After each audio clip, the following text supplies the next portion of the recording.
the roads are not okay, you understand, they tend to put the burden on the people that enter their buses, you know, because of maintaining the vehicle, they will now put everything on us.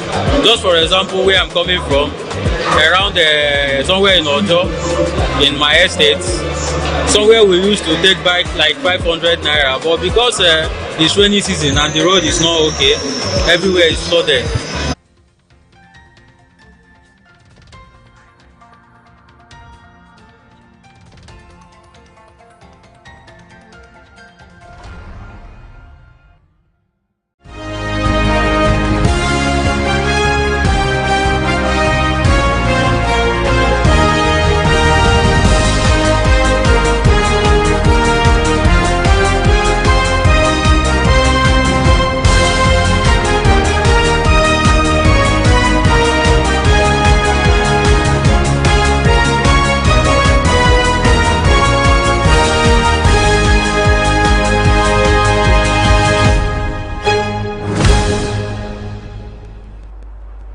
Thanks for staying with us on TV West. You're watching News Radar. I'm Victoria Ogudende. Here's what on the radar this hour. Nigerian military personnel gets a 30 to 80% pay rise as President Tinubu approves a new salary structure effective September, raising the armed forces annual wage bill to 924 billion naira. EFCC freezes an Osun State government account just 10 days before the governorship election, blocking a First Bank account reportedly used for salary payments. WAEC releases 2026 results with a 61.5% pass rate as over 1.2 million candidates secure credits in 5 subjects, including English and Maths. In sports, Mohamed Salah is set for a shock move to Trabzonspor, with the Egyptian free agent arriving in Turkey to finalize a 2-year deal.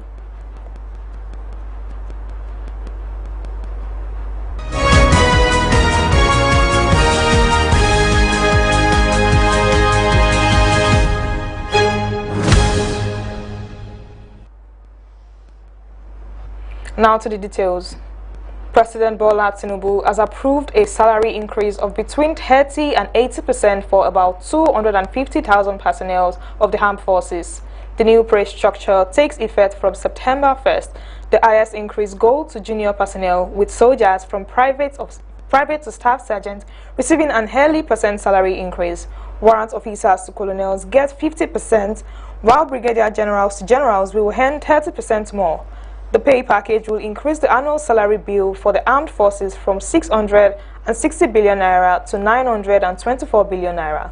Announcing the package on Tuesday, the presidency said salary review was in recognition of the sacrifices military personnel continue to make in the fight against terrorism, banditry and kidnapping. The president said troop welfare and military modernization would remain a standing priority of his administration. The pay increase comes barely 2 weeks after the president restructured the Nigerian Army into 4 additional divisions aimed at improving responses timed to regional security threats. The Economic and Financial Crimes Commission has frozen an Osun State government account just 10 days before the governorship election. The account, domiciled with First Bank and reportedly used for paying workers' salaries, was placed on a post-no debit restriction. The development came hours after Governor Ademola Adeleke alleged that the EFCC was plotting to freeze state accounts and those of the top officials. Reacting to the move, the state government, through Commissioner of Information, Kolakbo Alimi, described it as an attempt to disrupt government operations ahead of the August 15th poll. Governor Adeleke insisted that there was no legal justification for the action, arguing that the anti-graft agency lacks the statutory authority to freeze a state government account. A source close to the administration confirmed the restriction has taken effect. The EFCC had not issued an official statement as of the time of this report, while the reason for the action remains unclear. The Osun State government has dismissed claims linking a dilapidated road featured in an APC newspaper advertorial to Governor Ademola Adeleke's administration. Commissioner for Information Kolakbo Alimi says the road was constructed during the administration of former Governor Gboyega Oyetola. He says the road is located in the Murukoro Road area of Ile-Ife, not Modakeke, as indicated in the publication. The government says it has provided GPS coordinates to enable members of the public to verify its location through Google Maps. Alimi maintains that although the Adeleke administration is executing several road projects in Ife and Modakeke, the road featured in the APC advert is not among them, noting that the government project in the area has yet to be marked. Describing the publication as fake news, the commissioner accused the opposition of attempting to attribute the effect from the previous administration to the current government. He says the Adeleke administration has undertaken remediation and corrective works on several inherited projects. Away from that, the West African Examination Council has released the results of the 2026 computer-based WAS for school candidates, with 1,200,514 candidates obtaining credits and above in a minimum of 5 subjects, including English language and mathematics.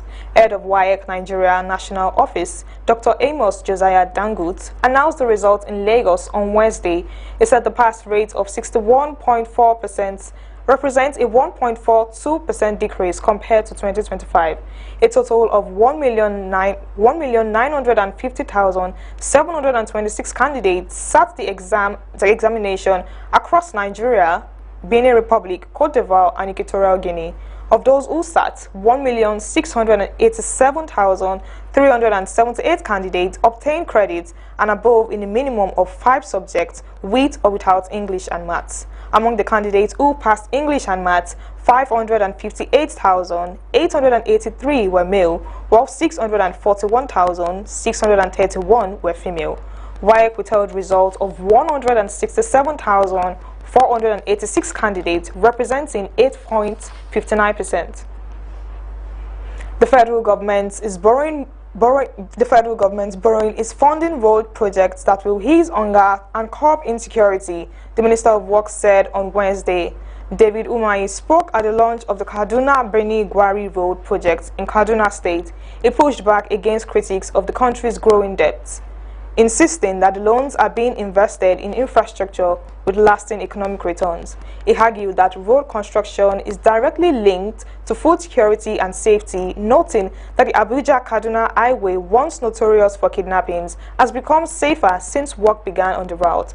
The minister described roads as economic catalysts to boost agriculture, trade, and education while reducing criminal activity in communities along the corridors. He also commended President Bola Tinubu for prioritizing infrastructure and thanked the Kaduna State government for its collaboration with the federal government on development projects. So when people say we are borrowing to do all these roads. When people talk about hunger, we are using this road to fight the hunger we met on ground. When people talk about insecurity, Your Excellency, you know that before this Abuja Kaduna started, there were a lot of insecurity, there were a lot of kidnapping. Today, since the president started this road, no one has been kidnapped on this corridor. No one has been kidnapped. So we are using this road infrastructure that the president is doing to fight the hunger we met on ground, to fight the injustice. In some of the states, before we came on board, there was no federal project going on. You know, Plateau is one of them, Gombe is one of them, Ebonyi is one of them. Kaduna could say to have been one of them, because nothing really happened unless it is Aswaji. So we thank you very much. When a road is built, it is a catalyst. That is the GDP that grows other sectors of GDP. When a road is built, insecurity is minimized. There is agricultural revolution. When a road is built, there is increase in commerce. There is increase in education. And that is what this divine president, Bola Tinubu, is doing. And Governor, let me congratulate you. You're watching News Radar on TV West. We'll take a short break now and return with more news.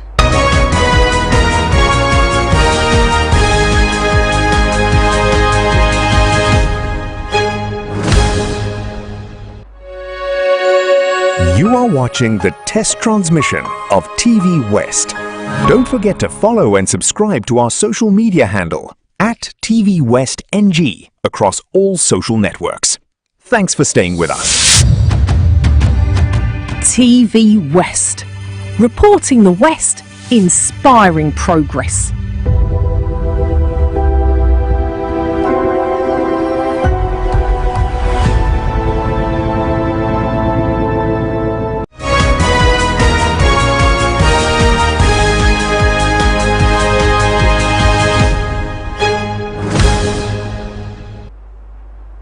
Welcome back to News Radar on TV West. Now to the rest of the news.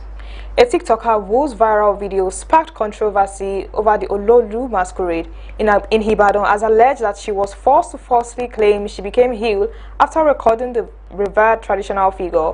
Wasilat Olalere made the allegation during an interview with an Islamic cleric in a video that began trending on Wednesday. She insisted that she neither saw the Ololu masquerade nor suffered any strange ailments as earlier portrayed in a widely circulated video recorded after her release.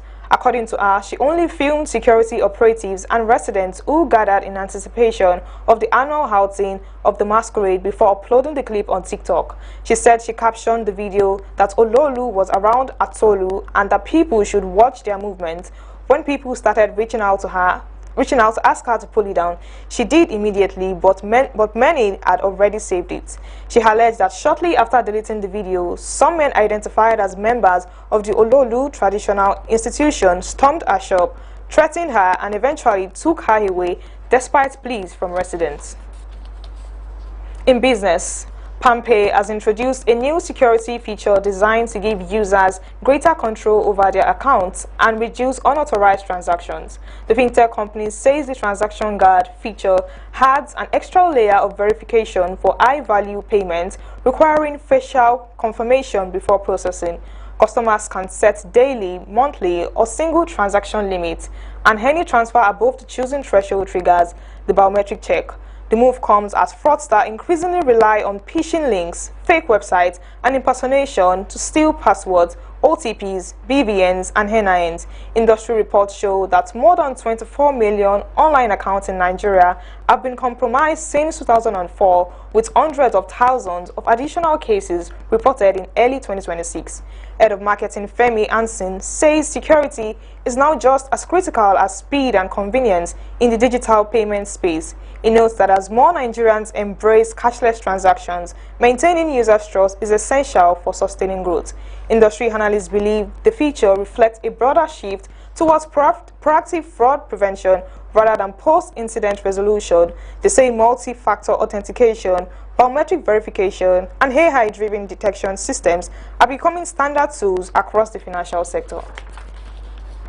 On the foreign scene, Guatemala's Disaster Management Agency has issued evacuation notices for several towns near the highly active volcano de Fuego as it spewed columns of lava, gas, and ash some 4 kilometers into the sky on Tuesday. The volcano is located about 40 kilometers southwest of Guatemala City, Con issued an orange warning, its second highest level, and urged residents to move to emergency shelters outside the volcano's path. Schools have been closed in the area and some businesses have temporarily shut down. According to the agency, ash clouds have traveled as far as 60 kilometers to the west of the volcano and could significantly disrupt air traffic in the area. Guatemala's Institute of Seismology and Volcanology stressed that the volcano is experiencing its most intense phase and that people should be extremely careful within a 10-kilometer radius. Local media reported the onlookers continued to climb the nearby Acantenago volcano despite a safety ban in order to take the videos of the eruption to post on social media. Volcano de Fuego is nearly 3,800 meters tall and sits on the Pacific Ring of Fire. It is one of the most active volcanoes in Central America. In 2018, a violent eruption claimed the lives of some 200 people. And in sports, Mohamed Salah is on the verge of completing one of the biggest transfers in Turkish football history after Trabzonspor confirmed the Egyptian forward will arrive in Turkey on Wednesday to finalize his move. The Super League side announced that formal negotiations with the free agent have begun, with Salah scheduled to land at Istanbul Atatürk Airport before traveling to Trabzon later in the day. Club president Ertuğrul Doğan said discussions moved quickly once other interested clubs stepped aside. He described the negotiations as professional, respectful and straightforward. Sela is expected to undergo medical examinations in Istanbul before completing the final paperwork on his contract. Multiple reports indicate he has agreed to a 2-year deal through June 2028, making him the highest paid player in Turkish football history with an annual salary reported at around 17.5 million euros. The agreement is also believed to include performance-related bonuses and a clause granting Sela a 20% share of revenue for officially licensed merchandise bearing his name. His arrival signaled Trabzonspor ambition to challenge for domestic honours after finishing third in the Super League last season. And lastly, to opportunity news, the Canadian province of Ontario has opened applications for its new workforce priority stream, giving eligible foreign workers a pathway to permanent residence through the Ontario's Immigrant Nominee Program. Effective August 4th, eligible foreign nationals can now register an expression of interest through Ontario's e-filing portal. The new stream features 3 pathways, one for the higher skilled workers, one for lower skilled workers, and another for self-employed physicians registered to practice in Ontario. The province said candidates with active expressions of interest will be ranked under a points-based scoring system introduced on July 20th.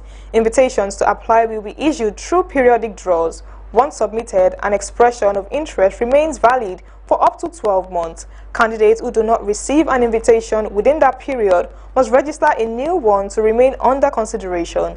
Invited candidates will have 17 calendar days to submit a complete application. Interested applicants can get more details at www.ontario.ca/page/workforce/priority/stream. That's News Radar for this hour. I'm Victoria Ogudende. Thank you for joining us.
other than TVWest. My name is Daniel Owoyemi. Welcome to Opportunity Radio TV.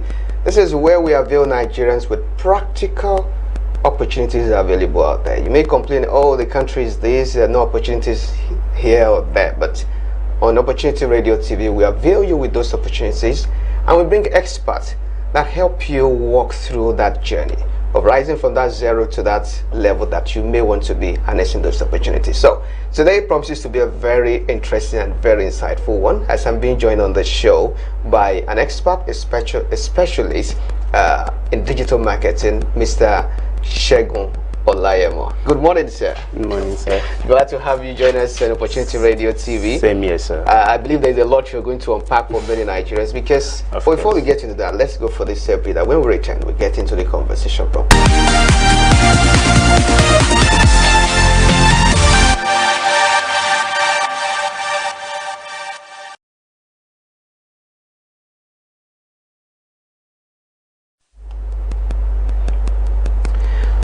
Alright, welcome back. You're still on to Opportunity Radio TV, and before we went on that break, I did let you know that we're looking at opportunities in digital marketing for every Nigerian, regardless of where you find yourself. Whether you are a 9-to-5 person, or you're a business owner, or someone who is just still trying to figure out what to do, especially in this digital age where everyone is talking about AI. But what exactly is digital marketing all about? For someone who just knows the conventional marketing, the traditional marketing, now is digital marketing.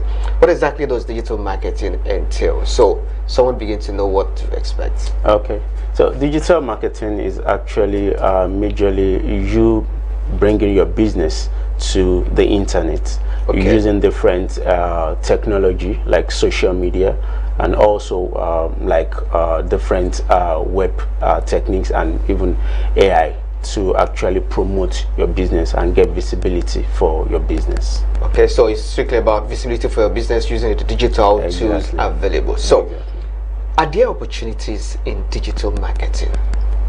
Actually, there are a whole lot of opportunities in digital marketing as a skill. We have opportunities in social media management, social media marketing. So what that entails is you helping businesses to manage their social media profile, be it Facebook, Instagram, Twitter, LinkedIn, YouTube, Pinterest, whatever social media. Is there numbers? All this one that you have mentioned exactly. Now. Okay. So, and also we still have media buying aspect, which is you concentrating majorly on helping businesses run profitable campaigns to promote their business, to promote their goods, their services to the right audience, and also to the right buyers for them to be able to actually earn profit from the business. Then we also have content aspect of it, in terms of writing content for different businesses, for you to be able to promote your services through that aspect. It could be in form of blog content, it could be in form of content articles that people could read, learn, or even you could also earn from that as a content writer by monetizing your skill with AdSense on different ad levels. So there are a whole lot of opportunities. So you have mentioned three now. You have mentioned social media marketing. Yes. You have mentioned content writing. You have mentioned media buying. Yes. Please take us to. I know there's still more. We still have funnel development. So what funnel development actually means is that you help businesses to streamline the structure at which they want to actually reach out to their audience. So it could be in form of you setting up a Facebook campaign that would actually have a landing page where people could actually visit to learn more about your business and your services. Then from there you could also integrate payments on that same page where they could actually check out immediately once they make decisions to buy from you, and you get paid, and they also get their goods or whatever services they are actually trying to buy from you delivered to them. So that's another specialization. That's funnel. Why do they call it funnel? The reason why they call it funnel is simply because it's in form of the normal funnel that we know for you to actually maybe pour water gently without you wasting any of it. So it's a funnel in terms of it has 3 levels. We have the top funnel, the middle funnel, and the bottom funnel. Wow. So what it means is that not everyone that sees your ad or your campaign would buy immediately. So you keep them in that funnel for you to be able to nurture them. Okay. So the nurturing now has to do with you selling to them different category of your product. You could have products in different categories of maybe 1 million, 500,000, 200,000, 300,000. So let's say you're pushing out a product of 1 million to your audience and they are not buying.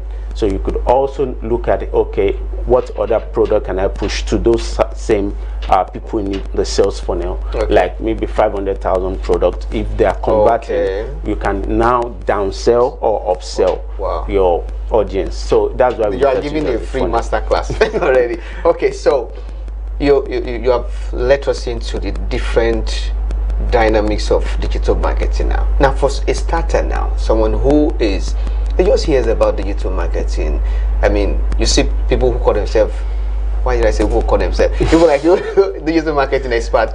Some of them, they don't go out, they just work from home, and they just, people are wondering, what are they doing? They must be doing cyber fraud. Is it real that you can stay at home within the comfort of your house and you just make money? I mean, is it real? Of course, it's very real. I would say I've been working remotely since 2021 as a digital marketer, and they pay you. Of course. The money is not remote money, it's original money. Of course, it's real money, like salary. Yes, now you get paid for every gig or job that is being delivered. So for working remotely, it's in different levels. You could actually work as a freelancer. It means you'll be working and getting paid based on every project that is being completed. And you could also work on a full-time role as a remote worker, where you work, but just that you don't go to the office. You wake up the normal time. A 9 to 5 person wakes up, you do your work, then you close at whatever time you agreed with the company. But the good thing about it is that it gives you liberty, and it's very flexible. You don't have to deal with the awful and buffle of jumping on buses and all of that. So it's that freedom the Lagos is actually the hustling and bustling exactly. So you just have dominion over your time, and you could also control how you manage your time and even your resources.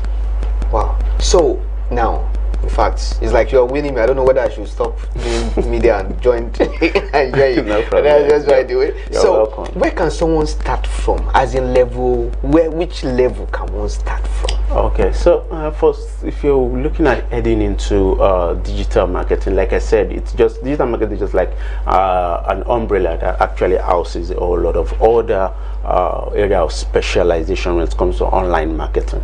So if you're starting out, the easiest way to start out is starting out as a content writer or a copywriter. So the reason why I said that is the easiest way is simply because it's easy for you to sit down, write content for companies. It's not so technical. It's just as if you're writing a letter, you're writing an essay. So you write that for businesses, for them to be able to promote their products, their services. Then you have it published online, and you still get paid handsomely for doing that. Okay, so for starters, you can consider content writing. So what about which other one can? Also, you can also still consider social media marketing, just that it could now be a little bit technical, because nowadays most social media managers or marketers are being required to also understand some level of content creation, and also social media graphics design, and maybe video editing skills, although it's not even supposed to be one of the skills that should actually be in their portfolio. But based on job requirements, for most cases, that's why I said social media management may not be so easy like the way it was before. That all you have to do is just manage posts for businesses, respond to comments, replies, and also DMs.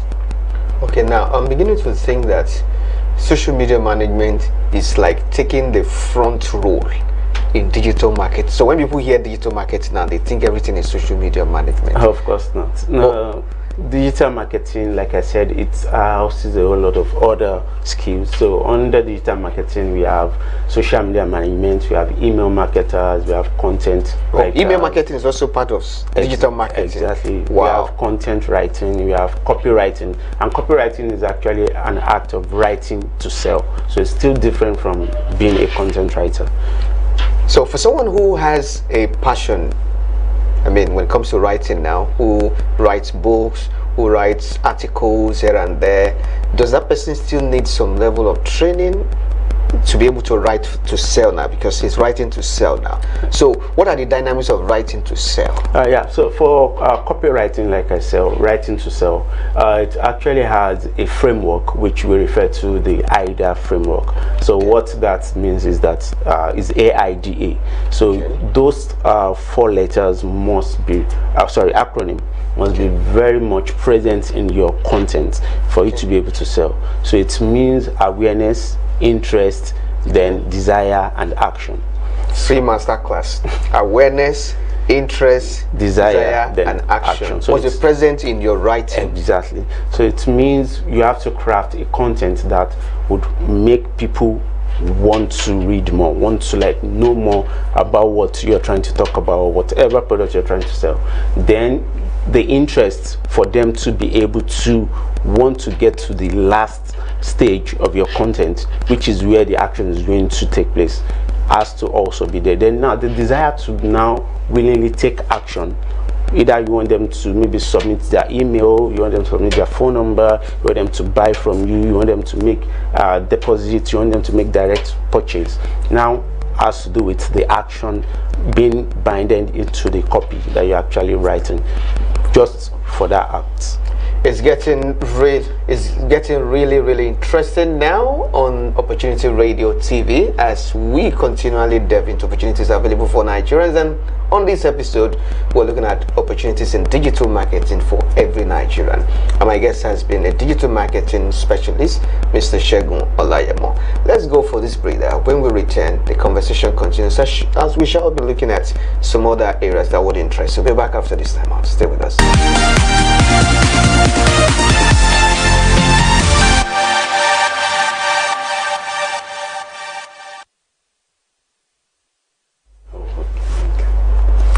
Alright, welcome back. It's still Opportunity Radio TV, and the conversation has been opportunities in digital marketing for every Nigerian, regardless of the age that you find yourself, the profession, the business that you do. So my guest has been Mr. Segun Olayemo, a digital marketing specialist. And earlier, before we went on that break, you did let us know that there are different dynamics of digital marketing. You took us through a masterclass of someone who is going to content writing, of awareness, interest, desire, and action. So now let's throw some light. Let's spotlight some areas now. So which digital marketing skills are currently most valuable?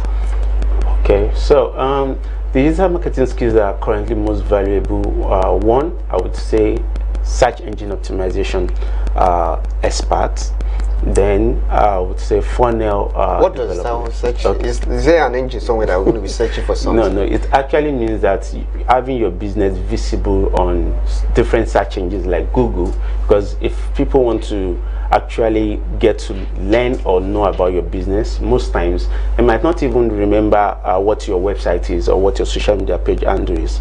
The first thing they want to do is go to Google and search for the name of your business. So if your business is actually not visible on the search engine, they would never get to see your business or learn about it. So that's why it's very lucrative skill now, because most businesses want to be visible on Google, even other search engines like Bing, Yandex, and even now Pinterest is also being used as a search engine. Even social medias, you see different social media so content. Pinterest is not just for images? No, it's not. Pinterest is more than an image submission platform. It's actually a bulk of traffic acquisition website. You can actually move as much traffic as you want from Pinterest to your website or your offer, depending on the strategy.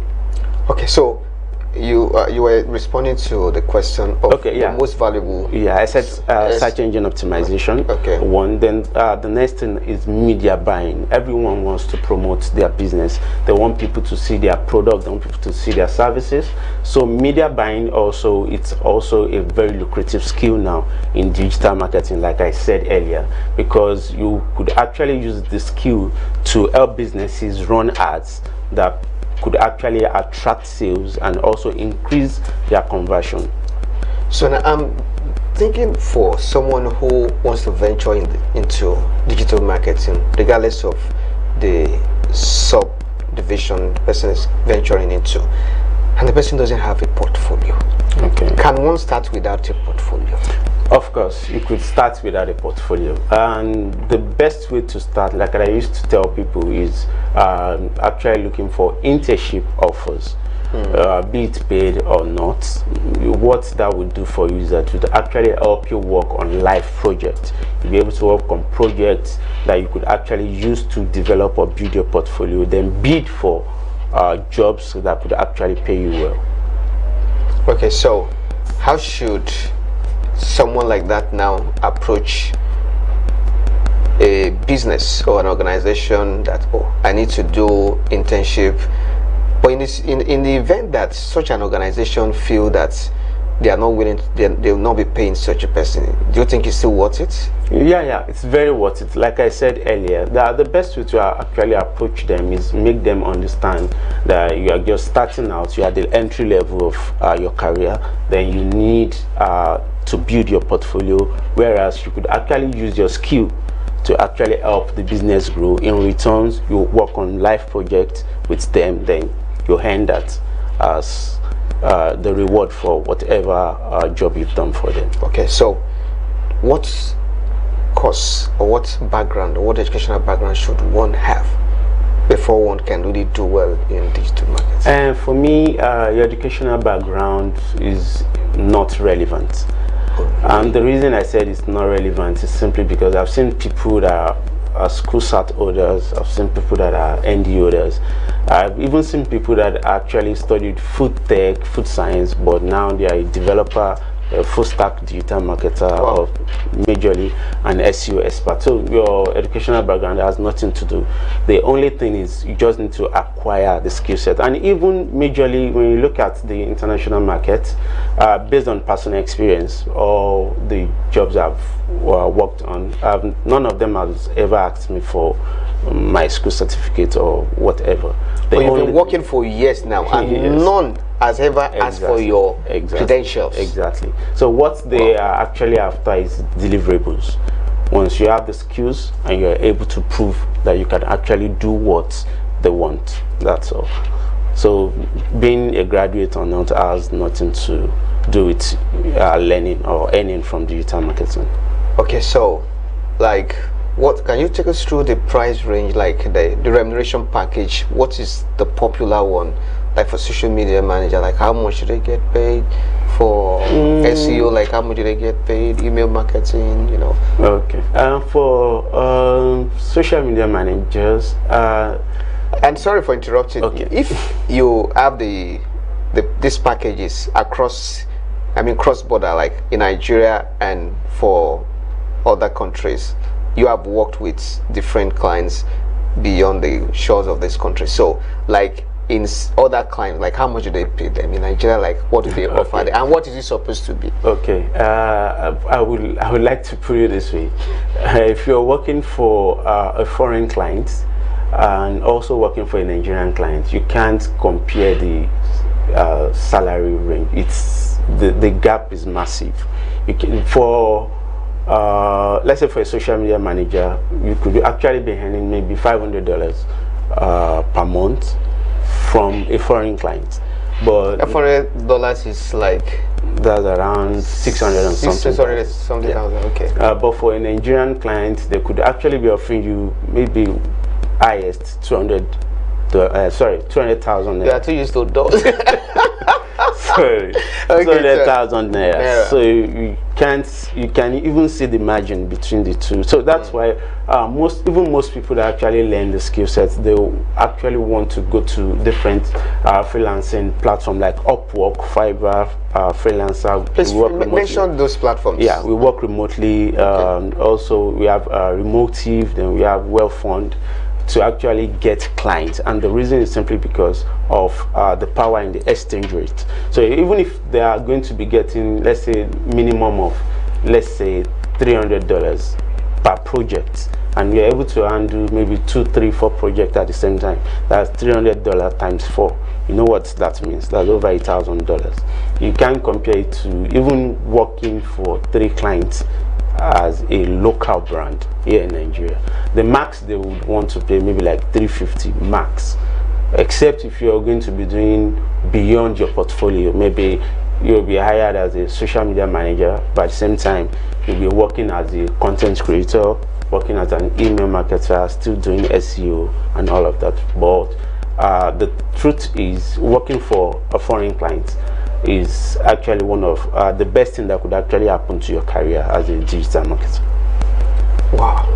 So that tells me that the difference is clear. Yeah, very, very. So now, how do you position yourself to work for a foreign client? What are the things that they look out for?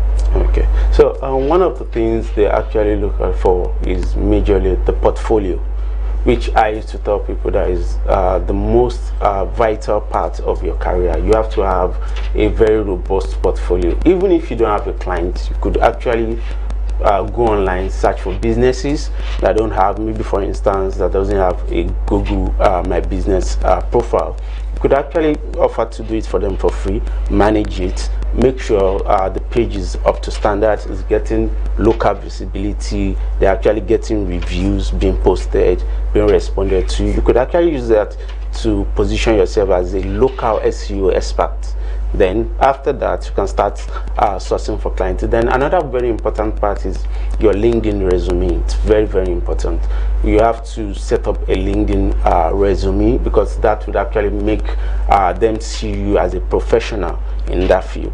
So your LinkedIn resume, your bio, your header, your picture, your headshots, because they want to see you. So you have to use a picture that actually shows your face, that position you as an authority in that niche. So all of this, they are determined, and there are major factors that you have to consider. You're targeting foreign clients. Exactly. So now, when you're working with foreign clients, and you're also working with local clients, we've seen cases of people who are able to. Is it possible to juggle the two anyway? Of course, it's very, very much possible to actually juggle the two. But the thing is, it now depends on your desire, depends on the willingness for you to actually earn more or work more. So it depends on what your goal is as regards to that. Okay, I actually would have loved that you take us through success stories of people who have traveled this path, including your own success story too. Okay. But let's maybe we should take that first before we go on this break. Okay. Would you like to share your success stories of how you started the journey? Okay. Yeah, my story actually was, I started as a network system engineer, because after school, even before school, I had done some certifications in network system configuration. So I did MCSE for Microsoft, I did CCNA for Cisco. Then also I ventured into learning ethical hacking for cyber security, and also protection for different network infrastructures. So later on, I did not feel fulfilled in that area, so I was actually given an opportunity to work with a business here in Lagos. It's a photography business, so I started with them as a content creator for their blog website for the photography business. So I was actually in charge of content for them. Then also I was doing a little bit of SEO then. SEO wasn't so as popular as the way it is now then. So that was where I started off as a professional in my career. So after that, it got to a stage I got tired of going out, going to the office. It was stressful, so I started combing the web. So I was looking every site, every blog, every forum for opportunities. Then I stumbled on a lady's post on LinkedIn. She actually needed an SEO for a real estate company in North Carolina, USA. So I actually submitted my CV. So after the interview, they felt I'm actually a good fit for the role, so I got hired. So after then, I've actually been different job opportunity over another job opportunity. But the thing I just saw in terms of my career progress was that the first international offer that I had actually opened doors to a whole lot of other opportunities for me. Because for the fact that I said I was able to work with a real estate company in North Carolina, I was also offered a SEO role with a company in Australia, not just one company. I worked with Cool Eats in Australia, I worked with O'Brien Electric and Solar. Also your story is a book, and we cannot finish that book on this show today. Exactly. But what is so evident and profound is that it is possible, regardless of where you're starting from, whether you have a first degree or not, whether all you have is just your school set, whatever it is that you have, whenever your age, you can start from that level and move to the next phase. So we'll go for another breather, and when we return, we'll get into opportunities happening now that you can jump on and leverage on, and that is after this break. We'll be back shortly. Stay with us.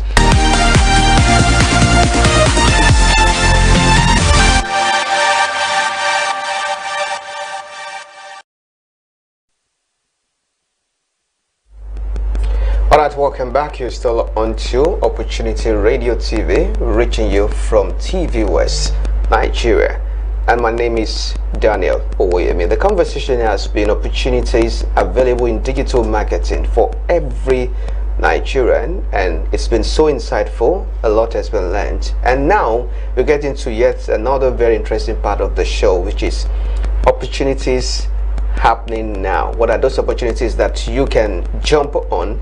So because we have looked at digital marketing, we'll kickstart with opportunities in digital marketing, and this one it's for those who are much more interested in the social media and digital marketing space. So this I also believe that you can see this on the screen. The control room can help me project this on the screen for you. But so this for social media and digital marketing specialist. It's actually at Prime Life Limited. So but then this is also an opportunity for us to look at this role. So this is what it contains. It's for the role of social media and digital marketing, and the salary there is between 200 and 300,000 per month. So but let's just look at what it entails that the person coming into that role has to do. A part of what the person has to do is experience. Qualification is BSc, HND in mass communication or digital media, minimum of 1 year experience in social media management. Also the responsibilities, digital marketing strategies. You'll be able to work with LinkedIn, Facebook, TikTok, YouTube, WhatsApp. This is it not too much? Create, design and publish engaging content, including graphics. Develop and manage content calendars. Execute, monitor and optimize digital marketing. Utilize AI-powered tools. This what it's like. So talk to us about this. Actually, this is more like a job that is meant for 4 different people, because I could actually see from the job role, I could actually see AI, ChatGPT and all of that. Okay. So that is majorly for, even for a 1 year experienced person, there's no way you'll be able to deliver on that. Okay. That because you actually need to know how to prompt LLMs, write different LLM.txt file, then also understand robot.txt, how crawlers actually work, how does AI get content to refer your business or mention your business. So for this job role, this is more than just a social media manager's role, although it said that social media and digital marketer, but with the job description, I think they'll need more than just a digital marketer to do that, because it also includes content creation and video editors. So okay, so let's move to another opportunity. This one is for those who are interested in opportunities such as what foundations offer. So we'll go to Ford Foundation. Ford Foundation is opening opportunity for Nigerians and other interested people who are willing to take on this social justice and inequality focused institutional grants. So for eligibility, eligible domestic or foreign organizations are welcome. Then age range, there's no age range limit. This is open to Nigerians, even home and abroad. The benefit is that it gives you access to grants, it gives you access to funds and other information that you may need for career growth. So how to apply? You can go to the website, which is www.fundsforngos.org, fundsforngo.org, and application is free based on the information available on the website. Okay, so it's a legit. The website again is fundsforngo.org, fundsforngo.org, fundsforngo.org. So you can go to the website and apply and also read some other information on the website. Okay, so the next to that is another opportunity, which is in NIH grants. So this is for those who are into biomedical related field. So for you to be eligible, the details of eligibility is not quite clearly stated, but it's open. You can give it a try, check the website. Okay, so another information is that for you to apply, you can go to grants.nih.gov, grants.nih.gov. so you have access to NIH funding. Okay, so for those who are interested, you can also seize that opportunity. All right, so this is always published every year. It's free to apply, and Nigerian institutions have to take advantage of this. Okay, so what do you think about grants like this? Yeah, for grants like this, I think it's actually a good thing that people could actually have access to facilities like this to actually help them increase or even create business or generate revenue for their businesses. And it's, for me, I've seen people that actually benefited from different grants and that are still actually doing very well even with their business after the grant support. So it's a very good thing. Okay, so let's go to another one, which is Grant Watch. Grant Watch is also giving opportunities for those who are willing to leverage on it. So it's a non-profit, those who can apply, NGOs can apply, small businesses can apply, schools can apply, agencies can apply, individuals and other applicants can also apply. For you to be eligible, you have to be any of those things that we mentioned. I mean, your organizations have to be into any of those things that we mentioned. For you to apply, you can visit the website grantwatch.com. Grantwatch excuse me, grantwatch.com is the website to visit and read other information about how you can benefit from that opportunity. The deadline is not clearly stated, but maybe when you go through the website, you can also see other details. And let's go straight to this other opportunity, which I feel that a lot of Nigerians will be really interested in. Okay, this is what is called the Nifemi, what do you call it now? Nifemi Brown Foundation. Let's check Nifemi Brown Foundation. Let's check Nifemi Brown Foundation. The Nifemi Brown Foundation is what we're looking at. So the Nifemi Brown Foundation is for undergraduates who are looking for scholarship, and they are asking for those people who are willing to turn in their application, and the deadline is August 24 this year. August 24th this year. So it's open to all Nigerian students currently enrolled in a higher institution of learning. So there's an essay that you are expected to write. It's about AI and how it's changing how people learn and work. So what do you think about this opportunity? Anyway, you can apply for that or get more information about this offer. Visit the website www.nbfafrica.org. www.nbfafrica.org. You can get more details. So what do you think about the NBF Yeah, I think it's a good initiative, because if you look at it now, AI is like the future of everything, be it commerce, be it education, business, and even now we even have AI automated websites that actually help you search for job. They apply for you, and once you are being invited for invites, they also still send you a notification for you to then even prep you. Oh, hold on. There's an AI that will apply for job. Exactly. For me. Yes. What's There are a lot of them like that. You have auto apply, we have job OS, we have you can even still use Claude AI. You set it up for it to actually scrape the web, look for different offers in your niche, then help you apply, then also still give you an interview prep on likely questions that they could actually ask you.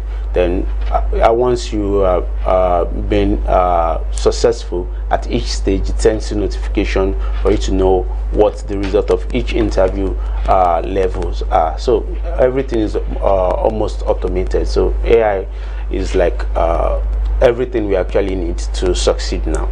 Wow. So AI can help look for job. AI can help do the job. Exactly. What else can AI not do? All right, so it's been a very insightful, very interesting moment. Learning opportunities available in digital marketing, and my guest has been a digital marketing specialist, Mr. Olusegun Olayemo. He has done his part in giving us insight. So the takeaway from this show is that you can start from wherever you are. You can start with content writing, and that if you want to. And so you can start with content writing, you can start with social media management, and that there are opportunities for you not only locally but even internationally.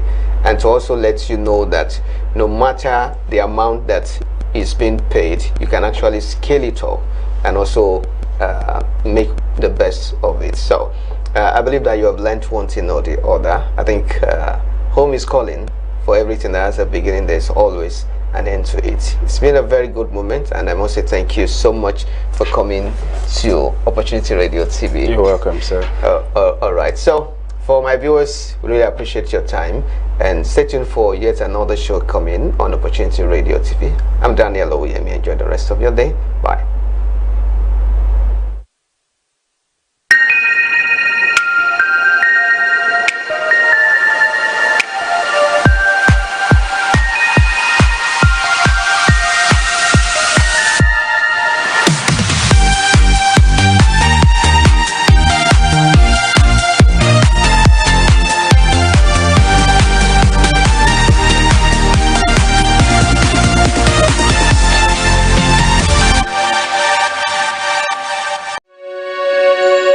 You are watching the test transmission of TVWest.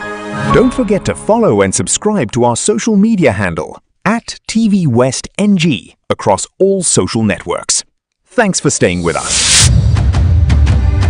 TV West.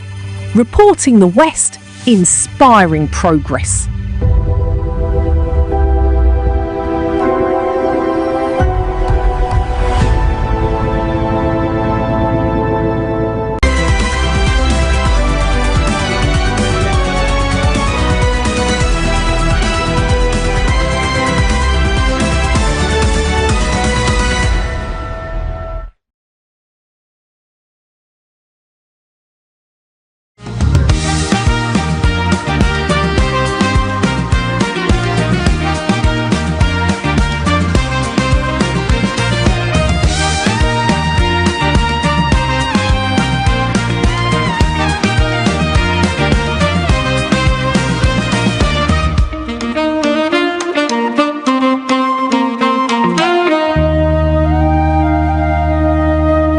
the issue has many voices, before the experts debate them, before the politicians defend them, we hear it directly from the people. Hello and welcome to Citizens Direct on TV West. I am Victoria Obudende, and today we hit the streets to ask citizens about that one thing that they would change about government hospitals in Nigeria. Let's go.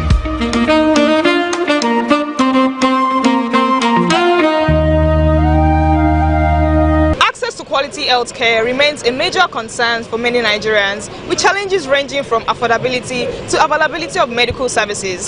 Today on Citizens Direct, I'm hitting the street to ask citizens about that one thing that they would change about government hospitals in Nigeria. Let's go. What I see that can improve Nigeria government hospital? I mean, the whole 30 states of Nigeria, they try and increase our facilities. We are lacking facilities. They try, they're not like government doctors and nurses are going on strikes. They are sad, they try and pay them on time because they have family to feed on. They try and bring down the level of the lab fee, the drugs fee. They can even provide free drugs because so that people can even afford. These are not equal. So I came from a racial background that they need to attend to. They need medical attendance. I pray God will help our government. It's not easy. We are praying for them. May God help them. Well, to the best of my knowledge, from what I know, like I said, everything about government healthcare in Nigeria is in shambles. Because when you go to the hospital, first of all, doctors and nurses are not well taken care of. They are not well paid. Their allowance, in fact, everything, they are not well taken care of. And secondly, there are no drugs in the hospital. You go to the hospital, they will refer you to a private laboratory for tests. They will refer you to a private pharmacy for you to get your drugs. So, okay, thank you. So, to that extent, everything. I would like to change everything about government healthcare in Nigeria. So I think one of the most fundamental aspects of the nation is the health sector of Nigeria, because that's where our lives are saved. The very importance of the doctors, the nurses. So I think one of the most important problems are the infrastructure. So if I'm in the position of the government, I think one of the most important aspects I work on are the infrastructure. Health facilities. Because that's where things are provided to support the needs of the people, the injured, because all lives cannot be vulnerable. The government needs to protect the very needs and the health of the citizen, which is the most important aspect of life, the health security of the... One thing I will change about government hospitals in Nigeria is I will ensure that government hospitals are properly funded and equipped so patients can get their quality health care. The only reason way to approach the issue is to put things in order. One from one perspective, one is for them to make everything easy for the masses. Because if, for example, like I went to this surgery hospital, I stand on the queue less than 3 hours for me to get a drug to my mom. Okay, if I way that they quickly equip well, I can easily get somewhere inside the hospital and get it very easily and very small money for affordable. But everything is very expensive. I would say the infrastructure, the equipment, and the salary. So what they need to do is work on their infrastructure, because I think they lack many infrastructures, one, and they lack many instruments for it. And I think if they pay their workers well, everybody will, because I think in Nigeria now, the pay moves people to do their work perfectly well. Because you can't come to work and they're paying you almost less than what you should get, and you're attending to somebody, you get frustrated when you are kind of working. So I think they should increase the pay, infrastructure, and the equipment. Government hospital is all about the workers' attitude. The first thing I will change if I have the power with me is the workers' attitude, because health staffs, health workers are supposed to be humanitarian, but most of them are definitely not. I'm not trying to point a few accusing fingers of them. It is in our blood, especially being Nigerians. We don't have that spirit of care towards one another. So the first thing I will change is the attitude of workers, health workers, by introducing training programs that can sanitize, that make them become more of humanitarians than just health workers, ordinary health workers, because many of them are working just for the salary, but they're supposed to remember first that they are humanitarians before the salary aspect come into it. Then government have to think about increasing the health workers' remuneration, because that added incentive will go a long way to ginger them to work more, give more of that humanitarian aspect of them towards the patients. The government workers should have a fear of God, in the sense that the way they interact with their what's it called? Is it the clients or the patients? Yes. So they should have a fear of God and how to interact with them. Most of them, they are evil. They don't have a fear of God. Like one day, for instance, one day I went to this general hospital. I go there I have a stomach running. I have a stomach pain. So I went down there. I explained my situation to them. So they said because they did not carry me come, or I did not took a motor or vehicle come, that I'm not emergency, that I should go and set back. I said, I'm having stomach pain, that they should attend to me. They said no, they will not attend to me. So ever since then, I've not entered there. So may God help us. First of all, we have to be practical here. We have 24 or 20 local governments in Lagos State, and each local government has been one general hospital man the entire local government. Let us be practical. Can, God forbid, let's assume there's an emergency, can that local government manage 20 streets? Let's assume there's a casualty that affected the entire 20 streets in the local government, which I believe is less than 10% of the entire street in that local government. So the issue here is this: we are not being practical. What we have is not sufficient to the number of people they ought to have attended to. If you look at the total number of this doctor here, they are not up to. I mean, let's say the total surgeon here, they are not up to 100. Because I'm not in medical line, we have surgeon, we have opticians. If you look at each and every one of them, they are not up to 100 in numbers, and they have thousands of persons to attend to. They are also human beings like us. But the issue here is there's no transparency between the citizen and the government. Thank you. The word transparency is very clear. I want to see what is going on there. What is their budget now? What did the government needs to do for us in quote now is the total population of people staying in Ikeja is 10 million. I know the total population of people staying in Ikeja are 500,000. Yeah. The total number of surgeons we have in Ikeja, you understand? Let them tell you the total number compared to the population. The surgeons are most. Are you getting the logic now? We need just to be transparent to one another so that we can. These are not difficult. It's just that we are not ready. The government are not ready. We too, we are not ready. That's why we are not asking necessary questions. So we are just like, we know the problem and we are dodging the problem and we want solution. What we need is just transparency. Simple.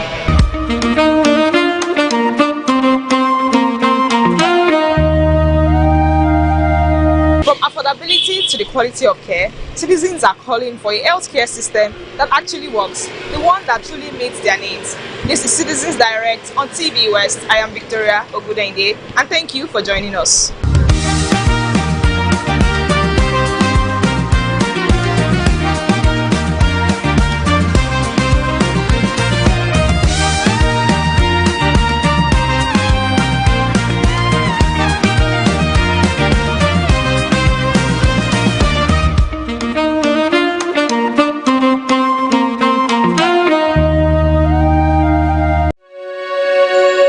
You are watching the test transmission of TVWest. Don't forget to follow and subscribe to our social media handle at TVWestNG across all social networks. Thanks for staying with us. TV West, reporting the West, inspiring progress.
His Imperial Majesty Oba Rashid Adewolu Ladoja, the Olubadan of Ibadan. Your Excellency, Mr. President, this is a special visit from a special traditional ruler that you have things in common with. The people of Oyo State said, are we going to become another Chibok? Is it going to be a perennial issue? But as I said, it has not brought a turning point in the issue of kidnapping in Nigeria, not only in Oyo State. Because people now know that we now have a president who will not negotiate from the position of witness with any kidnapper. So thank you very much. We are really very grateful. From 8 divisions, now we are now moving to 12 divisions to shorten the response time, to give, that response time the teeth that is needed for us to defeat terrorism and banditry. It is very necessary, and we are doing so.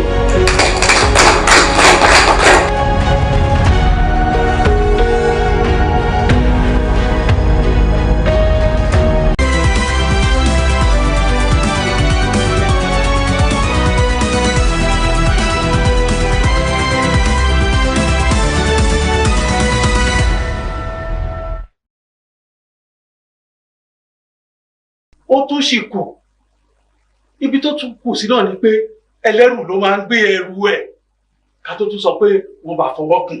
Bẹ́ẹ̀ni. Ó kù àdẹ̀mọ́ ibi tó kù sí.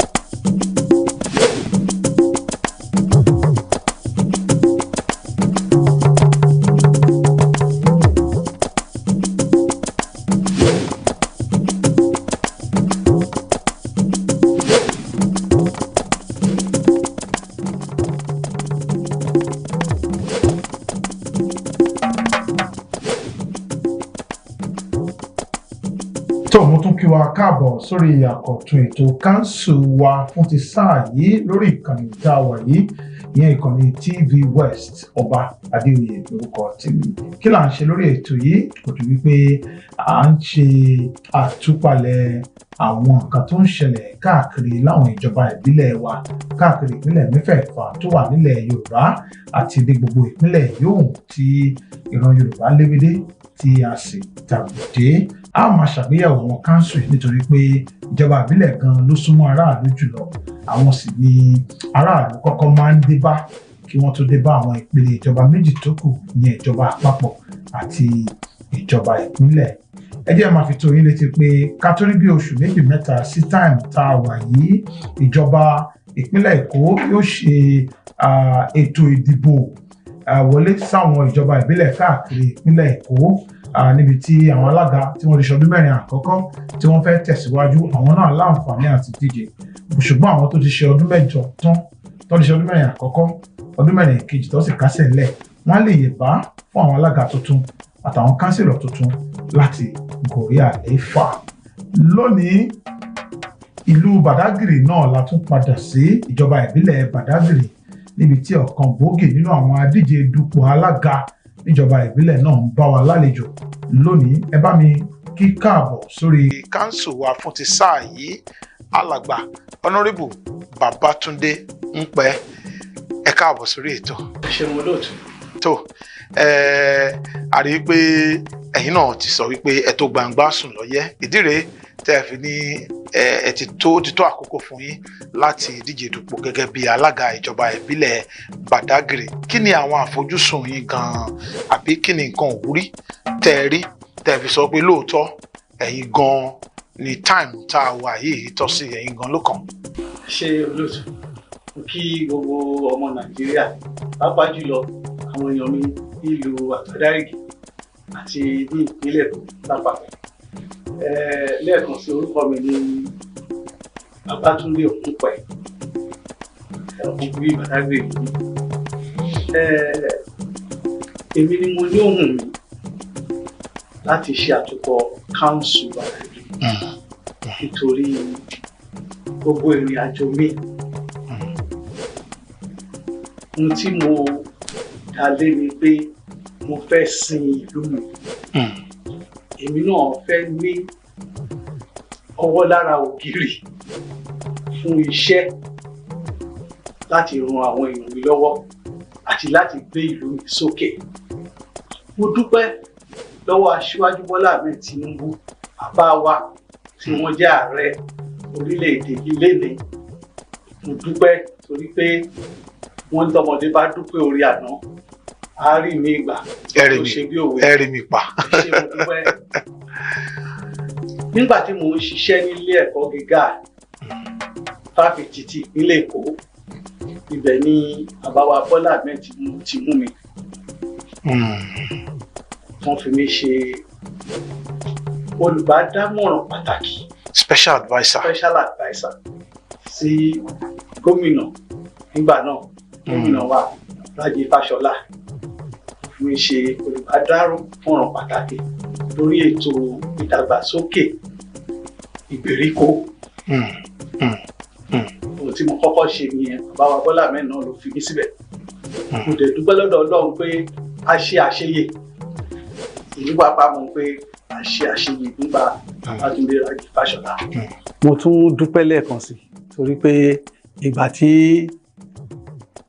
sáà ti bàbá wa Rájí Fáṣọlá tó fẹnu gún, wọ́n tún fi mí ṣe olùbádámọ̀ràn pàtàkì sí gómìnà tó tẹ̀lé ètò gbaṣẹ́ lẹ́yìn tí bàbá wa Rájí Fáṣọlá, ìyẹn bàbá wa Akínwùmí Àǹbọ̀dé. Wọ́n tún fi mí ṣe olùbádámọ̀ràn pàtàkì sáwọn náà lórí ètò àyíká tá à ń pè ní environment. Bẹ́ẹ̀ ni, so àdẹ̀dúpẹ́ wípé a ṣe àṣeyọrí níbẹ̀ náà. Àwọn iṣẹ́ wọ̀nyí, èyí tá a ṣe ńgbà tá a wà lẹ́nu iṣẹ́ ní Lagos State University àti èyí tá a ṣe gẹ́gẹ́ bí olùbádámọ̀ràn pàtàkì sí gómìnà méjèèjì, òun ló fà á tí àwọn èèyàn mi nílé nígbà náà wọ́n fẹnu kò ń pé èmi ni kí wọ́n lọ ṣàṣojú wọn ní ilé ìgbìmọ̀ aṣòfin kékeré ní ìlú Àbújá, House of Representatives. Ìyẹn ni mo ṣe títí di 2023 tí mo dẹ̀ dúpẹ́ lọ́dọ̀ Ọlọ́run pé nínú òfin, nínú làálàá tó ṣẹlẹ̀ ńgbà náà, a ṣe àṣeyọrí. Ẹ má gbàgbé pé ìgbà yẹn náà ni COVID wá fún gẹ́gẹ́ bí ọdún kan àbọ̀ la fi ń bá COVID yìí ńgbà náà. Bẹ́ẹ̀ tá dúpẹ́ lọ́dọ̀ Ọlọ́run pé ẹ̀mí wà, a dẹ̀ ṣe àṣeyọrí nígbà náà. Mo ní a ṣe àṣeyọrí nítorí pé yìnyín kẹ́ni lè ṣe mí ni, kì í ṣe pé mo fi ń yin ara mi, kì kí dẹ̀ ṣe pé bóyá mo fi ń gbéra mi ga ṣùgbọ́n mo fi ń dúpẹ́ lọ́dọ̀ Ọlọ́run ni mo dẹ̀ fi ń dúpẹ́ fún àtìlẹ́yìn táwọn èèyàn mi ń Badagry tó ń ṣe fún mi lákòókò náà. Àwọn àṣeyọrí tá a ṣe nígbà náà ni mò ń wò ó pé kò tí ì tó torí gbogbo ara mi gbogbo ọkàn mi láti fi sin àwọn èèyàn mi ni dé ibi tó bá lápẹẹrẹ. Nígbà tí mo lọ ṣe aṣojú wọn nílùú Àbújá ibẹ̀ làwọn náà ti mọ̀ pé ǹjẹ́ lóòótọ́ wọ́n máa ń múrú nǹkan báyìí wálé. Mo mọye ilé ìwé ilé ẹ̀kọ́ bóyá ilé ẹ̀kọ́ gíga ni o ilé ẹ̀kọ́ alákọ̀ọ́bẹ̀rẹ̀ ni o tí a ṣe intervention sí ta kọ́ school síbẹ̀ ó kéré ó pọ̀ máa ka 10 jù bẹ́ẹ̀ lọ bẹ́ẹ̀ ni ta ṣe. Yàtọ̀ sí yẹn àìmọye nǹkan la ṣe primary health care center ni àṣeyẹn náà sáwọn ìlú. Yàtọ̀ sí yẹn ọ̀nà ni a ṣe ọ̀nà mo lè máa dárúkọ àwọn ibi tá a ṣe sí pàápàá tẹ́ bá fẹ́ gbọ́. Àwọn tó ń wò yí gan pàápàá wọn máa jẹ́rìí sí i. Bẹ́ẹ̀ ni tá a ṣe bóyá ọ̀tọ̀ lẹ̀ sọ àbí rọ́lẹ̀ gbogbo ẹ̀ tá a ṣe nígbà náà àwọn ọ̀dọ́ ni láà ṣe empowerment fún ni a pín laptop a pín gbogbo ẹ̀ ká tó pín àwọn laptop òṣèlú a kọ́kọ́ máa ṣe ìdánilẹ́kọ̀ọ́ fún wọn lórí ẹ̀ a ṣe ìdánilẹ́kọ̀ọ́ fún wọn a dẹ̀ tún pín tán máa lò fún wọn. Yàtọ̀ sí yẹn àwọn àgbẹ̀ pàápàá a ṣe fún wọn àgbẹ̀ oní ẹja ni o àwọn àgbẹ̀ oní nǹkan ọ̀sìn ni o àwọn àgbẹ̀ tí wọ́n ń gbin nǹkan ni o gbogbo wọn la ṣe ìdánilẹ́kọ̀ọ́ fún lẹ́yìn ìdánilẹ́kọ̀ọ́ àìtún ró wọn lágbára. So yàtọ̀ sí yẹn oríṣiríṣi nǹkan la ṣe sílùú ṣùgbọ́n kò kí ń tó kò kí ń tó ìyẹn ni mo ṣe tún tọrọ lọ́dọ̀ àwọn èèyàn mi pé kí wọ́n fún mi ní àǹfààní láti ní green biro lọ́wọ́ kí èmi náà jókòó ní orí ìjókòó àga executive. Lóòótọ́ ni torí pé ìyàtọ̀ wà láàrin executive àti lawmaker. Executive àwọn lè bu ọwọ́ lùwé pé bí báyìí la fẹ́ lọ ìrìn báyìí la fẹ́ rìn ṣùgbọ́n lawmaker kẹ́yìn ṣòfin kẹ́ẹ̀dúró tòfin ní iṣẹ́ tó jẹ́ ti. Kán wo ìgbà tí mo lọ ṣòfin tí mi ní àǹfààní pé kí kó lọ bí báyìí kí ní kó lọ bí báyìí ṣùgbọ́n Ọlọ́run ràn wá lọ́wọ́ láti mú àwọn nǹkan yẹn wá. Nísìnyí tán bá wá fún mi ní agbára láti jókòó lórí àlééfà gẹ́gẹ́ bí chairman local government màá ṣe gudugudu méje àmì torí mo mọ gbogbo ohun tí àwọn èèyàn mi ń fẹ́ nílé. Ọmọ ìgbèríko ni mí mo dẹ̀ mọ gbogbo ẹ̀ mo ti lọ káàkiri gbogbo wọ́ọ̀dù wa kò síbi tí mi mọ̀ kọ́nà tí mi mọ̀ bẹ̀ kò sí nǹkan tí mi ò mọ̀ gbogbo ohun tí wọ́n fẹ́ gbogbo ohun tó máa mú àǹfààní wá bá àwọn ará ìlú yẹn kò sí èyí tí mi mọ̀ níbẹ̀. So kán fún mi ní àǹfààní yìí láti rí i pé mo lo gbogbo àǹfààní táwọn náà ti fún mi tẹ́lẹ̀ láti bá wọn ṣe ní state àǹfààní tán ti fún mi tẹ́lẹ̀ láti bá wọn ṣe ní federal level kán fún mi ní àǹfààní láti lo gbogbo connections wọn yẹn láti rí i pé Badagry tún develop ju bó ṣe wà lọ. Ẹni tó wà lórí àlééfà lọ́wọ́lọ́wọ́ báyìí Ṣẹ́gun Onílùdé àwọn náà ṣe gudugudu méje yàyà mẹ́fà torí pé àríṣe àríkà ní bàbá rẹ̀ àti bá wọn sọ̀rọ̀ lóríṣiríṣi ọ̀nà lóòótọ́ àwọn náà ṣiṣẹ́ tó pọ̀ gan-an ṣùgbọ́n mo rí pé inú ẹgbẹ́ kan náà lẹ́yìn méjèèjì wà nígbà tí wọ́n bá parí ọdún kẹrin ẹ̀kejì tó ń ṣe lọ́wọ́ yìí tí kádàrá bá ṣe yín lórí pé kẹ́yìn náà bọ́ síbẹ̀ kí ni àwọn improvement tẹ́ fẹ́ mú wá sí program táwọn ti ṣe tẹ́lẹ̀tẹ́lẹ̀ nígbà táwọn wà lórí àlééfà torí pé ẹnìkan yìí ṣe tán aláṣekù láyé máa ń yìn àwọn náà ṣe débi kan wọ́n fàdàgbẹ́ rẹ̀ tì síbì kan ni ṣùgbọ́n nípa àlàálẹ̀ manifesto APC níbo lẹ́yìn ti fẹ́ gbé àwọn àyípadà wo àbí àwọn àfikún wo lẹ́yìn fẹ́ ṣe nígbà tẹ́yìn bá débẹ̀. ẹ ṣé mo dúpẹ́ ẹ ti mú níbi tí mo fẹ́ torí pé tí a bá ní Onílùdé ò ṣe irọ́ là pa Onílùdé ṣe gudugudu méje yàyà mẹ́fà in fact ó yí àwọn nǹkan padà sí rere tó jẹ́ pé gbogbo wa dẹ̀ rí àfojúrí a dẹ̀ ṣe ń rí títí di lọ́wọ́lọ́wọ́ yìí náà torí kò ìtún tí dúró bẹ́ẹ̀ ẹ̀ sì tún lọ bẹ́ẹ̀ ni mo sọ fún yín inú mi wá dùn pé ẹni pé ẹgbẹ́ wa APC ti ní àlàkalẹ̀ tí wọ́n ń pè ní manifesto tí gbogbo wa ń tẹ̀lé tí a dẹ̀ máa tẹ̀lé. Kí ni àwọn àlàálẹ̀ wọ̀nyẹn dúró lé lórí? Ó dúró lórí ètò ẹ̀kọ́, ètò ìlera, ètò ìrónilágbára, empowerment, ètò gbogbo ọ̀rọ̀ iná, gbogbo nǹkan tó dúró lé nìyẹn. A dẹ̀ dúpẹ́ lọ́dọ̀ gómìnà wa, àwọn náà ń ṣe gudugudu méje yàyà mẹ́fà. Ìyẹn bàbá wa, bàbá Jídé Olúṣọlá Sanwó-Olú, àwọn náà ń ṣe gudugudu méje yàyà mẹ́fà. Àmọ́ kò sí ni kò kí ń tó. Àwa máa tún ṣe àwọn oríṣiríṣi àyípadà lóríṣiríṣi. Kì í ṣe àyípadà o, àfikún. Bóyá kí n sọ pé àfikún tó máa láàmìlaka ju àwọn nǹkan tó ti wà nílẹ̀ yìí lọ. Ẹ jẹ́ ká mú lẹ́yọ kọ̀ọ̀kan. Màá bẹ̀rẹ̀ sí mú. Ẹ jẹ́ àmú lẹ́yọ kọ̀ọ̀kan. Ẹ jẹ́ àbẹ̀rẹ̀ látòrí ètò ẹ̀kọ́. Ètò ẹ̀kọ́ ó ṣe kókó gan. Ẹ ṣé mo dúpẹ́. Àwọn èèyàn wa mọ̀ wípé ẹni tó ní ìfẹ́ ètò ẹ̀kọ́ ni mí fúnra mi. Mo sọ fún yín pé mo ṣiṣẹ́ ní Lagos State University. Yàtọ̀ sí yẹn, ìgbà tí mo ní àǹfààní láti wà ní ipò ìjọba láti mú nǹkan wá, ó ju iléèwé 10 lọ tí mo facilitate kan kọ́ school sí. Primary school ni o, secondary school ni o, 3 classroom, 6 classroom, 12 classroom, 24 classroom ní àwọn schools kankan tó ju school 10 lọ. Yàtọ̀ sí yẹn, a tún ṣe ètò, kí n ṣe nǹkan tó tún jẹ́ ètò tó yìnbọn tó tún láàmìlaka fún yín. Àwọn ọmọ tó ń wá láti ẹ̀yìn ọ̀sà wá sí iléèwé ní àárín ìlú ń bí, mo ṣe ètò, wọ́n ra ọkọ̀ àti boat engine ní díẹ̀ tá ń pè ní engine boat àti life jacket tó fi ń kó àwọn ọmọ yẹn lọ, tó ń kó wọn bọ̀ lójoojúmọ́. Eléyìí fi hàn pé mo ní ìfẹ́ sí ètò ẹ̀kọ́ tó pọ̀ jù. Yàtọ̀ sí yẹn, nígbà tí mo wà lọ́dún mẹ́rin tí mo lò house of rep ni mo ń sọ yẹn, a ṣe ètò tá a pín uniform fún àwọn ọmọ tó kù díẹ̀ káàtó fún ní close to 50 schools, primary schools ní Badagry nígbà náà. Yàtọ̀ sí yẹn, a tún pín ìwé, size book, bag fáwọn ọmọléèwé. In fact, ìgbà tá a fẹ́ ṣe ètò ìdìbò tó kọjá tó gbé governor àti president wa wọlé, mo sì tún lọ sáwọn primary schools. Lẹ́yìn yẹn mo ti lose primary election mi o, mo sì lọ sáwọn school tí mo lọ pín àwọn exercise books fún gbogbo school wípé ẹ̀yin ọmọ tẹ́ bá délé ẹ bẹ̀rẹ̀ sí ń pariwo mọ́mì dádì Tinubu ni ẹ dìbò fún, mọ́mì dádì Sanwó-Olú ni ẹ dìbò fún. Ẹ fi ṣe pé ẹ̀yin lose primary o.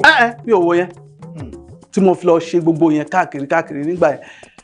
Ètò ẹ̀kọ́ jẹ́ nǹkan pàtàkì tó jẹ́ pé ó wà ní ọkàn mi láti ran àwọn ọmọ lọ́wọ́, láti encourage àwọn ọmọ àti láti rí pé ibi tán ti máa kàwé ó jẹ́ ibi tó jẹ́ pé environment yẹn máa dára fún wọn.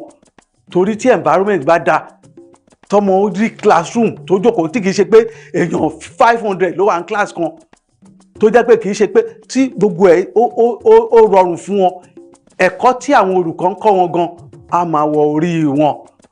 So ètò ẹ̀kọ́ ó wà nínú àwọn tó ń jẹ mí lógún, tó jẹ́ pé ibi tí wọ́n ti ṣe dé, ibi tí ìjọba ti ṣe dé, àá tún gbé kọjá ibẹ̀ tó jẹ́ pé ó máa dẹrùn fún wọn. Àwọn akẹ́kọ̀ọ́, àwọn olùkọ́ pàápàá, a ṣe fún àwọn olùkọ́ náà kọjá tó jẹ́ pé àwọn olùkọ́ tó ń kọ́ àwọn ọmọ ní science, ìmọ̀ ìjìnlẹ̀, a kó wọn jọ, a ṣe training fún wọn. Lẹ́yìn tá a train wọn tán, a ṣe nǹkan díẹ̀díẹ̀ tó máa encourage wọn fún wọn.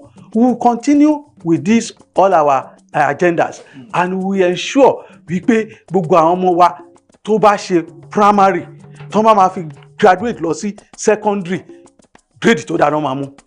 Láti secondary tó bá ṣe WAEC wọ́n máa mú grade tó dáa, tó bá ṣe JAMB wọ́n máa pass. A dẹ̀ máa ensure wípé a encourage wọn tó jẹ́ pé courses tó wà ń tà ń sìn tó máa ṣe àǹfààní fún ìlú, tó máa ṣe àǹfààní fáwọn náà ni wọ́n máa mú gbogbo àwọn ìdánilẹ́kọ̀ọ́ yìí la máa ensure pé à ń ṣe fún àwọn ọmọ wa kó tó di pé wọ́n lọ jókòó fẹ́ exam so oríṣiríṣi wà ó pọ̀ níkùn mi ní lè sọ gbogbo ẹ̀ lórí afẹ́fẹ́. díẹ̀ lẹ sọ yẹn ok ẹ ṣeun kó àtótónu àlejò wa lórí council wa fún ti sáà yìí àwọn ni alàgbà honourable Babátúndé pé àwọn náà ni wọ́n ń díje dupò alága council ìjọba ìbílẹ̀ Badagry á dánu dúró díẹ̀ ní ìsinyìí á lọ fún break kékeré tá a bá padà dé wọ́n á tún máa jọ̀nà nínú àwọn ètò wọn yòókù tí wọ́n ní lákọsílẹ̀ tí wọ́n fẹ́ gbé ṣe tí kádàrá bá ṣe wọ́n lóore láti dípò alága ìjọba ìbílẹ̀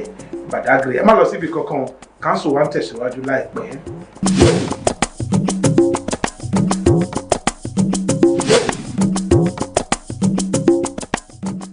tó ẹ káàbọ̀ sórí ètò council wa lórí ìkànnì TVWest níbi tí a ti máa ń ṣe àtúpalẹ̀ àwọn nǹkan tó ń ṣẹlẹ̀ láwọn ìjọba ìbílẹ̀ wa káàkiri ìbílẹ̀ mẹ́fẹ̀ẹ̀fà tó wà nílẹ̀ Yorùbá lónìí àlejò wa adíje dupò sí ipò alága ìjọba ìbílẹ̀ Badagry ìyẹn honourable Babátúndé Òpè àwọn ni àlejò wa a sì ti ń sọ̀rọ̀ lóríṣiríṣi àwọn nǹkan tí wọ́n ní lákọsílẹ̀ tí wọ́n ní nípamọ́ tí wọ́n fẹ́ gbé ṣe tí wọ́n bá fi lè dé ipò alága ẹgbọ́n lẹ́ẹ̀kan wọ́n sọ̀rọ̀ nípa ètò ẹ̀kọ́ ẹ jẹ́ ká kò ní ààyè ibẹ̀ yẹn ẹ jẹ́ ká lọ sí healthcare delivery that is ètò ìlera ní ìjọba ìbílẹ̀ àwọn ètò owó náà ní fún àwọn olùgbé àti ọmọ bíbí ìbílẹ̀ Badagry lórí ètò ìlera.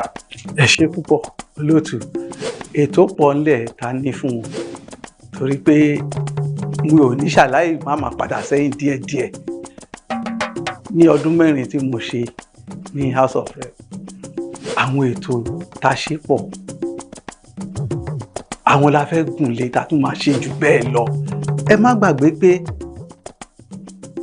council ó ní ètò tiẹ̀ tó gbọ́dọ̀ máa ṣe fún ará ìlú lórí yàtọ̀ sí ti ìjọba ìpínlẹ̀ àti ìjọba àpapọ̀ àwọn ni wọ́n ní primary health care center lọ́wọ́ tó gbọ́dọ̀ manage ẹ̀ dáadáa nígbà tẹ́mi wà ní Àbújá primary health care center bíi 2-3 mo facilitate wálé pẹ̀lú full instrument tó yẹ kó wà nínú wọn mi ò tún dúró síbẹ̀ mo tún lọ sí general hospital mo lọ donate equipment síbẹ̀ mo ò tún dúró ń bẹ̀ ní àwọn primary health care center wa mo tún donate oògùn tó worth over 20-something million naira síbẹ̀ nígbà tí mo wà ní aṣòfin nìyẹn o tí n bá wá dé council gbogbo àwọn primary health care center tó wà ní under council lọ́wọ́lọ́wọ́ mo fi dá gbogbo àwọn èèyàn mi lójú pé wọ́n máa function properly àwọn ibi tí ò tí ì ní àwọn ìgbèríko tí ò tí ì ní Ọlọ́run á ràn wá lọ́wọ́ láti rí i pé a ṣe sí gbogbo ibẹ̀ tàdé máa rí wípé àwọn òṣìṣẹ́ wà níbẹ̀ tí wọ́n ń ṣe tó yẹ kán ṣe lásìkò tó yẹ kán ṣe yàtọ̀ síyẹn a máa ensure pé àṣepọ̀ ó wà láàárín primary health care center wa àti general hospital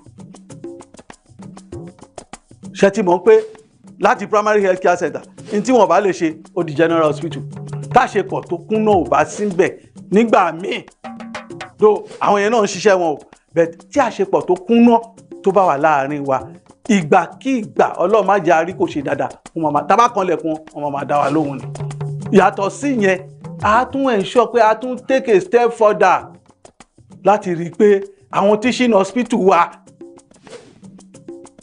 Badagry local government handwriting wọn wà ń bẹ̀.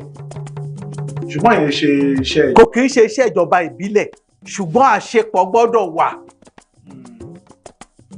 àbí kì í ṣe pé wọ́n ń gbéyàn láti ìgbèríko lọ sáwọn Ọlọ́run má jà rí láburú o àgbàdúrà fún nǹkan burúkú kó ṣẹlẹ̀ àmọ́ tí wọ́n bá gbé èèyàn láti primary health care center lọ sí general hospital tí kò bá sí àṣepọ̀ tó dán mọ́rán nígbà máa wọ pé ẹ gbé síbẹ̀ ẹ kò sí bed kò sí igbá kò sáwo ṣùgbọ́n táṣepọ̀ tó dán mọ́rán bá wà ń bẹ̀ kíákíá no máa dá lọ the same thing teaching hospital àwọn yẹn ni mo sọ pé àwọn opportunity tá Ọlọ́run ti fún wa tá ti serve ní àwọn ibì kan à á lo àwọn connections yẹn láti rí i pé a ṣe àwọn ètò yẹn bó ṣe tọ́ àti bó ṣe yẹ.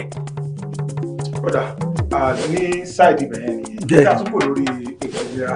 ẹ máa tún dún ètò ìlera àfikún wa o torí ìgbà tí mo wà ní House of Rep náà mo ṣe ètò láti rí i pé àwọn tó ní ètò ní kùdìẹ̀kudiẹ ní ọ̀rọ̀ olójúdé a ṣe ètò fún àwọn èèyàn tó ju 500 lọ láti rí wípé wọ́n wojú wọn wọ́n dẹ̀ fún ní jígí a pè jígí yẹn nígbà yẹn ní jígí Bọ́lá torí ètò tí bàbá wa ti fi sílẹ̀ ní kò gbọ́dọ̀ kú a ṣe ètò yẹn nígbà yẹn wọ́n ń pe kíní kan ní health insurance scheme a ṣe ètò yẹn fún over 700 people nígbà yẹn nínú eléyìí ara nǹkan tí mo sọ pé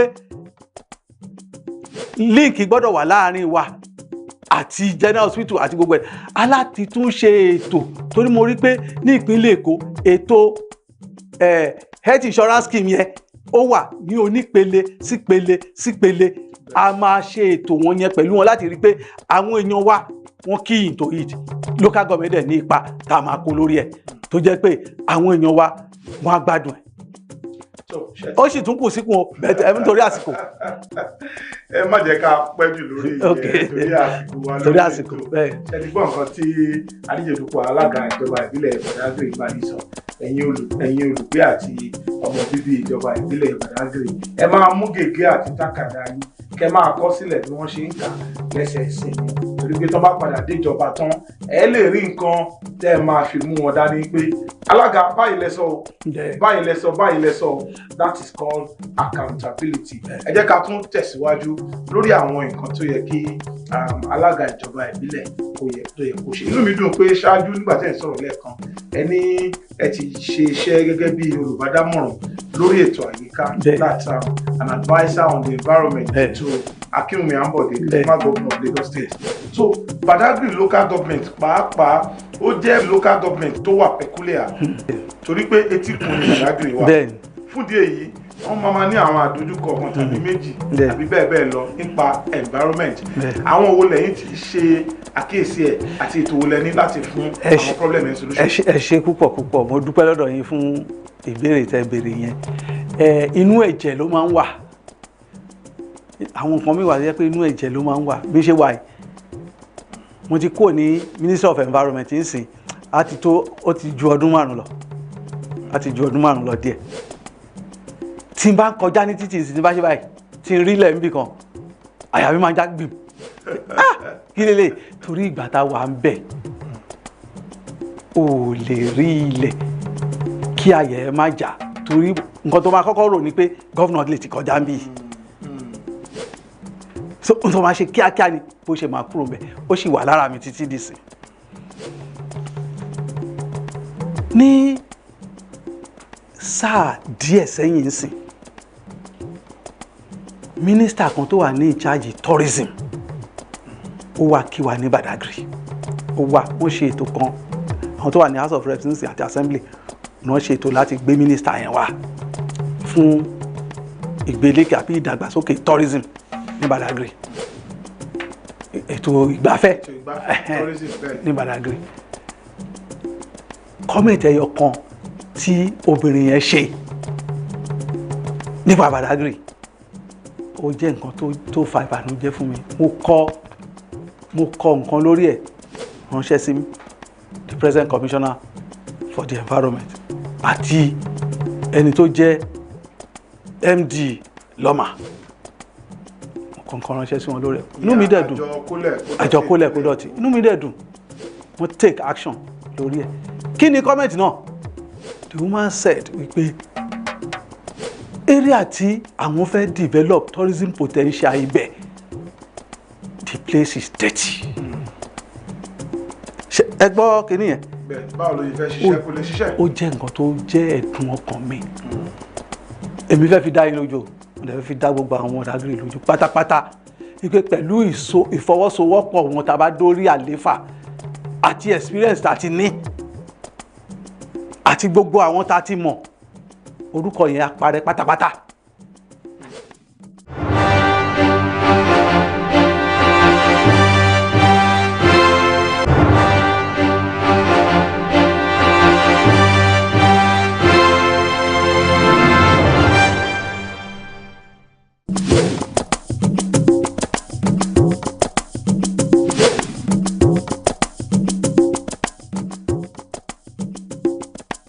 lónìí alàgbà Babátúndé Òǹpè ní àlejò wa, àwọn sì ni wọ́n jẹ́ gẹ́gẹ́ bí adíje dupò alága níjọba ìbílẹ̀ Badagry, that's chairmanship aspirant for Badagry local government ní ìpínlẹ̀ Èkó. Oríṣiríṣi nǹkan láti mẹ́nubà láti àárọ̀, ṣùgbọ́n a tún tẹ̀síwájú lórí àwọn ètò wọn tí wọ́n ní fún aráàlú. Alàgbà Òǹpè, tí a bá wò á rí i pé àṣà àti ìṣe àti ìgbafẹ́ ó jẹ́ nǹkan tí àwọn ará Badagry fẹ́ràn dáadáa, tó fẹ́ràn púpọ̀ jù. Mo mọ Zàǹgbétọ́, kò síbi tí Zàǹgbétọ́ ti jó táwọn èèyàn wá láti wá wò wọ́n. Tí wọ́n bá ń kọrin Badagry, orin tó dùn ni.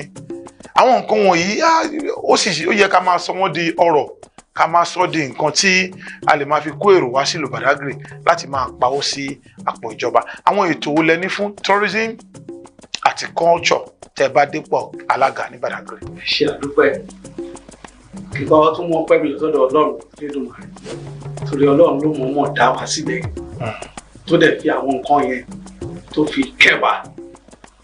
Àwa Ọlọ́run fi àwọn nǹkan yẹn kẹ́. Àwa la ní ọ̀sà, àwa la lòkun. Yàtọ̀ sáwọn yẹn, Ọlọ́run tó fi àwọn history kan fi kẹ́ wa. Bẹ́ẹ̀ni. Tó jẹ́ pé àwọn èèyàn gbọ́dọ̀ máa wá rí fún. Wọ́n sọ pé ibi tó ti kọ́kọ́ preach Christianity àbí tó ti kọ́kọ́ celebrate Christmas ní Nàìjíríà. Ìlú Badagry ni. Badagry. Bẹ́ẹ̀ni. Tábà ní ibi tí pẹ̀tẹ́sì àkọ́kọ́ kan wà. Ilé alájà àkọ́kọ́ nílẹ̀ Nàìjíríà. Badagry ni. Bẹ́ẹ̀ni. Tábà ní ibo náà ti translate Bible. Bíbélì sí Yorùbá. Badagry ni. Nínú ọgbà yẹn gan oríṣiríṣi wà bẹ̀. Omi kan wà bẹ̀ tó jẹ́ kọ̀ǹga kan wà bẹ̀. Bẹ́ẹ̀ni. Ọlọ́run fi ta Badagry ní kẹ́. Káwá sọ ọ̀rọ̀ pé wọ́n ṣe òwò ẹrú. Èyí náà tún wà bẹ̀. To the extent pé ibi kan wà láti pẹ̀lú point of no return. Bẹ́ẹ̀ni. Gbogbo nǹkan ìlú wà bẹ́ẹ̀. Adúpẹ́ lọ́dọ̀ àwọn gómìnà wọ́n ti try fún wa. Àmọ́ mo sọ fáwọn èèyàn mi wípé ó tún ṣì kù. Ibi tó tún kù sí náà ni pé ẹlẹ́rù ló máa ń gbé ẹrù ẹ̀ ká tó tún sọ pé wọ́n bá fọwọ́ kùn. Bẹ́ẹ̀ni. Ó kù àdẹ̀mọ́ ibi tó kù sí. Ìdílé èèyàn náà gbogbo ẹ̀ lórí afẹ́fẹ́. Àwọn èmi ò ń kókù. Ìbáwọn èèyàn ti lọ sí Múránsì. Bẹ́ẹ̀ni. Kí ló lọ ṣe bẹ̀? Wọ́n lọ gbàdúrà ni. Bẹ́ẹ̀ni. Àwọn èèyàn lọ Jerusalem náà. Kí ló lọ ṣe bẹ̀? Wọ́n lọ ń gbàdúrà ni. Tourism tẹ̀ tún pẹ̀lú. Tourism náà tún pẹ̀lú. Bẹ́ẹ̀ni. Èmi mo gbọ́ lórí social media. Pastor àbí evangelist kan ó visit First Story building. Ó wọ ibi tí wọ́n ti translate Bible kúrò ní English sí Yorùbá. Ó dẹ̀ fọwọ́ lé Bible tó wà bẹ̀. Ó gbàdúrà. Later mo wá gbọ́ testimony pé nǹkan ṣe ń bẹ̀ ẹjọ́ yẹn ó ṣe báyìí báwọn. That same evangelist àbí pastor tí mo sọ yẹn nígbà tí wọ́n bọ́lẹ̀ látòkè yẹn wọ́n kan omi, everybody was rushing the water from the well. Ní Badagry. Wọ́n kan omi yẹn wọ́n rọ́ lọ. Later mo gbọ́ gbogbo nǹkan tó ń fi omi yẹn ṣe tọ́lọ́run dẹ̀ gbà. Torí gbogbo kìíní yìí náà publicize ètò. Bẹ́ẹ̀ni. Ètò tó lórí ẹ̀. Excuse me, màá tún sọ kan fún yín. Mo sọ fún yín pé ìjọba ìpínlẹ̀ Èkó ti try fún wa tó pọ̀. Site Agiatri. Ibi tí wọ́n ti kọ́kọ́ celebrate Christmas ní Nàìjíríà. Bẹ́ẹ̀ni. Lagos State government bá wa tún ṣe. Kí là ń ṣe sí láti rí pé àpòtẹ̀ tó good use. Slave market ní Bẹ̀rẹ̀kẹ́tẹ̀. Lagos State government bá wa tún ṣe lẹ́nu.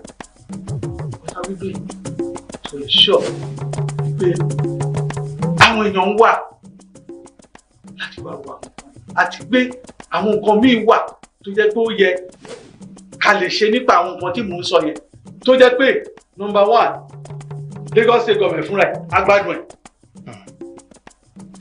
lórí ètò tourism ni mò ń sọ yìí o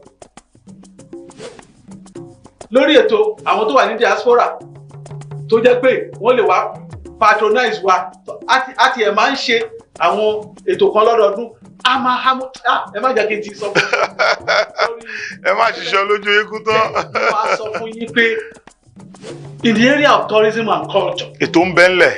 Sure, we should be rest assured. Èmi nìkan kọ́ ni mo fẹ́ ṣe. Àwọn ọmọ wa tó jẹ́ ògúnná gbogbo ní orí iṣẹ́ tourism. Expert, àwọn tó jẹ́ expert. The expert they are with me. I will still bring more from outside. We are going to collaborate. Àwa náà ní fi yín lọ́rùn sílẹ̀. Gbogbo èyí tẹ́ ń sọ yìí náà la máa mú yín lọ́wọ́ báyìí láti rí dájú wípé ẹ ṣe lóòótọ́ àti lódodo. Ẹ jẹ́ ká kásẹ̀ ètò yìí ńlẹ̀ báyìí. Àwọn àgbẹ̀ Badagry Agrarian Society ni kí ni ètò tẹ́ ní fún wọn ní pàtó? Ètò pọ̀lẹ̀. Àgbẹ̀ apẹja nǹkan bẹ́ẹ̀ yẹn pọ̀ Badagry. Ètò pọ̀lẹ̀. Àgbẹ̀ ni bàbá tèmi náà kan tó. Àgbẹ̀ tí wọ́n nígbà yẹn ọkọ́ náà fi ń ṣe náà fi ń ro ó pọ́lẹ̀ rẹpẹtẹ. Àwọn ayé ti dáadé. Ètò wà nílẹ̀ rẹpẹtẹ láti encourage àwọn farmers wa. Bóyá àgbẹ̀ apẹja ni o, àgbẹ̀ olóhùn ọ̀gbìn ni o, àgbẹ̀ olóhùn ọ̀sìn ni o, gbogbo wọn la máa ràn lọ́wọ́. Yàtọ̀ sí pé a fẹ́ ràn wọ́n lọ́wọ́, ètò láti rí i pé ìlú fúnra rẹ̀ ó benefit from it. Torí pé táwọn bá ń produce tí ìlú ń rí ní owó pọ́kú, ìyẹn ni àṣeyọrí ilẹ̀ o.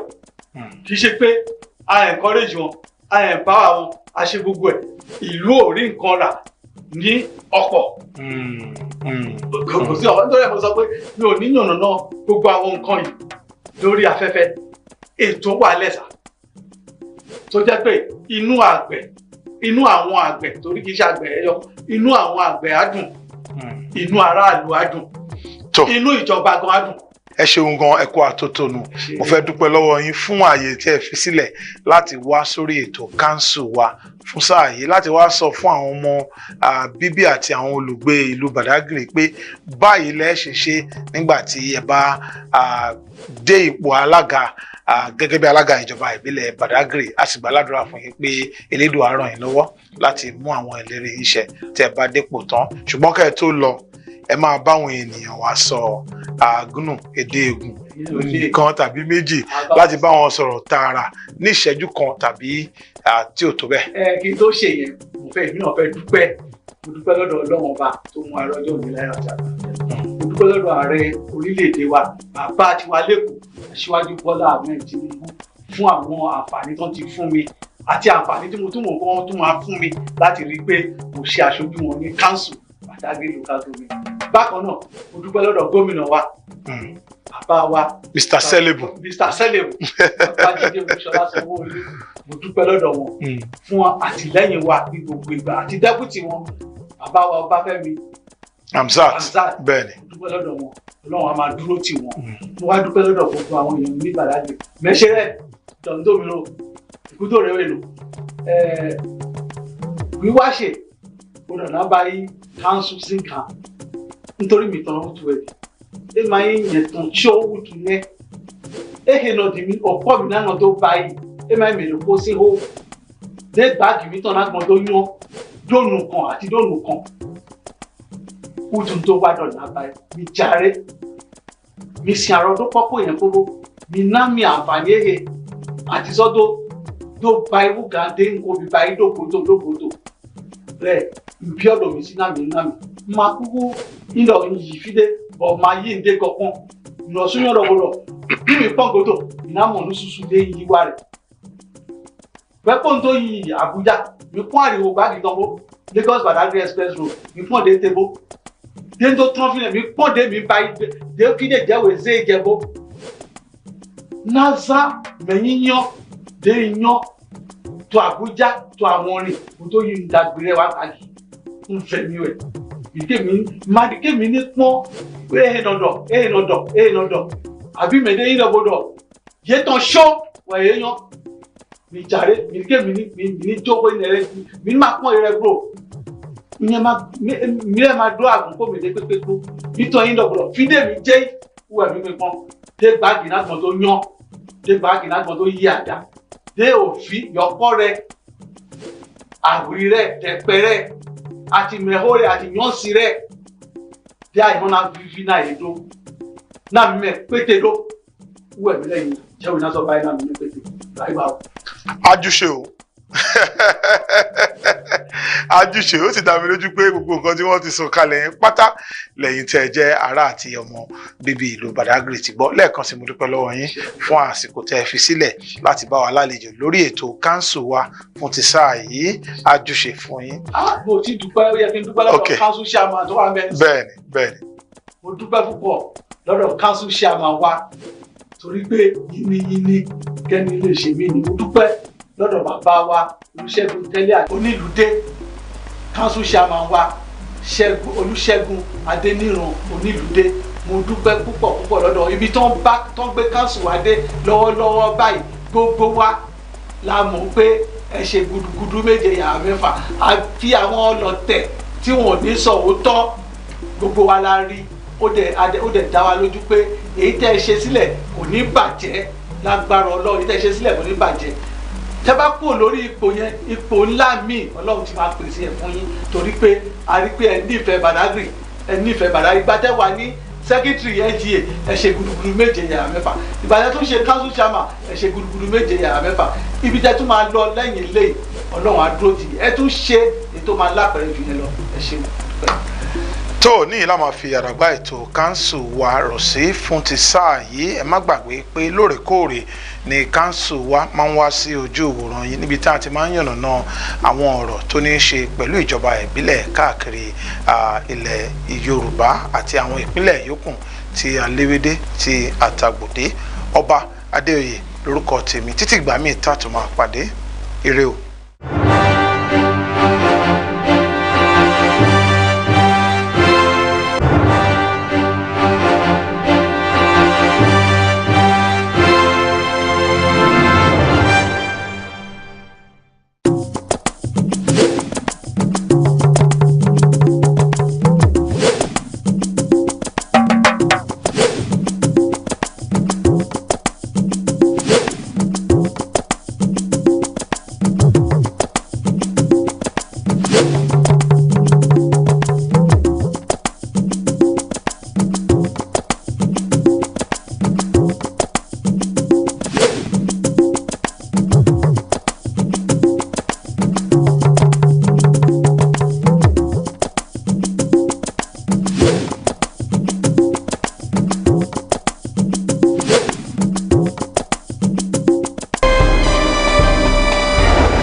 You are watching the test transmission of TVWest. Don't forget to follow and subscribe to our social media handle at TVWestNG across all social networks. Thanks for staying with us. TV West. Reporting the West, inspiring progress.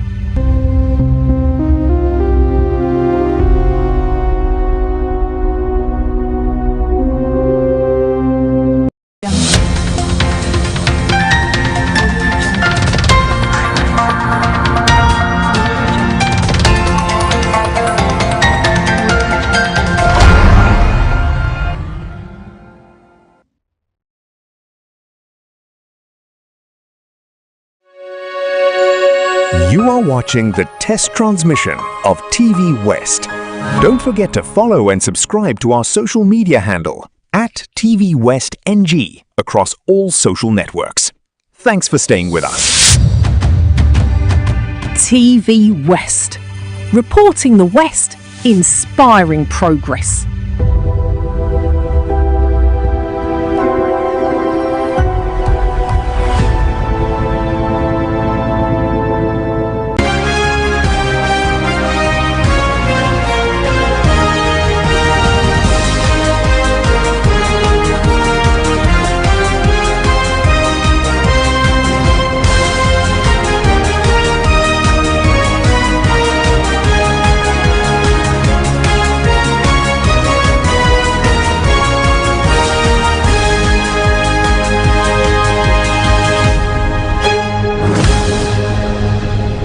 Thanks for staying with us on TV West. You're watching News Radar. I'm Victoria Ogudende. Here's what on the radar this hour. State Police Bill heads to Tinubu's desk September 3 as public portal opens for input and state lawmakers await its transmission. Lagos divert traffic at Antony Village bus stop as reconstruction begins. Motorists urged to avoid the area and plan alternative routes. Organized Labour pushes for a meeting with the Finance Minister over outstanding wage awards and a 40% allowance, warning that continued delays could spark industrial action.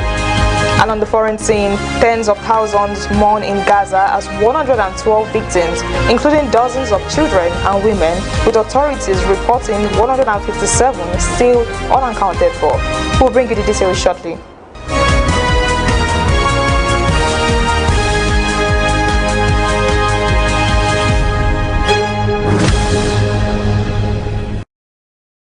We now bring you the details. President Bola Tinubu will receive the Executive National Policing Bill for review on September 3rd, the presidency has revealed. The government also unveiled a public information portal for Nigeria to submit memoranda on the legislation before it is transmitted to the National Assembly. Chief of Staff Femi Gbajabiamila, who chairs the Presidential Working Group on the bill, says the 7-week exercise runs from July 27th to September 14th. He added that the final package would include schedules, a fiscal note, and a state readiness framework. The public portal went live on Monday and will accept submissions for roughly 2 weeks. Gbajabiamila says the cost of the new system will be evidence-based and determined state by state. Meanwhile, the Conference of Speakers of State Legislatures have urged the National Assembly to transmit the bill to the 36 State House of Assembly for consideration. Chairman Dennis Guver says lawmakers at the state level cannot begin deliberations until the bill is formally received. Osun State Governor Ademola Adeleke has alleged the extrajudicial killings are occurring in the state and appealed to President Bola Tinubu to intervene. Speaking at an Accord Party campaign rally in Osogbo on Monday, Adeleke said the president must not turn a blind eye to the development. He reminded Tinubu that he and his party had already endorsed him for another term ahead of the 2027 elections and urged him to play a fatherly role by protecting residents. The governor accused the police of taking sides in the political crisis ravaging the state. He warned that the kind of crisis that engulfed the region after the 1983 general elections must be averted by all stakeholders. Adeleke declared that any plan to manipulate the August 15th governorship poll would be frustrated by the electorate. He said voters would go out en masse to vote and defend their votes. We don't have a fear of God. He said, but we are using wisdom of Solomon to let us vote. Ibola Fedi, President Tinubu, all your valuable power, please wake up to your responsibility. We have endorsed you. Emma Kawamo, call the police people to order. The international community are watching all over the world. The kings are watching all over the world because the general election is 2007, and we want you to continue 2027, and we want you, our father, to continue your job. That this is going to be a test for you because you fought for this democracy. Don't let Oyetola spoil it for you. President Tinubu, Oyetola and Komirunie Osuo, Senator Father Uzi Bayo.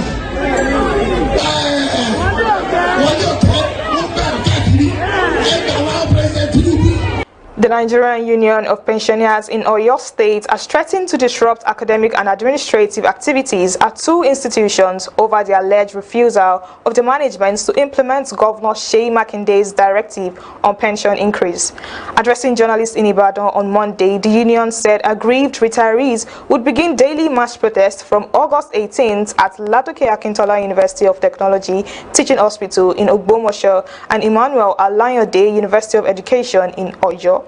The union has also approached the Nigerian Labour Congress to declare a 3-day warning strike across the two institutions to compel compliance. The pensioners accuse the Chief Medical Director of Lawtech Teaching Hospital and the Vice Chancellor of Emmanuel Alanyode University of refusing to comply with the state government's directive. According to the union, Governor Makinde directed in January 2025 that the lowest paid pensioner in Oyo State should receive a minimum monthly pension of 25,000 naira.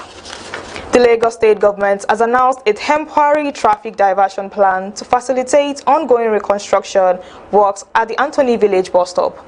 In a statement issued on Monday, the Ministry of Transportation said evacuation had commenced at the bus stop as part of efforts to provide a permanent solution to a section of the road that has suffered repeated damage from heavy rainfall. The affected section will be reconstructed with interlocking paving stones to improve its durability. Motorists traveling from Fadeyi and intending to access the Apapa-Oshodi Expressway through Anthony Village will not be able to use the routes during the construction period. Similarly, motorists using the Anthony Village bus stop service lane to connect Oshodi should avoid the corridor and remain on the expressway instead. Motorists traveling from Oshodi and intending to access the Anthony Korodu Road through Anthony Village should also be aware that there is no road at the project location while construction is in progress. The government appealed to motorists to plan their journeys and use alternative routes to reduce traffic congestion. You are watching News Radar on TV West. We'll take a short break now and return with more news. Stay with us.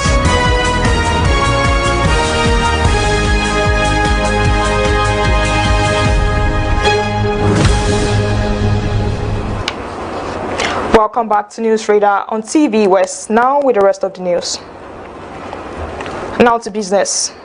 43 Nigerian insurance and reinsurance companies have met new capital requirements introduced under landmark industry reforms, the National Insurance Commission said on Sunday. The regulator said 8 insurers that submitted evidence of compliance shortly before July 31st deadline were still undergoing final verification, which it expects to conclude within 14 days. The exercise was conducted under the Nigerian Insurance Industry Reform Act 2025, signed into law by President Bola Tinubu last year as part of broader financial sector reforms. Nigeria had about 60 licensed insurance and reinsurance companies before the recapitalization exercise. Under the new rules, they were required to maintain minimum capital levels based on their business segment, with thresholds set at 15 billion naira for life insurers, 25 billion naira for non-life insurance, and 45 billion naira for reinsurance. The regulator said higher capital levels would improve insurers' ability to honor policyholder obligations, absorb emerging risk, and support long-term investments across the economy. The Joint National Public Service Negotiating Council has urged the Minister of Finance to convene an urgent meeting over the delayed payment of 2 months' wage award and the implementation of the 40% peculiar allowance for federal workers. In a letter addressed to the minister, the union said it was seeking an audience on or before August 11th, warning that failure to resolve the issues could spark unrest among public servants.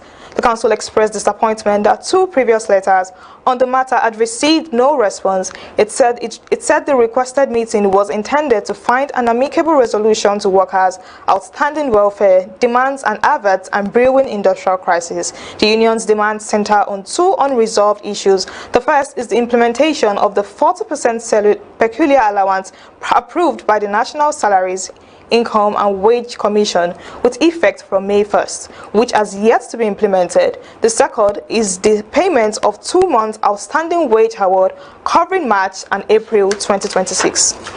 The Nigeria Customs Service has released the final list of successful candidates for its 2024/2025 recruitment, with only 3,852 applicants securing places out of over 573,000 who applied. Comptroller General Adewale Adeniyi announced the list during a press briefing in Abuja on Tuesday. He said the recruitment recorded one of the highest level of competition in the industry of the service, with just 0.67% of applicants making the final selection. Successful candidates were selected among the 3 entry cadres. 1,275 made the superintendent cadre, 2,367 for the Inspectorate cadre and 2,210 for the Customs Assistant cadre. Adeni apologized to applicants for the lengthy process, which began in December 2024 and took 20 months to complete. He cited the unprecedented volume of applications, administrative challenges, and the need to ensure a transparent selection process. He said every application had to be verified against the National Identity Database, with candidates passing through application screening, computer-based examination, and multiple layers of scrutiny. In sports, Victor Osimhen declined to wear the captain's armband during Galatasaray's pre-season friendly against Rennes on Tuesday. The incident occurred in the second half when Abdulkarim Badaki was substituted in the 74th minute. He passed the armband to Osimhen, but the Nigerian forward handed it to Yunus Akun instead. Akun was taken aback by Osimhen's choice and tried to convince him to accept it, but the former African Footballer of the Year remained steadfast in his refusal. The match ended in a 3-all draw at the Ali Sami Yen Sports Complex. Osimhen had earlier opened the scoring, leaping highest to head home from a corner kick.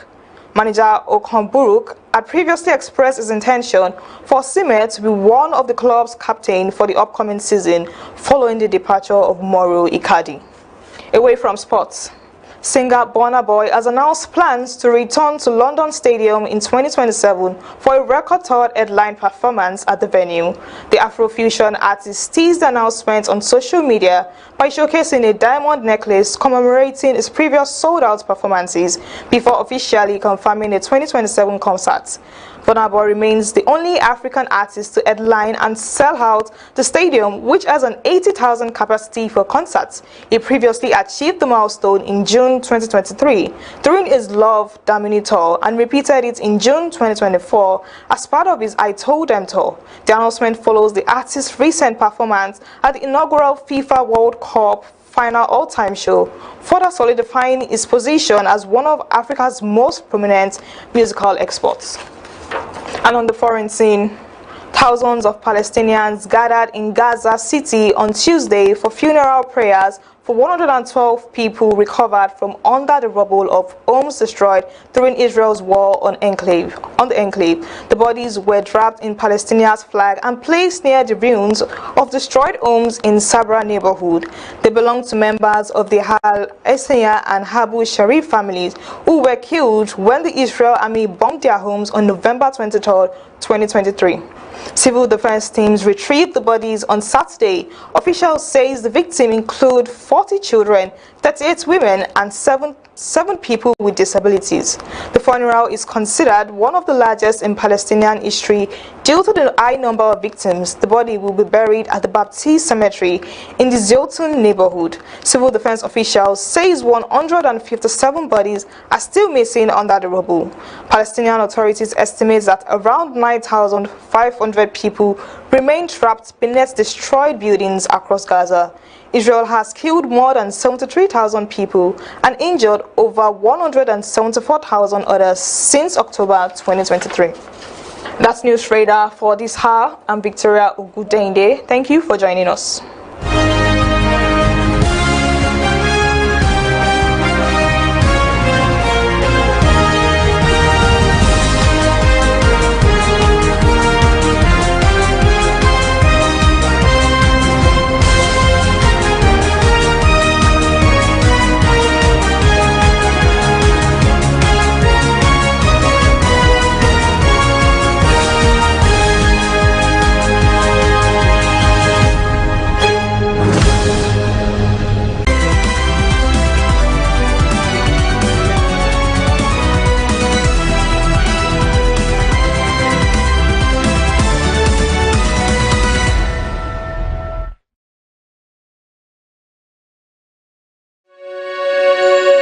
You are watching the test transmission of TVWest.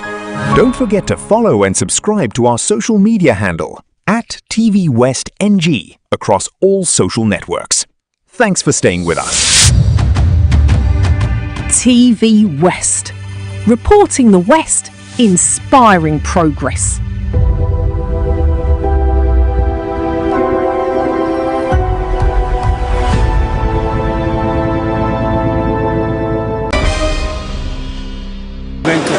The Federal Operations Unit FOU Zone A of the Nigeria Customs Service has intercepted a range of contraband items worth over 1.5 billion naira in Lagos within just 3 weeks of a renewed operation, resulting in 4 arrests. Speaking at his maiden press briefing held in Ikeja on Friday, the newly appointed controller of FOU Zone A, Mohammed Shuaib, said the seizures were the result of strategic reforms and intelligence-driven operations initiated since he assumed office on April 23, 2025. He stated that the Customs Service had recovered over 20.7 million naira through the issuance of demand notices related to irregular importation and the auction to seized petroleum products. According to him, the amount was generated by identifying shortfalls and enforcing appropriate penalties in line with the service commitment to revenue generation. In terms of revenue generation, our unit generates revenue primarily through the intervention executed by our personnel, issuing demand notices as DN, where shortfalls are identified, and conducting auction sales of seized perishable goods. We have diligently optimized these revenue streams to ensure accurate recovery of funds. As of today, we have successfully recovered a total of 20,709,270 naira only, 99 kobo. In a major anti-smuggling operation, Shuaib disclosed that 7 20-foot containers loaded with various prohibited items were intercepted within the Lagos metropolis. Preliminary investigations showed the contents include used tires, a vehicle, foreign parboiled rice, new shoes, new clothes, and bags. Within this short period of 3 weeks, our unit has inflicted substantial losses on these non-state actors through the intersection of numerous illegal goods. Notable seizures include 4,085 bags of foreign parboiled rice of 50 kg each, that is stocked in 7 trailers. So, 15 illegally imported foreign used vehicles, 82 packs of tramadol and 10 sachets per pack, that is 246 kilograms of cannabis sativa, 290 jerrycans of premium motor spirit, then 12 bags of 4 sacks of used clothing. 4 suspects were arrested in connection with the various seizures, which have a duty paid value of 1,501,312,495 naira only. The controller revealed that the unit also seized 4,085 bags of foreign parboiled rice, which equals about 7 trailer loads, 15 smuggled foreign used vehicles, 82 packs of tramadol, 246 kg of cannabis sativa, 290 jerrycans of premium motor spirit, PMS, and multiple bales of used clothing. He confirmed that 4 suspects had been arrested in connection with the seizures, which were valued at over 1.5 billion naira in duty-paid terms. Shuaib explained that the shift from traditional stop and search methods to intelligence-based enforcement had significantly improved operational efficiency. He added that the new strategy was aimed at reducing delays and forcing efforts on targeted high-impact interventions. In line with the dictate of the NCS to foster inter-agency collaboration, we will be handing over the seized 246 kilograms of cannabis sativa to the National Drug Law Enforcement Agency, NDLA, and the tramadol capsule will be handed over to the National Agency for Food, Drug and Administration and Control, that is NAFDAC, for further investigation and prosecution. We encourage the public, encourage the general public to remain vigilant and report any suspicious activities related to smuggling or illicit trade. On interagency collaboration, the controller announced that the seized 246 kg of cannabis would be handed over to the National Drug Law Enforcement Agency, NDLEA, while the intercepted tramadol will be transferred to the National Agency for Food and Drug Administration and Control, NAFDAC, for further investigation and prosecution. Speaking on trade facilitation, Shuaib acknowledged the importance of efficient customs procedures in boosting the national economy. He noted that the unit's new approach was designed to eliminate barriers to trade by collapsing patrol checkpoints within the Lagos metropolis and promoting transparency across board. Shuaib thanked members of the press for their support and affirmed the service's commitment to protecting the economy and the Nigerian people. Oluwabukola Olaumo, TV West, Ikeja, Lagos.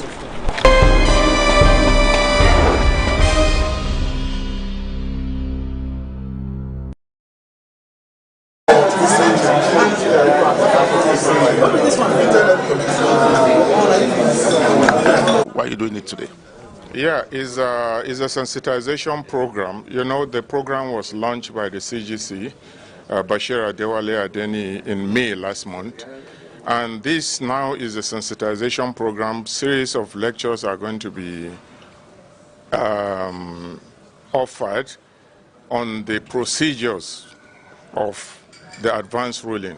As we all know, the advance ruling is a trade facilitation tool which is going to facilitate how business or trade is being carried out in Nigeria. In essence, what it means is that applicants or importers or their representatives are going to apply to Nigeria Customs Service on information in regards to classification, valuation, origin, or status. When we talk about status, we are talking whether consignment physical policies as it affects certain products. Whether these products are covered by end user or not, or they are under restriction, like as you are aware, the items like fish, before you import fish into Nigeria, there are certain things you need to do. So advance ruling will give you information on most of these items. So when you get it, according to our laws, section 24 is going to be binding on both the applicant or the declarant as well as Nigeria Customs Service. So whatever information is given, the moment the importation is done, all items, as long as they are followed anyway, is going to be binding on both the importer and Nigeria Customs Service. All right, if I may ask, sir, I know that since the CGC came on board, he's been initiating so many innovative tools to facilitate trade. Now, what makes this one different from the others? I know some time ago we did something like the time release study. There was other one that has to do with AEO. Yes, AEO and all of that. So, sir, can you tell us why this is different from others and what this would do more, to advance trade? As you are all aware, the CGC is somebody that is very passionate about the Nigerian economy. We all know. From the beginning, when 1 year ago, what he did when he came on board was to engage stakeholders. That's part of the process of trade facilitation as well. There was a robust stakeholder engagement. Thereafter, just like you said in your question, there was a time release study which checks the time. It's part of the trade facilitation tool as well. There's the AEO, which is still the same, a part of the trade facilitation tool. Then the advanced ruling. We notice before now a lot of time is being wasted on arguments on classification, argument on values, argument of where origin of goods and all that. But at this point, why this is going to be different is information, specific classification guideline is going to be given on every item that is required by the declarant. Values are going to be given, is going to be on paper before the importation is made. So if the importation is made, you are going to go according to what has been agreed on. You pass your declaration. Nobody is going to question it. You understand? So these items are going to come in exactly as stated on the certificate to be issued. So it's going to simplify everything. It's going to harmonize and make standard very clear. All right, talking about making standard very clear, I have to ask this question. I know that in recent times we've been having so many seizures, partly with regards to cargoes or items that are threatening to, societal security. Will these things, advanced ruling also tackle such problems, with regards to people bringing in such items, people being able to track them or pick them out before they get to the country, and among other things. And will it also impact revenue generation for the Nigeria Customs Service? Definitely, when we talk about facilitation, we are talking about revenue as well. The faster you move your cargo, the more revenue, the more cargoes come in, the more there will be space in our ports, the more cargoes will come in, and the more revenue for Nigeria Customs Service, the more revenue for Nigeria. So when advanced ruling, when it's done on products, you know exactly where these products are coming from, you know the values, you know the classification, then the bottom line still remains physical examination. When comprehensive physical examinations are done, illicit items that are not supposed to come in, definitely they are going to be tracked. Sir. And they are going to get them. So at this point, I think whoever engages in anything illicit is going to find it very difficult, because the documentations are going to be there. The bill lading, the manifest, everything will be very clearly stated, and anybody that comes forward to engage in the advanced ruling tool, if anything is done otherwise, Nigeria Customs Service has the right to withdraw such ruling on any item. Sir, has there been any major infraction that necessitated this flag off of this program at this time? Any major infractions? No, you know, these are in line with international best practices. It's all over the world. When you talk, these are tools introduced by WCO, WTO to ensure that there is standard. There is standard in international trade. It cut across countries, it cut across borders. So it's not only particular to Nigeria. So many countries are adopting these procedures. They are tools rolled out for all countries to go in order to embark on, in order to standardize international trade, in order to simplify international trade. So anywhere you go around the world, you see all these tools being rolled out. It's not peculiar only to Nigeria. Thank you, sir. You're welcome. Thank you.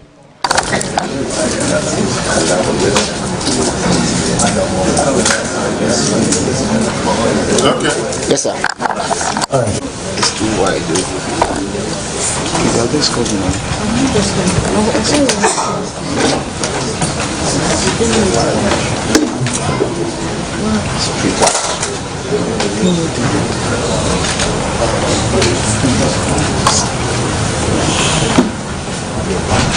It's okay.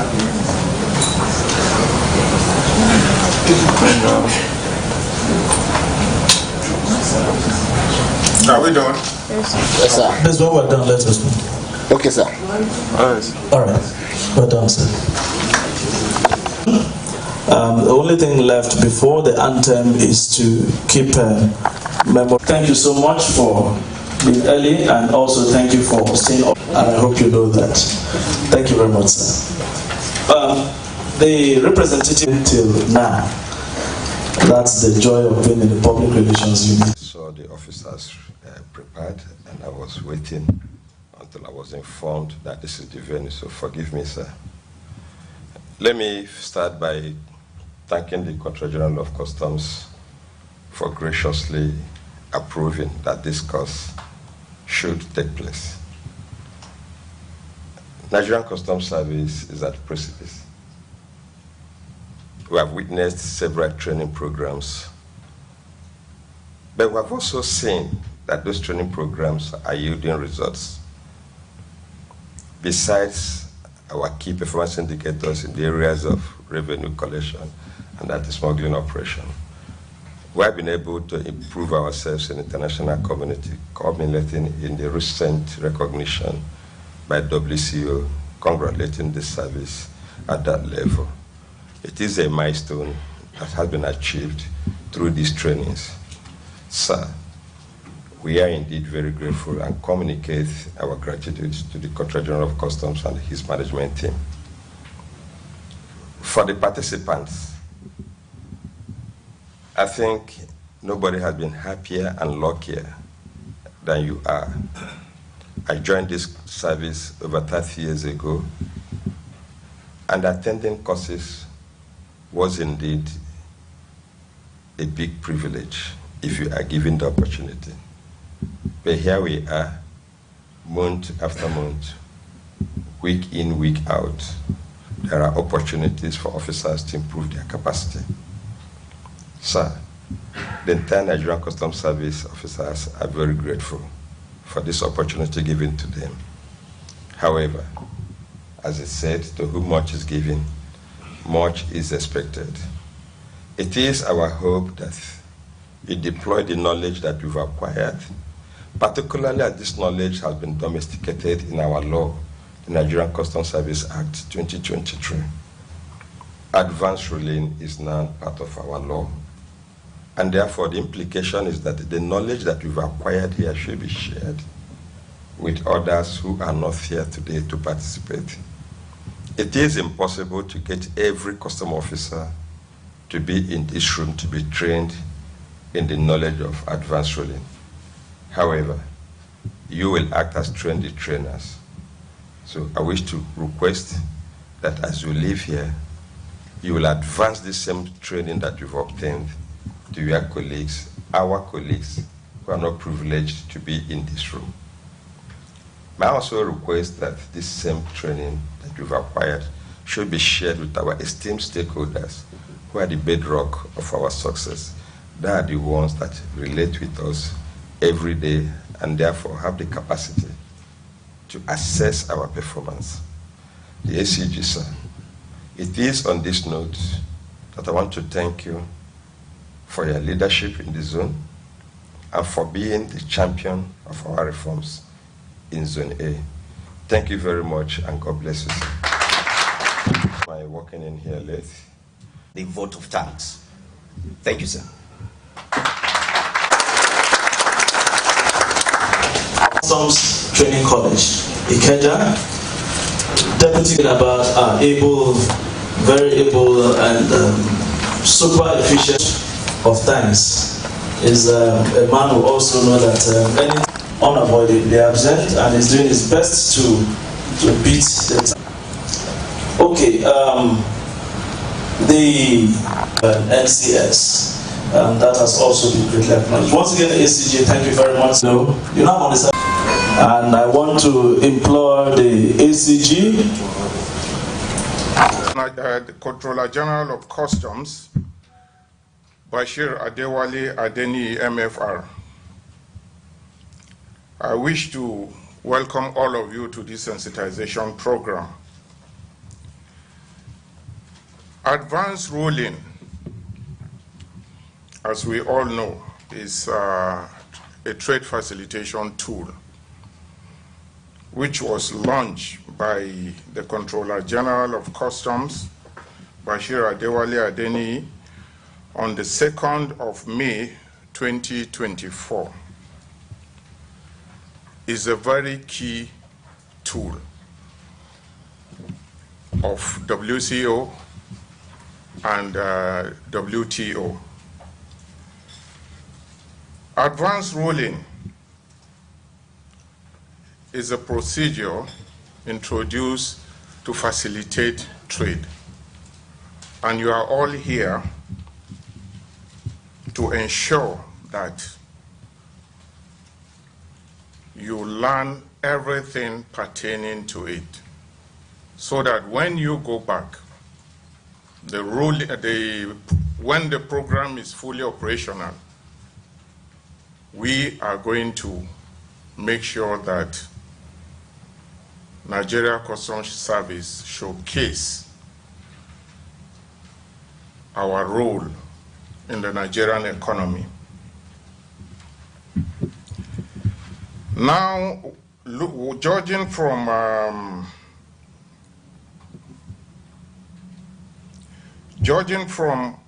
since the Controller General assumed office over a year ago, we can notice that a lot of things has been rolled out. First of all, he hit the ground running. There was this robust engagement program that he embarked on. Almost every stakeholder engagement, stakeholders were engaged. It's a very vital tool as well in the process of running modern day customs, stakeholder engagement. Thereafter, he rolled out the time release study. After the time release study, we had the AEO program. We now have the advanced ruling. All these programs are introduced to ensure that we perform our duty effectively. And these programs are all tools of trade facilitation. And when you talk about trade facilitation, we are talking about harmonization of custom procedures in line with best international practice. When you talk about trade facilitation, you talk about simplification, you talk about standardization, you talk about transparency. All these are procedures introduced to ensure that customs operations are up to date and up to standard internationally. So I appeal to all of you on behalf of Controller General of Customs and Management of Nigeria Customs Service to pay attentively, to pay attention to this program, ensure that exhaustively you understand the procedures therein, so that whenever we go back to our various duties and these programs are being implemented, we are not going to have issues with it. All of you, you are all aware of what we are facing today in the country. The security challenges we are facing today in Nigeria. These programs roll out. When we stick strictly to them, you see that they will make our jobs easy. And this calls for sacrifice as it is. You might not be able to have it your way, but let's be sure that whenever we perform our duties in line with what is laid down, we are going to be fully covered. Advanced ruling, as we all know, is in the Custom Act as it is. Section 24, I think. I'm short. Section 24 is legally in our Act. So any action you take, you must ensure that is in line with the procedures laid down for it. And I think to put it in a very simple form, let me not be a lecturer on it, but the little I know so far, because I'm going to learn more about it as well, but the little I know, there is going to be an application by the declarant or an applicant or an importer or through his agent to Nigeria Customs Service.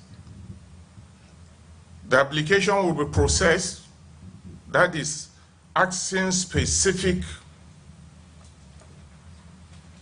information on classification of an item, asking question on value of an item, asking question on origin of item, asking question on the status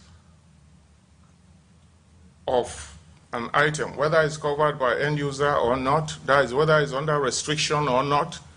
These are questions that are going to be put forward in the application. It's going to be reviewed. After it's reviewed, a form of certificate will be issued that is going to be binding on Nigeria Customs as well as the applicant for a period of time. And I believe, as it is in the Act, along the line, charges might even be put on that procedure. Customs can charge the applicant. So these are things that are clearly laid out. Whether we like it or not, is not something we should introduce anything apart from what is laid down. So at this point, I would like to welcome all of you to the sensitization program, and I urge all of you, you pay attentively, you pay serious attention to this, because I can see all of you, you are all young officers here. The future of Nigeria Customs Service lies on your hand, it lies on you. The better you understand the procedure, the better you are going to work on it. And the better it's going to be for Nigeria and Nigerian economy. So at this point, on behalf of Controller General of Customs and Management of Nigeria Customs, I welcome all of you. And I end my speech at this point. Thank you very much. Controller N. Ishaku, Controller of Trade Facilitation, all controllers from the zonal office. I welcome representative of the NESP, members of the press, you are all recognized and welcome. Let me stand on the existing protocol so that I will not leave anybody out. The ACG Zone A, ACG Saidu Yusuf, the zonal coordinator to Customs to J.O. Adejo is standing in for him. And the National Public Relations Officer, Chief Superintendent of Customs, Abdullah Mewad. Okay, having said that, we're getting to the peak of the moment, one of the very high points, or contact any of the GIZ officials and make sure your name is in attendance sheet. Please, kindly quickly say that if you came in a month later after we started and you are in session, so that they can carry on the officers you see here all seated today are from various. Okay, having said that, the relationship between GIZ and the Nigerian Custom has been of immense importance to us. And we at GIZ, and particularly Nigerian Energy Support Program, which is co-funded by the European Union and German government and also implemented by GIZ, will seek to always continue to support the Nigerian Customs. I know that the Nigerian Customs is a big organization, and we are particularly delighted with this good relationship. And we are also delighted to also say today that especially for the advanced ruling system, it's also a good initiative, which we know that it's going to really bring clarity, especially for us that have been working in this sector, particularly on renewable energy and energy efficiency technologies.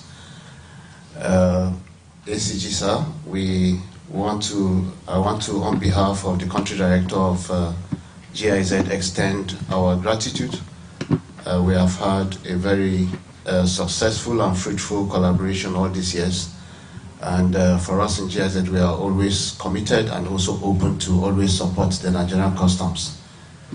I want to encourage all of us here who are here, especially to also get an insight into what we'll be doing today, to be open-minded and also discuss, because this is for the good of our country, and I'm sure at the end of the day we will have an opportunity to improve on our processes, especially in terms of importation, bringing clarity. I thank you all for... of this event is to initiate the procedures for advance rulings officially and to raise awareness among the officers of the Nigeria Customs Service of the application procedures, documentary requirements, and risk management controls.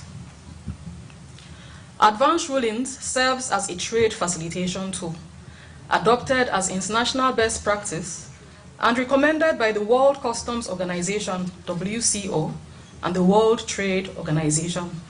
It aims to simplify the clearance of goods from customs control.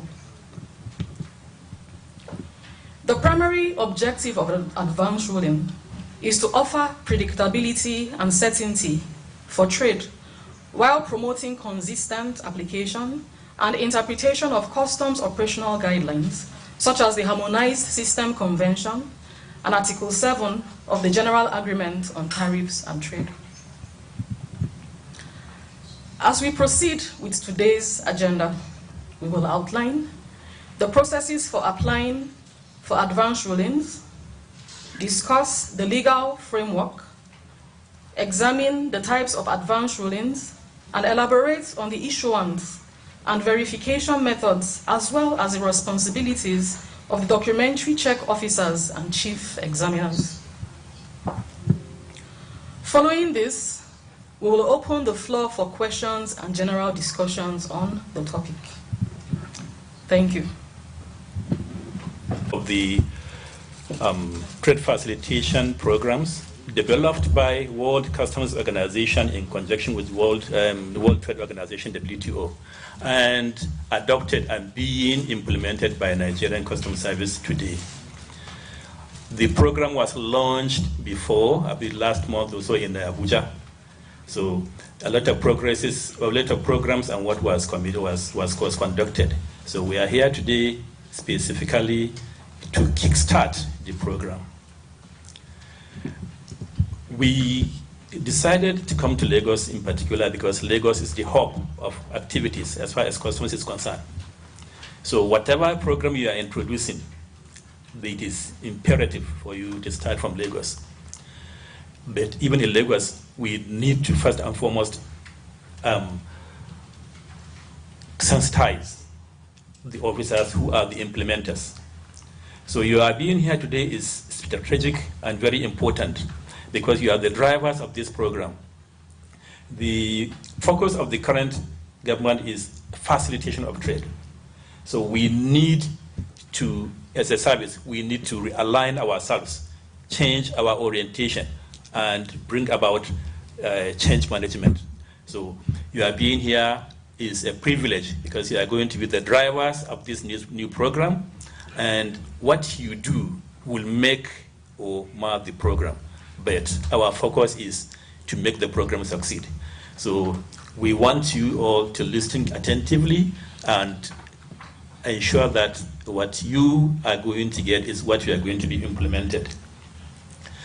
Advance ruling is, like I said, it's a trade facilitation program, and it involves making decisions by importers. It allows the importers to plan ahead, to know what they can do to ensure that they have seamless and facilitated trade. Trade facilitation is divided, advanced ruling is divided under rules of origin, classification, and tariff heading and evaluation. So what you need to know is what we are doing today is backed by law. It is binding on the service. If a trader applied for a tariff opinion and it is granted, that granting makes it imperative on the service to obey. So please, you should understand that what we are introducing today is different from what has been obtained before. Before you have, for example, tariff opinion. Opinion is an opinion and can be challenged or can be, but any opinion given under the advance ruling is binding on the service, and nobody has the power to challenge it until it expires or it is cancelled.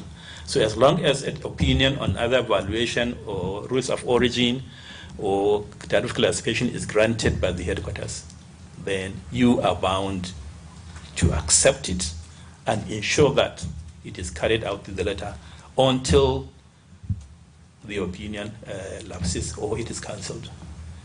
Let us have reorientation. Let us have refocus.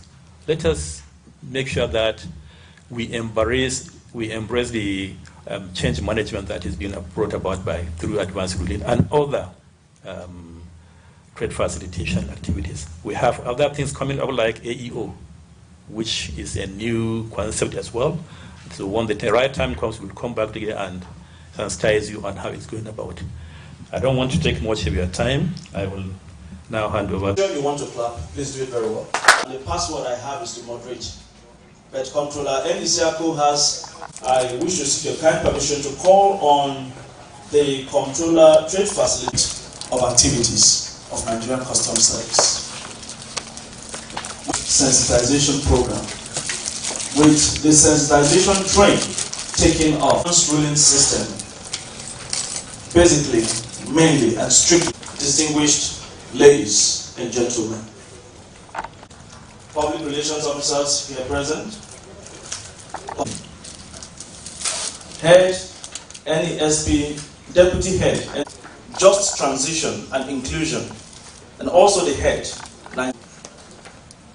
Customs Area Controllers, Assistant Comptroller General of Customs, Saidu Yusuf, PSC Dada, ably represented.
May I seek the kind permission of the ACG that will remain standing for the Nigerian. All rise.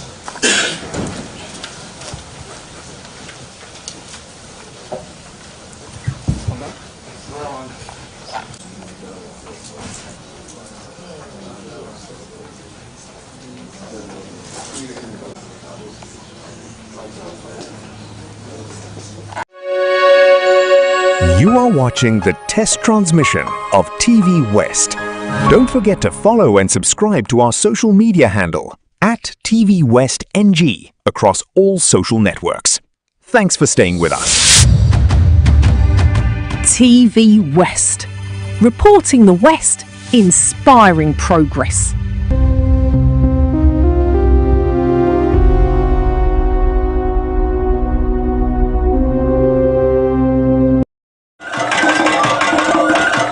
In a vibrant celebration of Nigeria's rich heritage, Rone Comprehensive School hosted its biannual cultural festival themed The Role of Culture in a Child's Development. The event brought together parents, educators, and cultural experts who emphasized the urgent need to entrench Nigerian cultural values into the minds of school children, especially as globalization continues to blur the lines of cultural identity.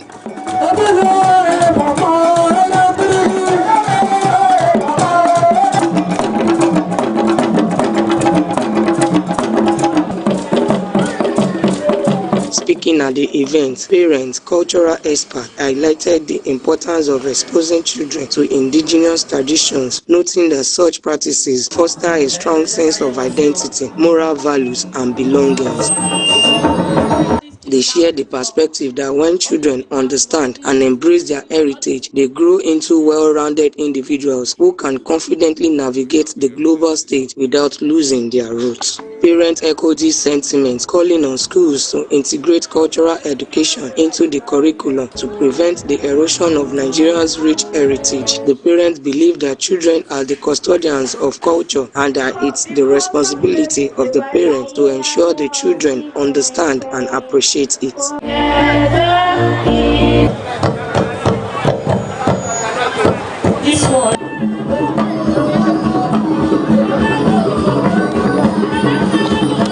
My impression is that of sentiment.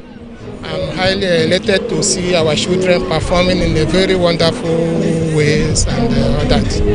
The culture so displayed is a sign of how rich Nigerian culture is. And our children, even those from different cultures, were able to showcase and even exhibit something that are beyond my own imagination.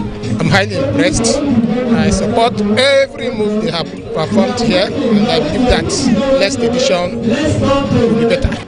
Yes, some parents are not here because of work, some are not here because of distance, but I believe that every parent will always wish the best for his or her child.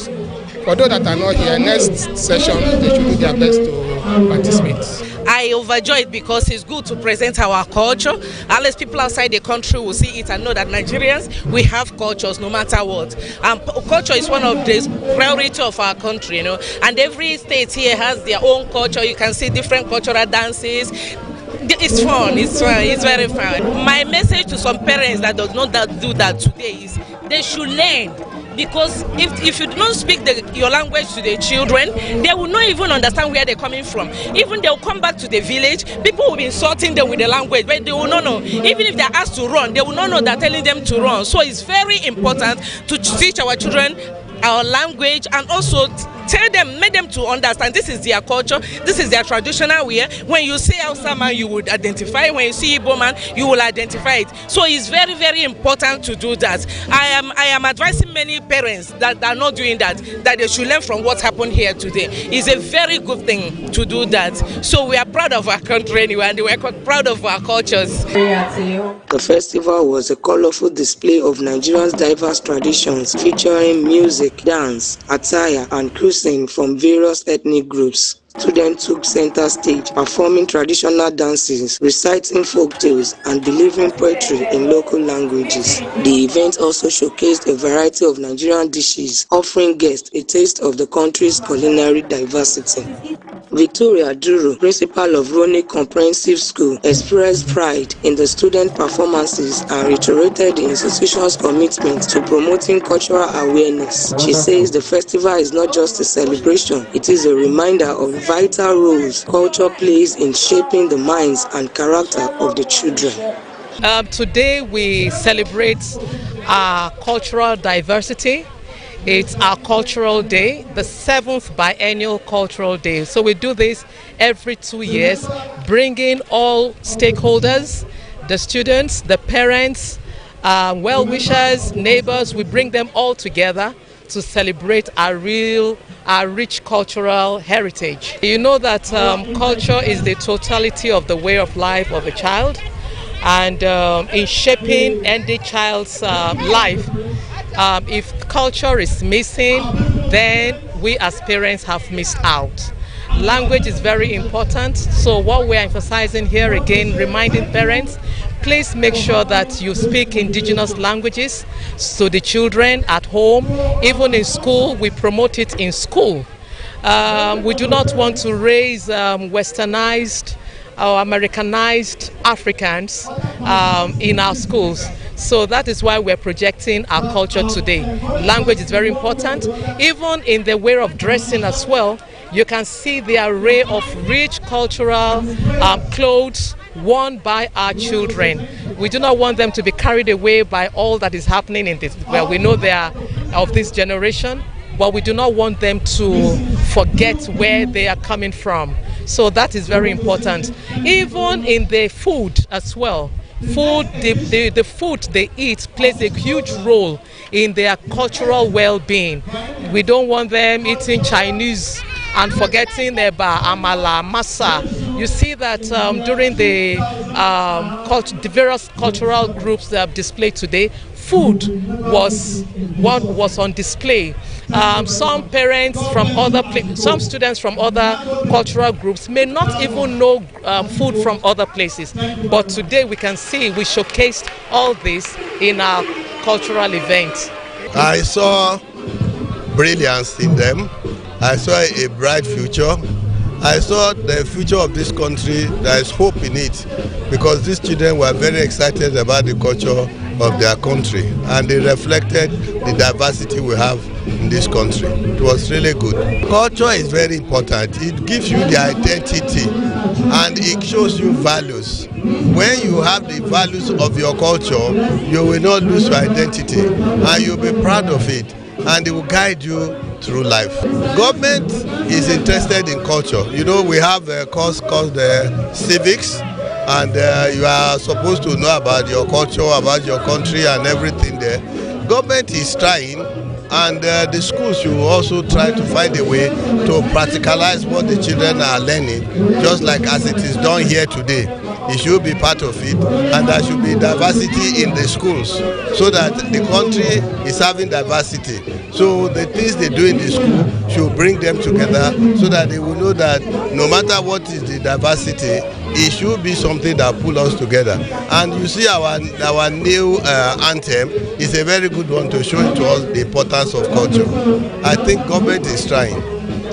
As the world becomes increasingly interconnected, events like Roni Comprehensive Schools Cultural Festival serve as a timely reminder of the importance of preserving and promoting Nigeria's cultural heritage for future generations. The festival concluded with a call for action for parents and educators to continue nurturing cultural pride in children, ensuring that children's traditions remain alive and thriving. Omolola Adiri, TVWest, Lagos.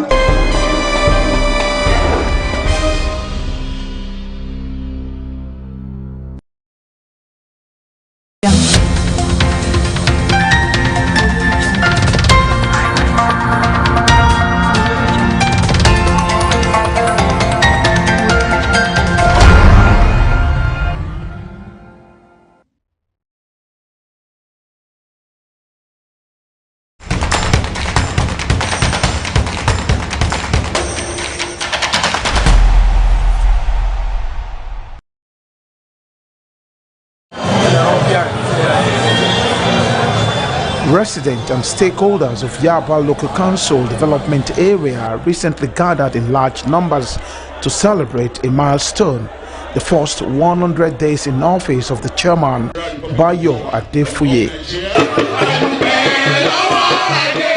The vibrant event held at the council secretariat attracted a diverse crowd of dignitaries, political leaders, community figures, and thousands of enthusiastic residents all coming together to mark the achievement of the new administration.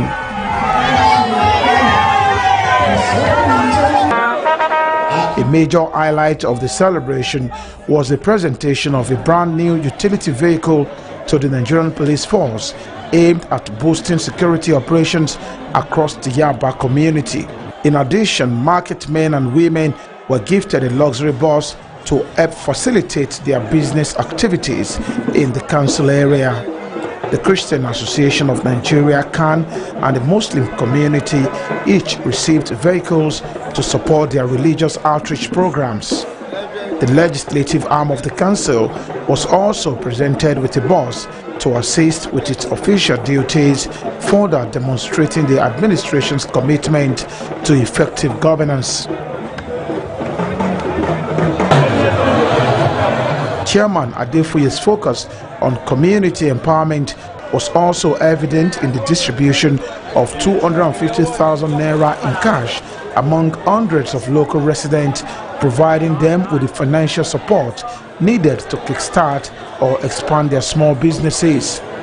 The generosity continued with the handover of various trade equipment, including grinding machines, dryers, sewing machines, clippers, and power generators, among others. Beneficiaries expressed their deep gratitude for the support, pledging to use the resources to improve their livelihoods.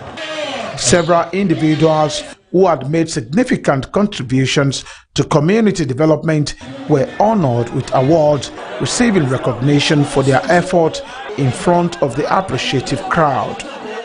During his keynote address, Chairman Adefuye reflected on the achievement of his administration over the past 100 days in office. He spoke about the promise of a renewed future, one where governance is centered around the needs of the people. This administration will continue to prioritize the economic growth and sustainability of our people. Education and youth development. Education remains a vital pillar of our administration. We have distributed 200 free GCE funds to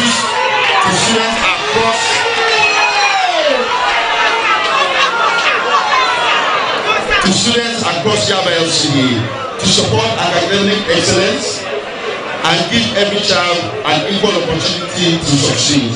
We also organize the spelling competition across primary, junior, and senior secondary school to promote literacy, confidence, and healthy competition among our pupils.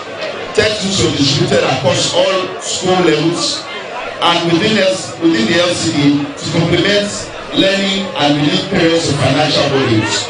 I think this is the second empowerment program he's doing within that 100 days. So this is phenomenal, it's laudable. This is what we want our local government chairmen to be doing, to ensure that they empower the people, reach out to them. They are the ones that's closest. Yes, we legislators are close to, but they have direct eyes and ears of them. They have direct access to empower them. And I'm so happy to see a program like this. The deputy chairman of the Lagos State All Progressives Congress praised Chairman Adefuye for his exceptional progress in his first 100 days, noting that his initiatives aligned with the renewed hope agenda of President Bola Tinubu. Sincerely, I must say, it's as if I'm dumbfounded. I don't even know how to describe. But sincerely, if I have to say, I give kudos. He has done wonderfully well. He has kicked into the renewed hope agenda of Mr. President. So he is doing well. This is just the first 100 days. For him to have done all this, we say a big thank you to him for making the party proud. Don't relent. Continue taking care of the party members, indifferent of the group they belong to. Please, and also infrastructures in Yaba LCA.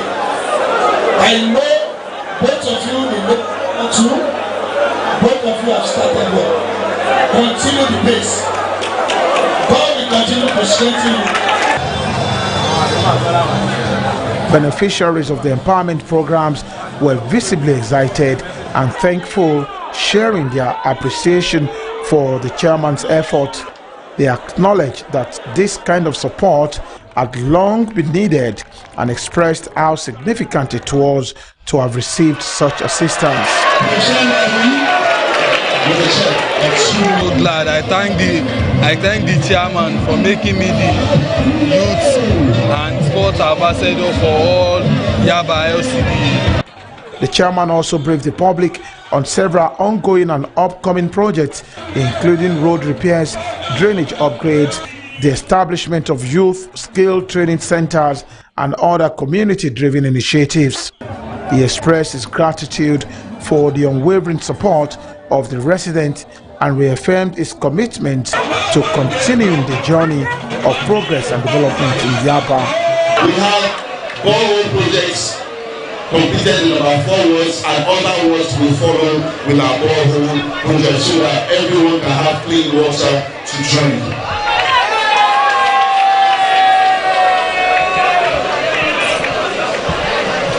Our borehole projects are covering Borno Way, Agboegun, Majero Street, Amen Street, Ogunkoya Street, Aurubale, Adam Street, and Oguntuga Street. Furthermore, in our drive to improve access to clean water. We have successfully completed borehole projects in Ward I, Ward D, Ward H, and Ward A. The event concluded with a heartfelt vote of thanks from the resident who pledged to continue supporting the council's vision for a more prosperous and united Yaba local council development area.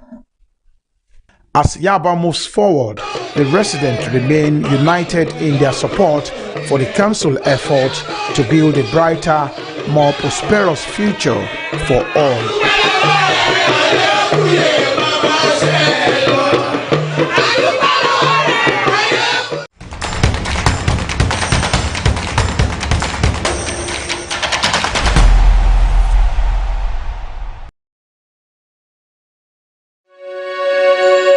You are watching the test transmission of TVWest. Don't forget to follow and subscribe to our social media handle at TVWestNG across all social networks. Thanks for staying with us. TV West, reporting the West, inspiring progress.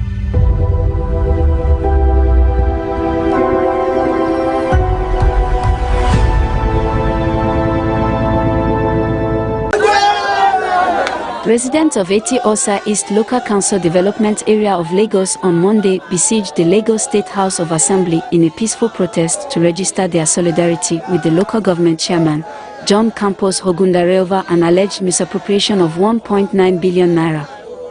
A group, numbering about 500 protesters, had called for the suspension of the council chairman when they protested to the assembly last Thursday. But these residents claim the other group consists of faceless people who are not known to be residents of Eti-Osa East LCDA or have anything to do with the council area. They say those behind the earlier protest are probably the political opponents of John Campos Hogundare, who are intimidated by his successes at the helms of the council affairs. There are some people behind it who are faceless. This is why we are here, because we have a lot we have to achieve within our local government, and the chairman has been doing a lot. Out of the 4 LCDA in Eti-Osa, our Eti-Osa is the least, and since the chairman took over, he's been driving hard to make sure things are properly done. We were surprised to see videos of protesters coming to the House of Assemblies. But funny enough, when I looked through the faces, there was nobody I could really pinpoint that, oh, this is a resident of the area. So the party and other residents and stakeholders of the community now decided, no, we cannot allow this to go on. Let us also go to the State House of Assembly and tell them, no, that protest was fraud. It was poorly organized and brought together by some unknown, people who are disgruntled, who have problem with the local government chairman. Before, if you come to our side where we the same market, you know people come in the night. Because area boys plenty, they call, but when he comes, he call them, he sit down with them, settle with them, and everything come normal now. You can work out. The APC chairman in Eti-Osa East LCDA dismissed the original protest as a campaign of calumny orchestrated by those he described as unfaithful politicians. He emphasized that the APC and residents of the LCDA do not endorse the accusations and expressed full confidence in Hogundare's leadership. In response, a representative of the assembly, Desmond Elliott, who received the protest letter and addressed the protesters, assured both sides of a fair hearing. He said the assembly will investigate the matter based on the petition submitted by supporters. Last week, Thursday, some people came here and blackmailed our council chairman, and which surprised us. And we don't know these people, and we ignore them. Because the Eti-Osa East, we are one as a APC. And you can see the crowd behind me. My party, all the world chairman are here, the woman leader are here, the party member are here, the Indigo are here, the Hausa people, they are here with us. Even the artisan, they are here with us. So in this case, we don't want these people to become embarrass our council chairman again. We are the party people, and we are behind our council chairman. We are supporting him from now till any time any day. Etiosa APC, we are around. No shaking. Lagos State House of Assembly prides itself as living above the common levels of excellence. In other words, we will listen to all parties. I believe last week some came here and they met with my honorable colleague and he addressed them. Today you have come, we will listen and take your protest or your petition. By the grace of God, when the next plenary is called, we will raise it at the floor of the House.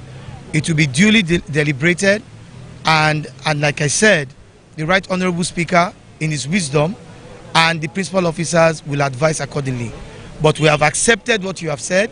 It will be taken in. Even the local government in question, the whole budget for the whole year last year was 1.4 billion. The budget for the whole last year is 1.4 billion. How could now a local government chairman that the whole budget is 1.4 billion is now alleged of fraud of 1.9 billion? How does 5 million came in? And within that year, do you want to tell me or can you say you've identified any staff, which is the civil servant of the local government, that have not been paid for that 1 year? I'm sure it's between the 1.4 billion for the year. As residents await the investigation by the State House of Assembly, regular activities continue without let or hindrance at the LCDA. You are watching the test transmission of TVWest. Don't forget to follow and subscribe to our social media handle at TVWestNG across all social networks. Thanks for staying with us. TV West. Reporting the West, inspiring progress.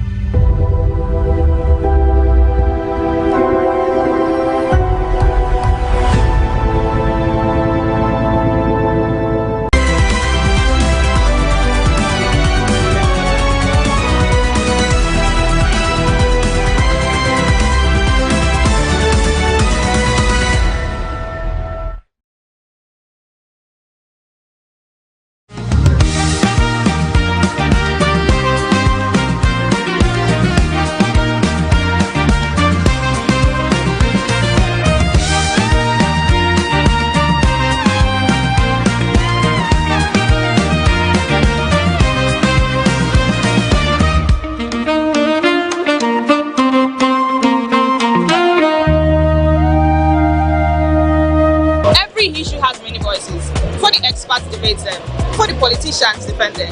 We hear it directly from the people. This is Citizens Direct on TV West. I am Victoria Ogudende, and today we hit the streets to ask citizens about their biggest frustration with public transport in Nigeria and what solutions do they think can address this issue.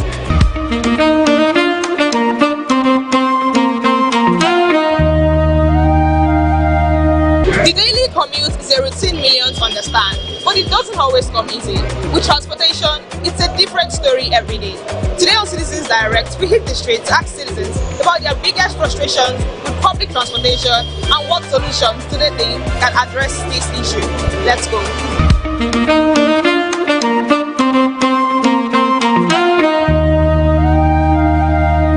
On Monday, I'm going to Ikeja. Now 700 naira Marwa is collect from Agege to Ikeja. The thing I want to do, you reduce the petrol because all the people, and then when the rain is fall, anytime the rain fall, this motor is 100 naira, they do 700, 800. Help me tell the petrol to come down.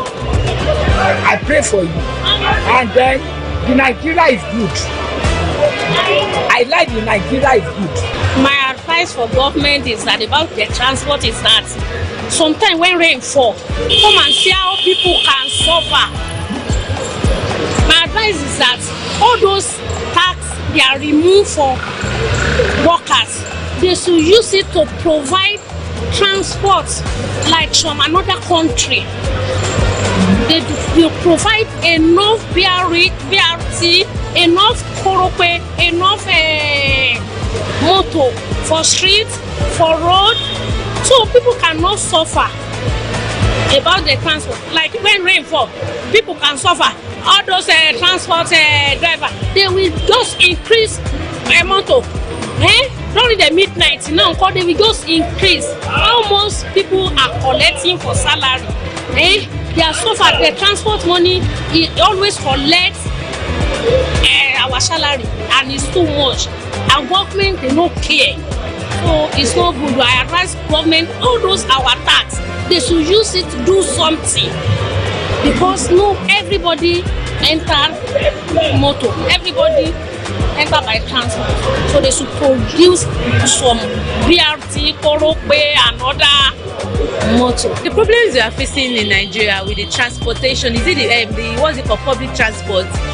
One is about, some of them we know that okay, their vehicle is faulty. For them to repair the vehicle before they start picking passengers on the road, it will be a problem for them. So it's just that they should, maybe if the, how can I put it, maybe their transport, is it NURTW or what they call it, they should always, maybe they should call themselves together and ask them to always check their buses, their cabs before they put it on the road, for them to start picking passengers, because most of these things used to delay passengers for maybe where they are going to, some of them to work, some to maybe one particular what's it called that they're supposed to go to. So let me just say, we Nigerians, we are the one that we have to just repair this country, because this country is for all of us, not for just one person.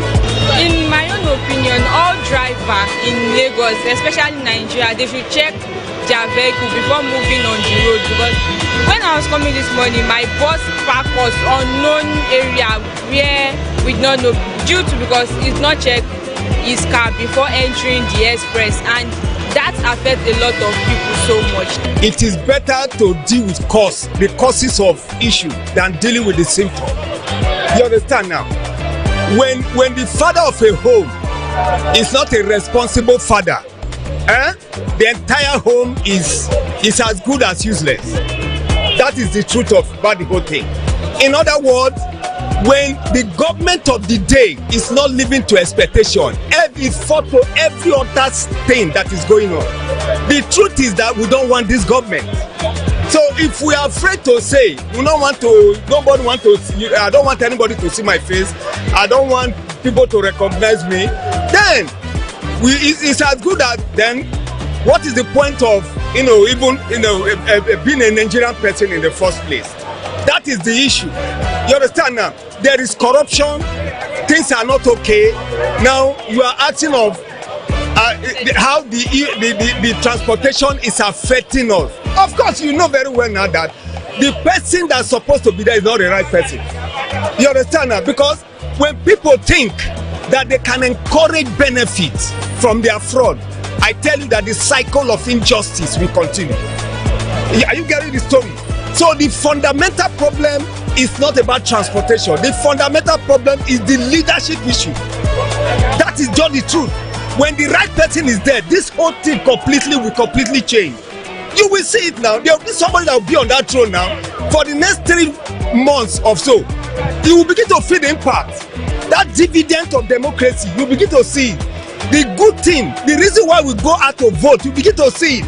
But when you have the wrong person on the throne, definitely the people there will groan. The Bible said in the book of Proverbs that when a bad king is on the throne, he said the people groan. And that is the truth. So it is not about transport issue. It is not about whatever. The issue is that it is a leadership system and leadership problem. And when that is done, that is treated and handled, every other thing will fall in place. I think it's a system problem. I think it's not a system problem. It's a system that was designed for it to function that way, and it is doing what it was made to do, right? So plus because the dependency of petroleum, the rate at which we adapt to developments and improve technologies to make things better is really slow. We are getting what we've actually, the system we designed basically, and a lot of us are not really aware of the system. That's why we have people in the seats of power drawing these whole things out, mapping it out to their favor. It is directed towards a select few and not the masses. You know, those few are the primary beneficiaries of these things. The masses are basically the sources of income, basically. So I think the whole thing is with the system. The system needs a revamp. I also speak to people that are exposed to innovations, and you know, there are ways we could actually put all of these things. It doesn't have to be a government thing. We could work on better ways. There are options of electronic vehicles. We work it would improve the power system, because some of these things need to be powered, right? But however, there are people making up of the lack of power. So the chain is long. So it's not just the transport. The transport is just a ripple effect of something that is way beyond our country.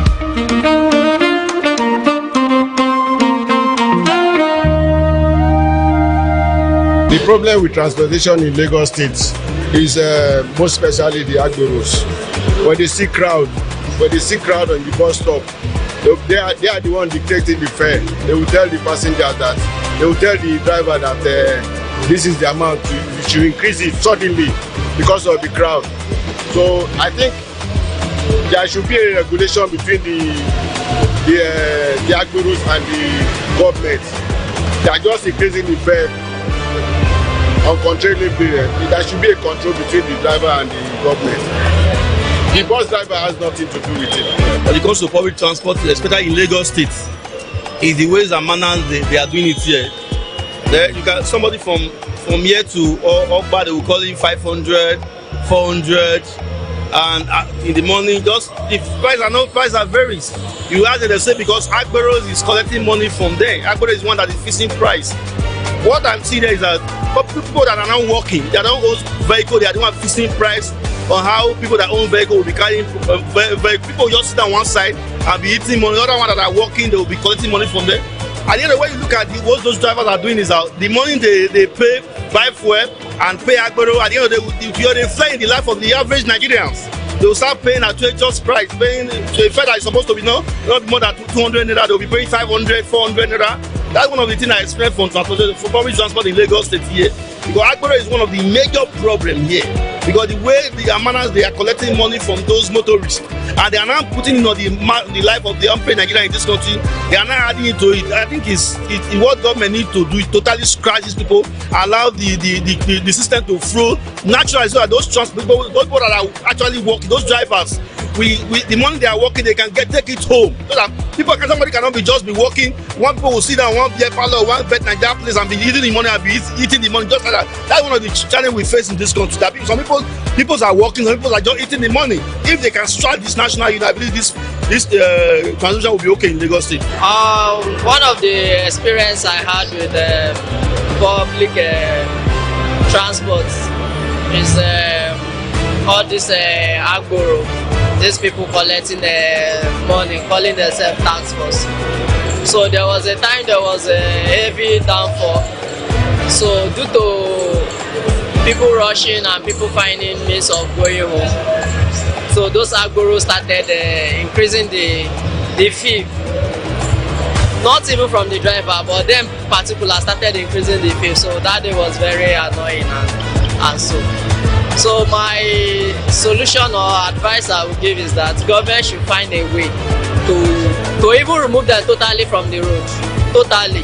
If it is possible for commercial vehicle to go and buy their tickets, book it online or pay it online, they should find a way doing that. Not them staying on the road, causing more hiking or making people to be more discomfort. Because to me they bring discomfort to people. They are just there collecting money, unnecessary money. So that's my own solution. It's roads. You know, when the roads are not okay, you understand, they tend to put the burden on the people that enter their buses. You know, because of maintaining the vehicle, they will now put everything on us. Just for example, where I'm coming from, around somewhere in Ojo, in my estate, somewhere we used to take back like 500 naira, but because it's rainy season and the road is not okay. Everywhere is flooded. So from 500 naira, the thing went up to 1,500, 2,000 naira. So all those things, bad road also is a factor. I think if the government should, sit up, help us with good roads, accessible roads, I think it will go a very long way. And also in the aspect of fuel, I think if the government can do something about it, and bring down the cost of fuel in the country, I think it will also help. For bad roads, I think bad roads and good drainage system also, I think that's the major problem of bad roads in Lagos especially. My biggest problem when I have coming out for is vehicle. Coming out in the morning, going to work in the morning, you'll be standing, sometimes you'll be standing, there is no vehicle on the road, and the situation of finding yourself entering inside the bus, and the bus you will see, it will be closer. Going from here to the island, they will tell you 3,000. That's more cost, and what I advise the government to do, they should provide more vehicles for us so that to be able to carry both bus stop to bus stop, and also the increase of fuel, they should reduce it, because that's what causing the scarcity of vehicle on the road sometimes. And transportation fares on the high side now, and it's really frustrating because it's a thing to leave home with an amount of money and getting to the park is another thing to meet another price, another addition, and like it's frustrating, and you'll be pleased like you are with this particular money. Yesterday you enter this particular location for an amount of money, getting to the park the next day, and you are adding to that money again. And also for drivers, that they will know that their vehicles are in bad condition, and they will still go ahead with that kind of vehicle. All this, what I think government should do is that they should please help to decrease the price of fuel, because that's what both drivers are saying. Because any slight opportunity, they will just increase the transport fare. They will say that this, that, there's a form of job, deal with share, you understand? So government should please, they should reduce the price of the fuel so that the drivers can be considerate with the transport fare. First and foremost, already we are all aware that the situation of this country is so precarious that first and foremost, we are aware that the situation generally is not favorable to anyone. And then secondly, this transportation issue is something that should go a long way to be supplemented by government in terms of making buses available at a fixed price and at affordable rates. I'm telling you, if that is done, it will go a long way to bring relief to both government and private workers. The people in the public transport, that is what frustrates me about them. Sometimes they usually do air pollution in the public transport, congestion, and mostly the government should find a way to solve it. I don't know how to solve it, but the government know better, and the government know how to do it.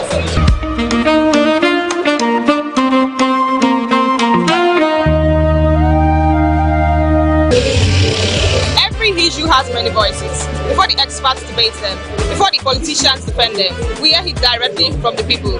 This is Citizens Direct on TVWest. I am Victoria Ogudende, and today we hit the street to ask citizens, if you had the opportunity to advise leaders on one thing about the economy, what would it be?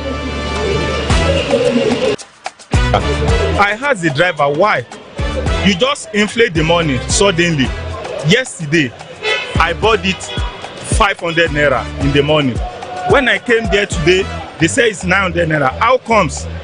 What could have brought the sudden increment? He told me that once there is hold up on the road, they must surely inflate it. I say, why?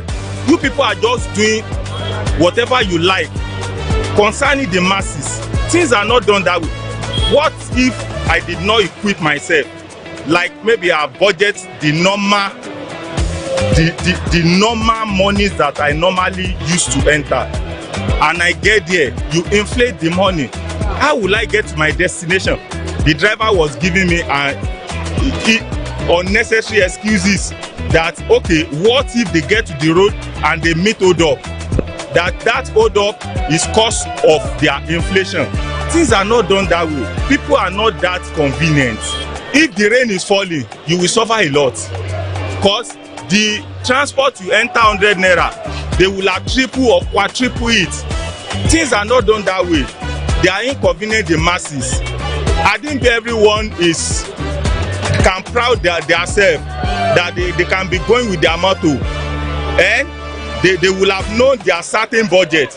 But we masses, we are suffering and we are not convenient. Maybe, and the only person, I mean people that can intervene to make it regular is government, because we cannot just tell them that they should do whatever that is not favor them. So those are the things those drivers are using to lie. So, and which we cannot do anything. We can only dance to their tone. Once we cannot afford to go anywhere than to enter the transport. Most especially in Lagos. The only thing I can say the challenges we are facing in Lagos is this unavailability of the proper parking system. You know, these garages of it. The volume of the transport, public transport vehicle in Lagos is far higher than the available parking places. I mean, the garages created by the government.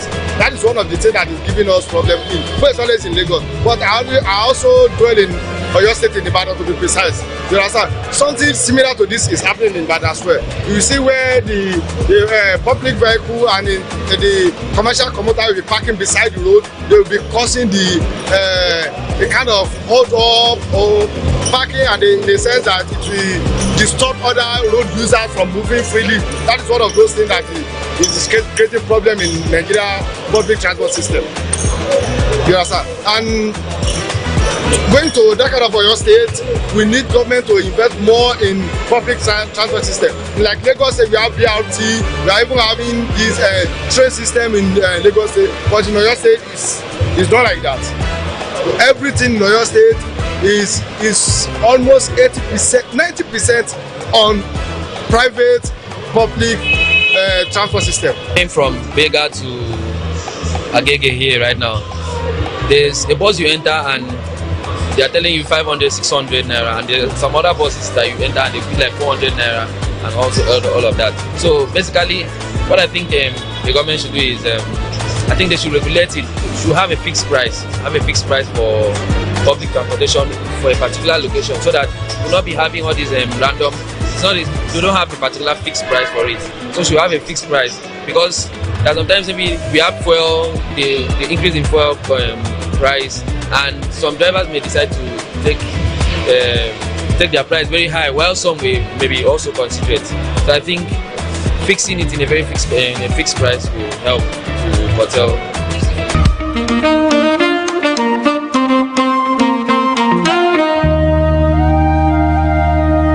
Transportation remains a vital part of our everyday life, but for many Nigerians, it comes with a significant challenge. Citizens are hopeful that meaningful action will lead to a safer, more effective, even more affordable transport systems. I am Victoria Ogudaide. This is Citizens Direct, and thank you for joining us.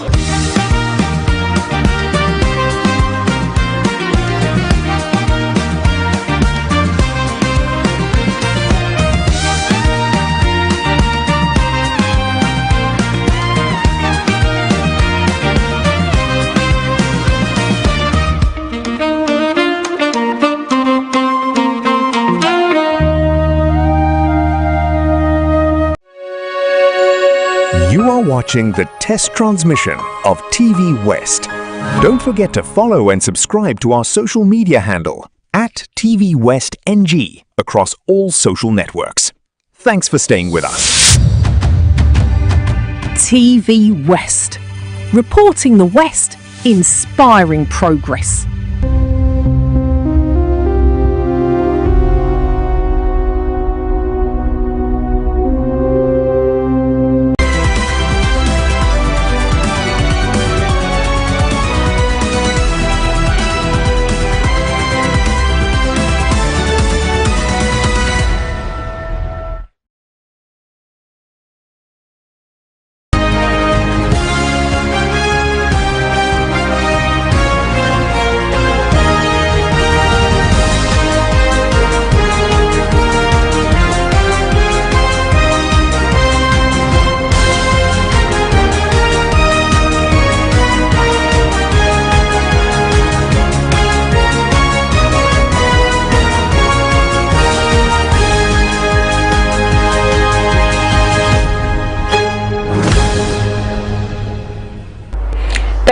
staying with us on TV West. You're watching News Radar. I'm Victoria Ogudende. Here's what on the radar this hour. Nigerian military personnel gets a 30 to 80% pay rise as President Tinubu approves a new salary structure effective September, raising the armed forces annual wage bill to 924 billion naira. EFCC freezes an Osun State government account just 10 days before the governorship election, blocking a First Bank account reportedly used for salary payments. WAEC releases 2026 results with a 61.5% pass rate as over 1.2 million candidates secure credits in 5 subjects, including English and Maths. In sports, Mohamed Salah is set for a shock move to Trabzonspor, with the Egyptian free agent arriving in Turkey to finalize a 2-year deal.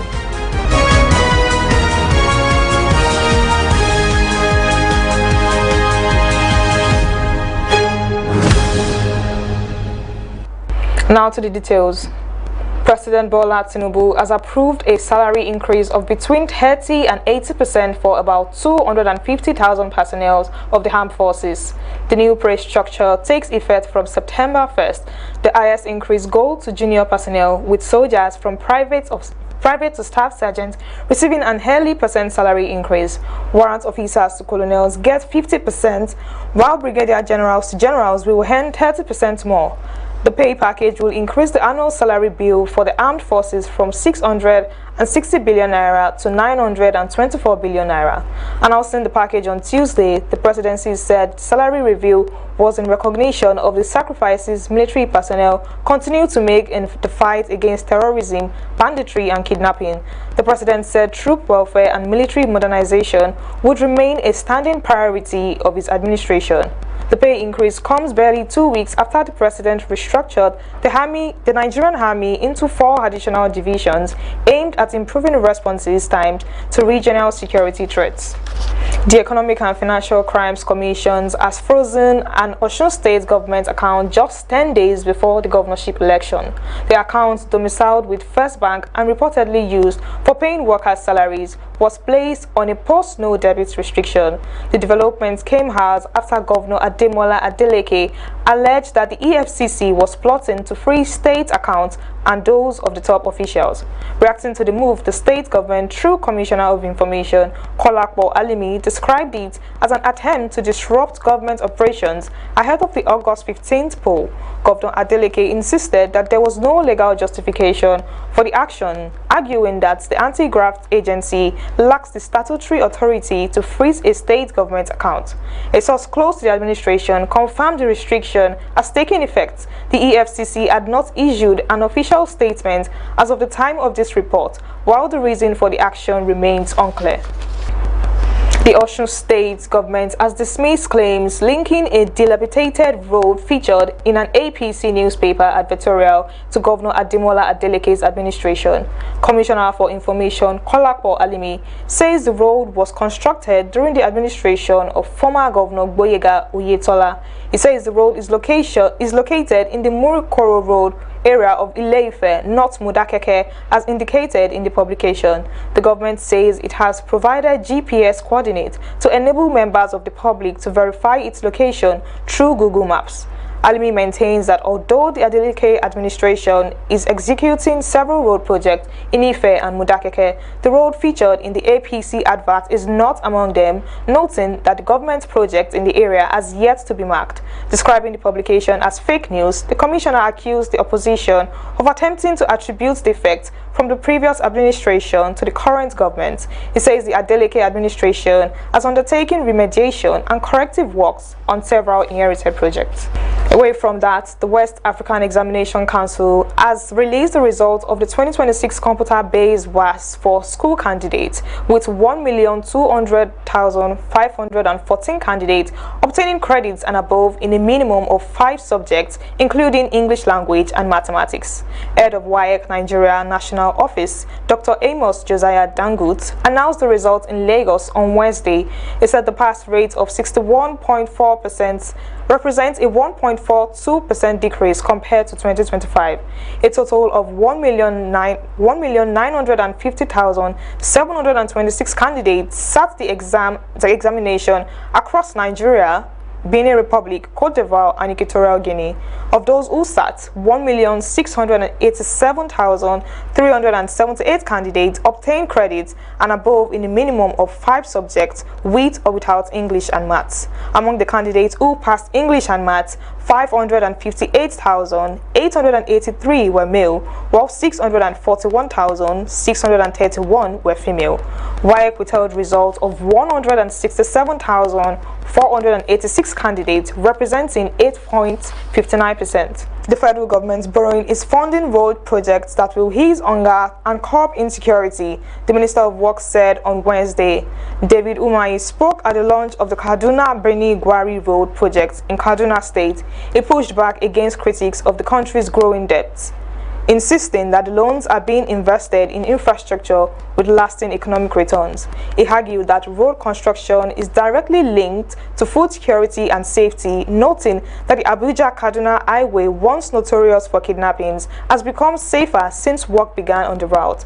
The minister described roads as economic catalysts to boost agriculture, trade, and education while reducing criminal activity in communities along the corridors. He also commended President Bola Tinubu for prioritizing infrastructure and thanked the Kaduna State government for its collaboration with the federal government on development projects. So when people say we are borrowing to do all these roads. When people talk about hunger, we are using this road to fight the hunger we met on ground. When people talk about insecurity, Your Excellency, you know that before this Abuja Kaduna started, there were a lot of insecurity, there were a lot of kidnapping.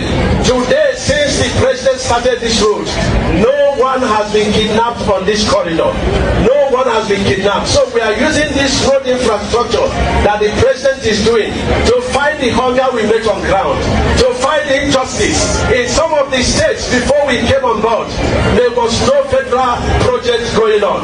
You know, Plateau is one of them, Gombe is one of them, Ebonyi is one of them. Kaduna could say to have been one of them because nothing really happened unless it is Aswaji. So we thank you very much. When a road is built, it is a catalyst. That is the GDP that grows other sectors of GDP. When a road is built, insecurity is minimized. There is agricultural revolution. When a road is built, there is increase in commerce. There is increase in education. And that is what this divine president, Bola Tinubu, is doing. And Governor, let me congratulate you. You're watching News Radar on TV West. We'll take a short break now and return with more news.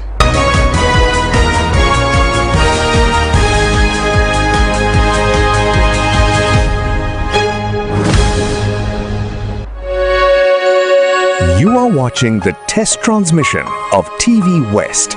Don't forget to follow and subscribe to our social media handle at TVWestNG across all social networks. Thanks for staying with us. TV West, reporting the West, inspiring progress.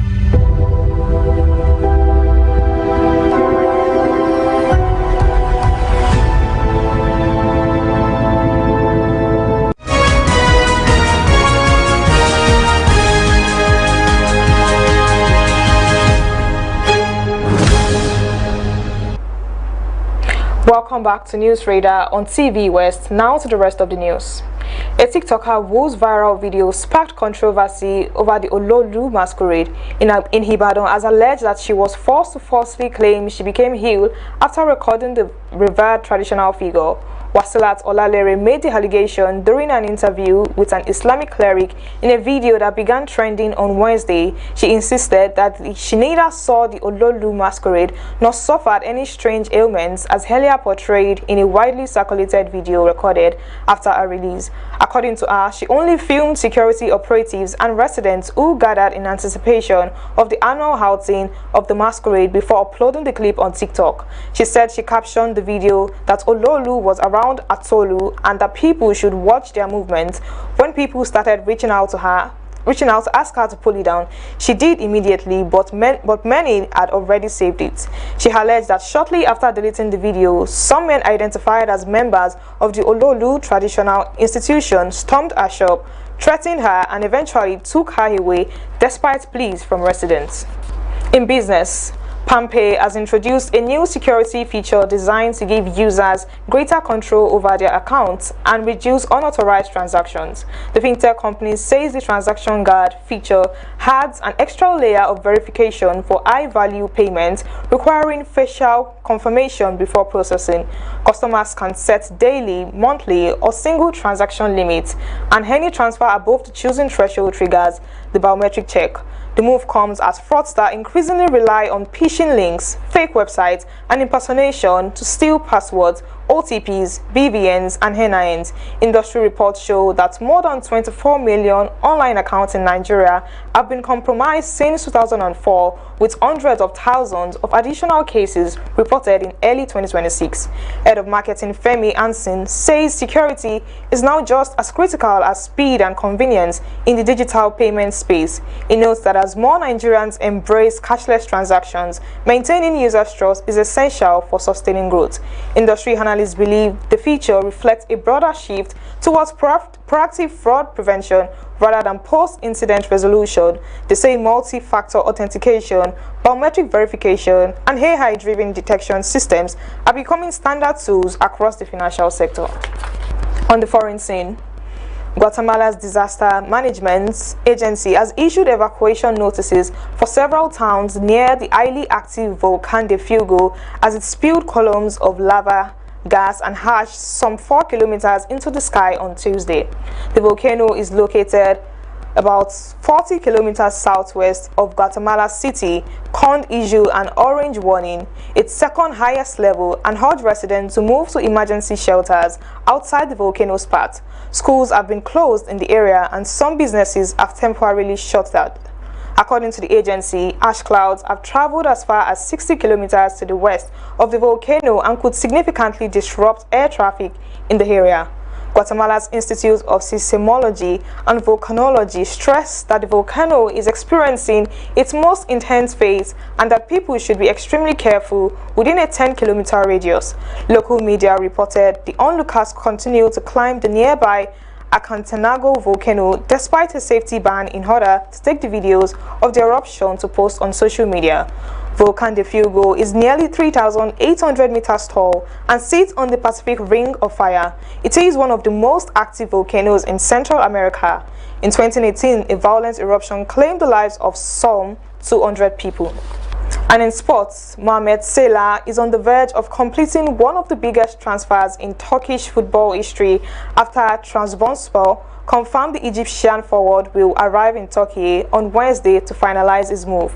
The Super League side announced that formal negotiations with the free agent have begun, with Salah scheduled to land at Istanbul Atatürk Airport before traveling to Trabzon later in the day.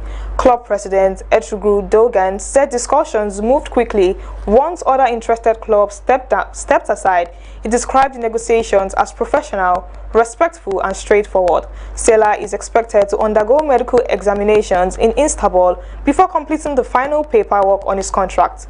Multiple reports indicate he has agreed to a 2-year deal through June 2028, making him the highest paid player in Turkish football history with an annual salary reported at around 17.5 million euros. The agreement is also believed to include performance-related bonuses and a clause granting Salah a 20% share of revenue for officially licensed merchandise bearing his name.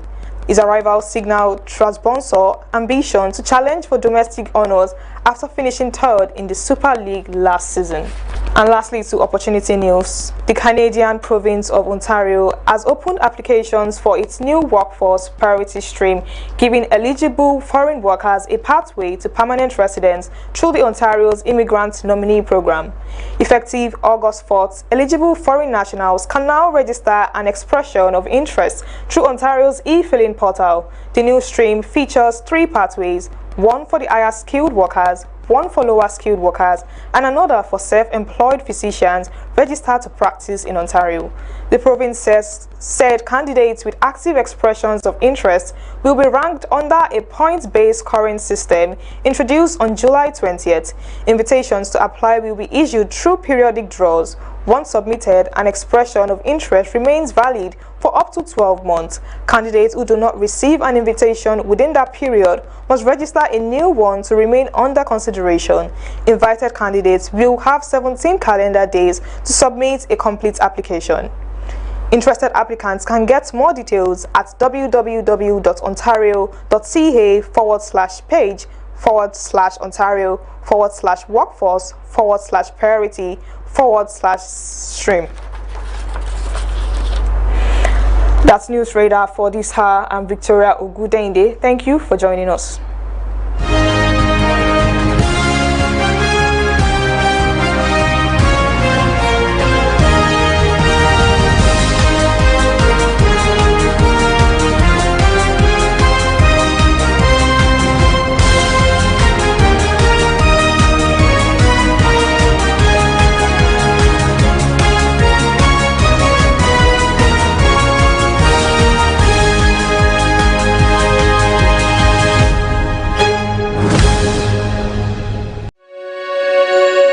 You are watching the test transmission of TVWest. Don't forget to follow and subscribe to our social media handle at TVWestNG across all social networks. Thanks for staying with us. TV West. Reporting the West, inspiring progress.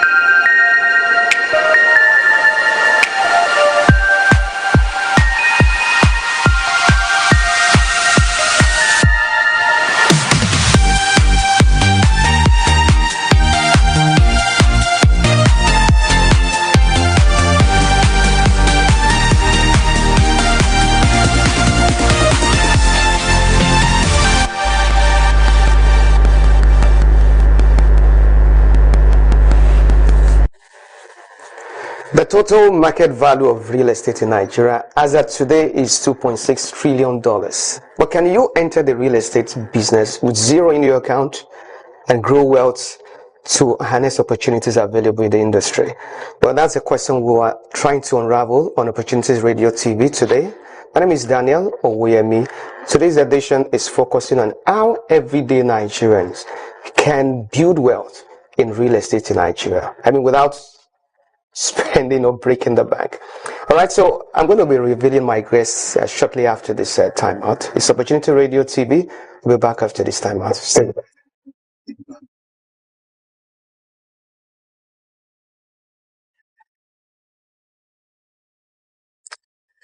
All right, welcome back. You're still on to Opportunity Radio TV. Before we went on that break, I did let you know that we're looking at how everyday Nigerian can build wealth in real estate. I mean, have your own share of national cake or whatever it's called. So I'm being joined this edition by an expert, a consultant in real estate. He's also the CEO of Mayola Properties. Is none other than Mr. Olumiwa Olainka. Good morning, sir. Good morning, Mr. Daniel. Glad to have you join us on Opportunity Radio TV. Good to see you today. So, can you get into real estate with zero? I mean, let's say someone is a 9-to-5 person or is looking for side hustle, is an artisan, a young professional. A direct question: can you get into real estate with zero in your account? Thank you, Mr. Daniel, and thank you, our viewer.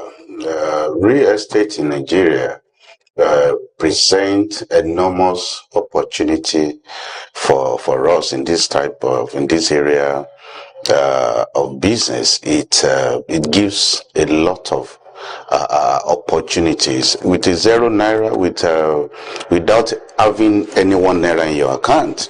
You can start with the little of what you have, whether you're an artisan, whether you're a young graduate or you unemployed individual. There are inherent opportunity for everybody.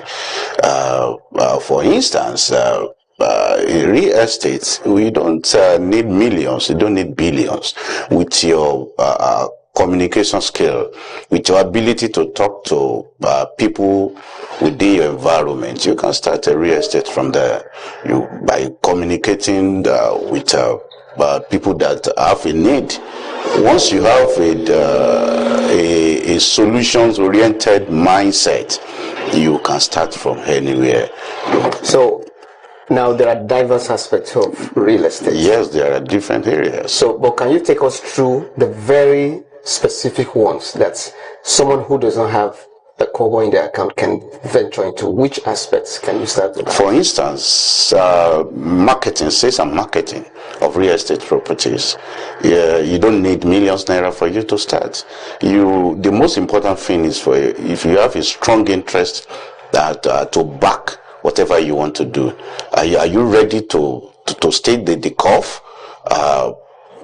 By talking to people within your cycle, maybe your friend, your family that needs property, and you must start from that because it is a need oriented solutions that we need to go with.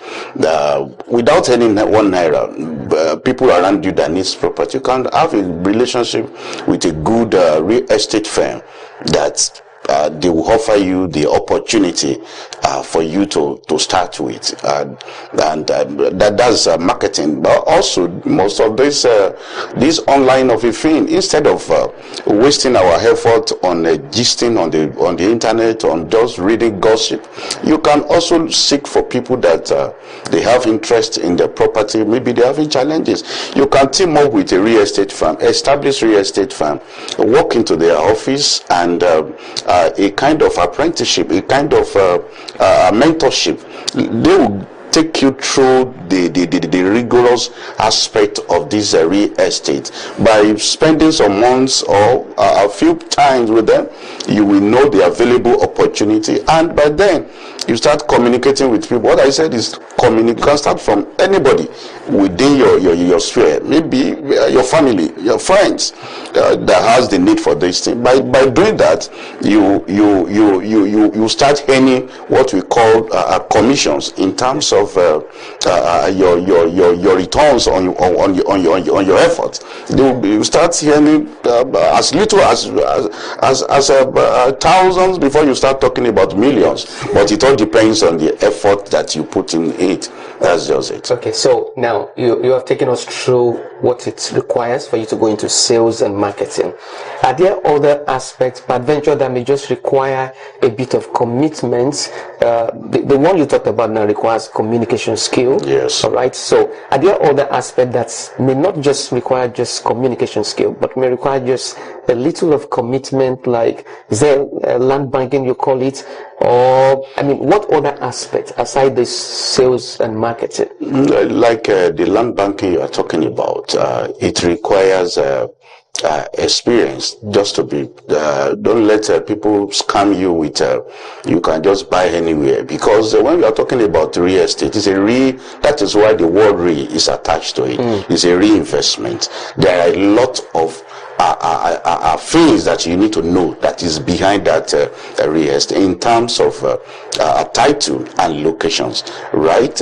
You can do land banking, but a lot of people, they have ventured into it and they've burned their hand. Therefore, in doing land banking, you need an experienced person to guide you in that regard. You can't just jump because you are interested in that business and just go to anywhere and start buying.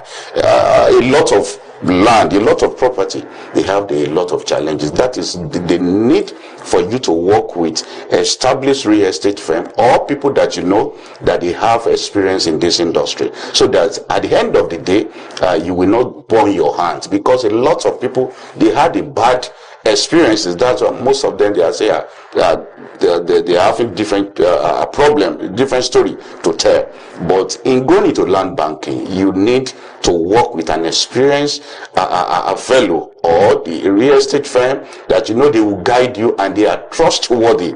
You can do your scanning, and that is where the expert and opinion of people that are experienced in the industry are very, very important. You can't just jump into it, because if you just jump into banking, land banking, you will jump out. Definitely. Okay, can you just give us specific mistakes, some likely mistakes that people who go into land banking or sales and marketing make, specific mistakes, so that people don't get their fingers burnt due to the passion to, make a change? Yeah, the major mistakes that a lot of investors or enthusiastic people that want to go into property they make is that they don't follow the right people that know the right channel in the industry. There are a lot of unprofessional in the environment, and they will just see any opportunity anywhere. They start calling people that bring this also amount, bring this. That is the area of professionalism. You need to work with people that have track record, so that you will not go and buy property that is not in the market, or the property that has a government regulations that you cannot sell. But those people that want to market it to you, they will not tell you a lot of things that's underneath. I strongly advise whoever that want to go into this thing, so that they will not burn their hand, they should go to the right channel. That is why the associations of real estate agents of Nigeria are running. It's very, very important. And also in Lagos State, there is what we call LASERA. They are the one managing the affairs of estate agency in Nigeria. Don't sell because you have your resources with you. You just want to go into it. Go through the right channel. Look at the people that you can track. They have a track record in the industry. You can have their name search on the internet before you commit your money. 1 naira lost could mean millions of opportunity that ordinarily should have accrued to you. Therefore, be guided with people that you want to work with in the industry. Ensures that you do your own due diligence on the people that on the either the firm or individual that want to guide you in that venture. That is why we in our own office, Mayola Properties, we can tell you that with our track record in the industry, we have done this for a lot of people in terms of land banking, in terms of investment in their property. We have given people value, and that trust is very fundamental. Anybody you want to work with, please, that is the fundamental aspect of it. Not just to have the money, but the people you want to work with, they have the capacity to guide you accordingly. Absolutely. So one of the very profound things you have said is that ensure that you join a community. Very important. You call them association of real estate. Yes. So join a community so that you can share ideas and know what truly obtains. But then now I'm trying to picture someone who, or the person has his communication skill. Here's a property that is available for sale, and he has a market, whether from his immediate network or whatever. But what does that person need to find out? Specific things. Can you just run us through specific things? We'd like to speak to specificity now. Like there's a property now that they say, okay, they want to sell. What specific things do you need to find out as a marketer, so that your buyer will not be asking you a question and you're like, oh, I'm sorry, I just started. So what specific things? As a newbies in the industry that want to go into sales and marketing, in the banking industry, there's what we call KYC, know your customer. The products you want to offer, you should know it before you start offering it to people. Therefore, the basic one is for you to familiarize yourself with that property you want to offer to people by knowing whether the property is in the right locations, whether the property has a correct So what do you title. mean by the right location? For instance, somebody can tell you that the property is in New Okoba, for instance. Is the property not close to the canal? Is the property not under power line tensions? All those things is very important. Then the aspect of title is germane. before you offer the property to your client that want to buy. There are property that they don't have the right title. And title is very, very important in real estate because it is the title the client is buying. Because if you don't get the right title, forget about it. Whatever you buy is zero. Because it's that title that confers ownership, that confers the transferring of the ownership from the previous person to whoever they want to buy. Does that person has that title also? Is the land not in dispute?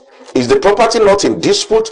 All these things, you need to get it sorted out by you asking those questions from the owners of the property or whoever that enlisted the property to you. You also need to do your own due diligence by going ahead, confirming from government by land bureau. Like in Lagos State, we have land bureau in Lagos State. You go there, you verify the title that they said they have. Also, if they said the title is registered with the Lagos State, is there no any encumbrance on the title? If there is an encumbrance, is this something that you can resolve? If you will be guided accordingly with whatever you find out from land ministry. Not only that, there is also need for you to also go through the courts and see whether the property you are talking about, the land you are talking about, is not, there is only litigation. Fantastic. Just all these things. You just took it from my mouth. I was going to ask that, is family receipts tenderable in courts? There are instances where there are litigation surrounding a land and someone said, I bought from the family and this is the receipt that was issued. Is this something that can be tendered in court? Is it? Your receipt can be tendered in court, but it also depends on the real owner of the property. One property can have 2 or 3 receipts. From the same family? From the same, it could be from the same family or from another family. Others, the root of, that's what we call the root of title. Before you embark on it, that is why you need to work with professionals. The professional will guide you properly by giving you the insight into the ownership of that environment. Look at the document you have, receipt that you have on it. If it is receipt, if it is CFO, because receipt alone is not enough. There is also other documents like survey, and the most germane of them all is having CFO, because all the lands belongs to government. All right, I think in a moment we'd like to go on a break. You're still watching Opportunity Radio TV, and we've been speaking with Mr. Olumiwa Olayinka from Mayola Properties. In a moment we'll be back with other conversations on opportunities available in real estate. Stay with us, we'll be right back. Thank you.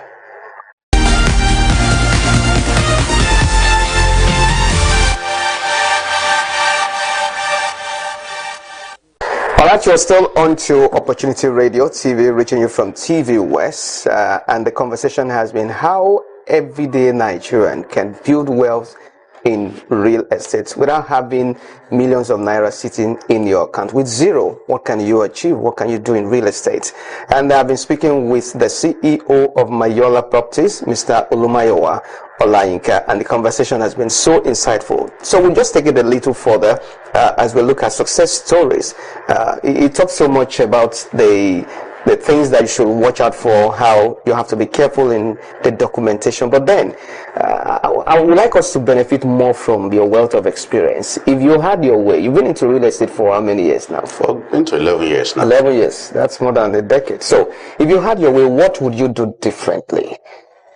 If you're to flash back, reverse the hand of time and do something, what would you do differently? Thank you, moderator. Do it differently. Now, I would just say that more training before venturing into the real estate. I would have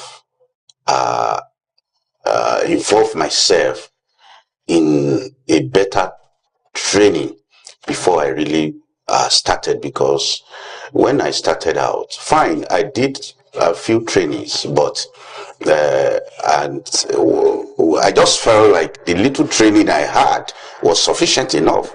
That one, it took me almost about 5 years before I realized that ordinarily we need to update our skill every day for you to remain relevant in the industry and to be successful at what you do.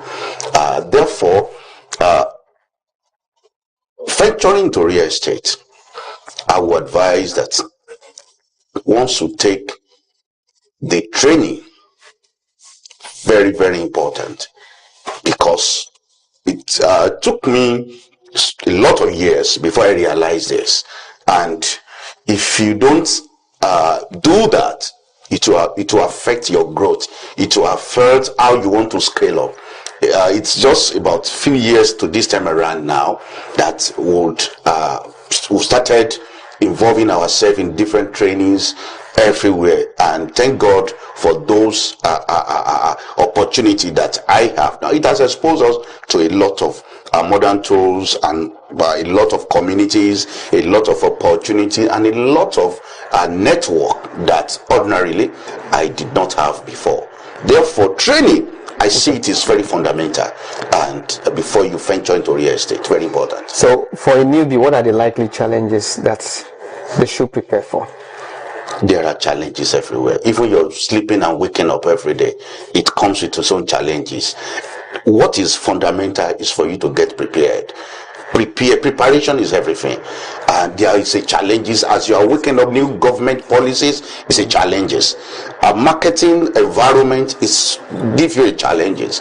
A lot of things that day by day. Before the issue of this tax of a thing, most of the real estate companies, they don't see it, but now it's a challenge. You need to navigate all these things. There are the opportunities available in the industry, the challenges, then litigation is also another challenges in this industry, and we are having a lot of legal problem because most of our cases stay longer years in the court before they are adjudicated upon.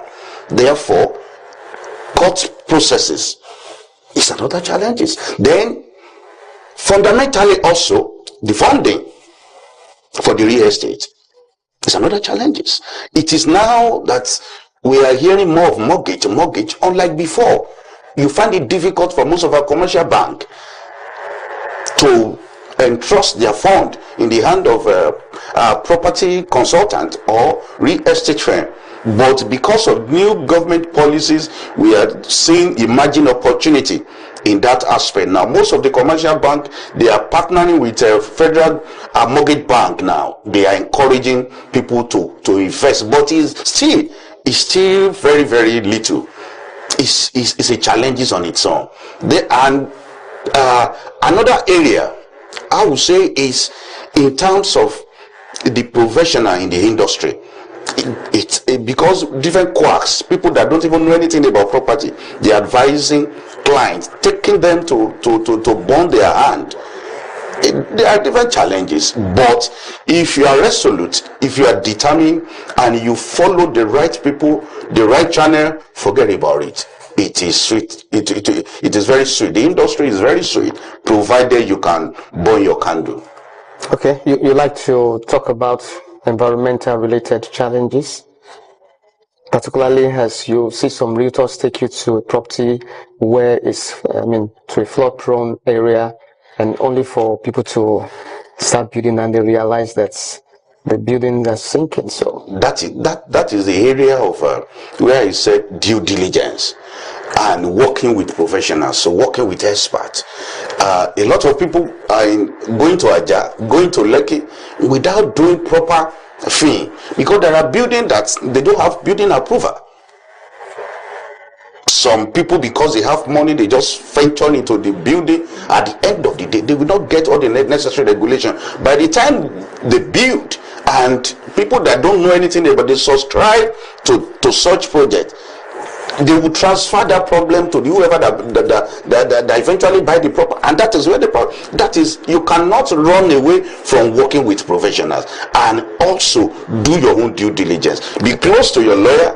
When you want to buy the property, your lawyer will advise you. They will also help you to also do some area apart from what your agent will also help you to do. It is fundamental. Those are the challenges that people are facing every day. Okay, now let's just begin to bring this to a close gradually. For someone who wants to go into real estate now, we may have to talk about the tools that they need. Do you need to register your business? If you're getting into this, or have ID card, letterhead? I mean, for starters, is it compulsory? Do you advise they should go through that route? Whatever that is worth doing at all is worth doing well. For you to have a good footing, you need to register your company. For someone who is going to just sales and marketing, that can be pardonable, right? The structure is very, very important. And you can start with little that you have, but setting out a structure, proper structure, it helps you to scale. It helps a lot. There's nothing you want to do that you don't need to put structure in place. Very, very fundamental. So that this basic structuring will help you to have a plan. You have a feasibility study of where you are going. You put the structure in place, register with the necessary organs of the government. You need to register the necessary association, like in Nigeria, Association of Real Estate Agents in Nigeria. That is very fundamental.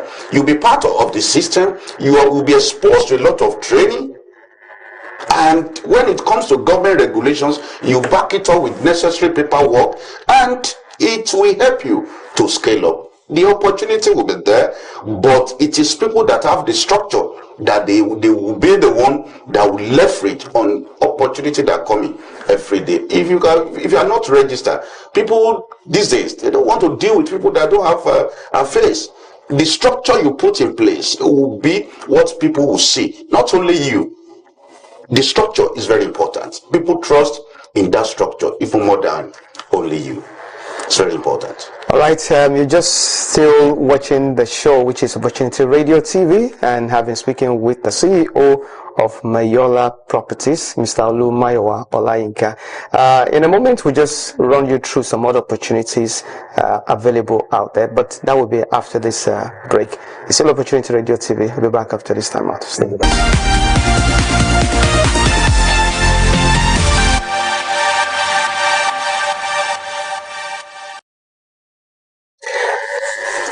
All right. Okay, you're still on to Opportunity Radio TV. This is the moment, in fact, one of the most interesting moments, because we just look at opportunities from different parts of the world, some education, some business and all of that. So I'll just touch on a few of them, and so Mayowa can just share his thoughts on some of these opportunities. Let's just see how well this works. So the first on the list is the NELFund Student Loan.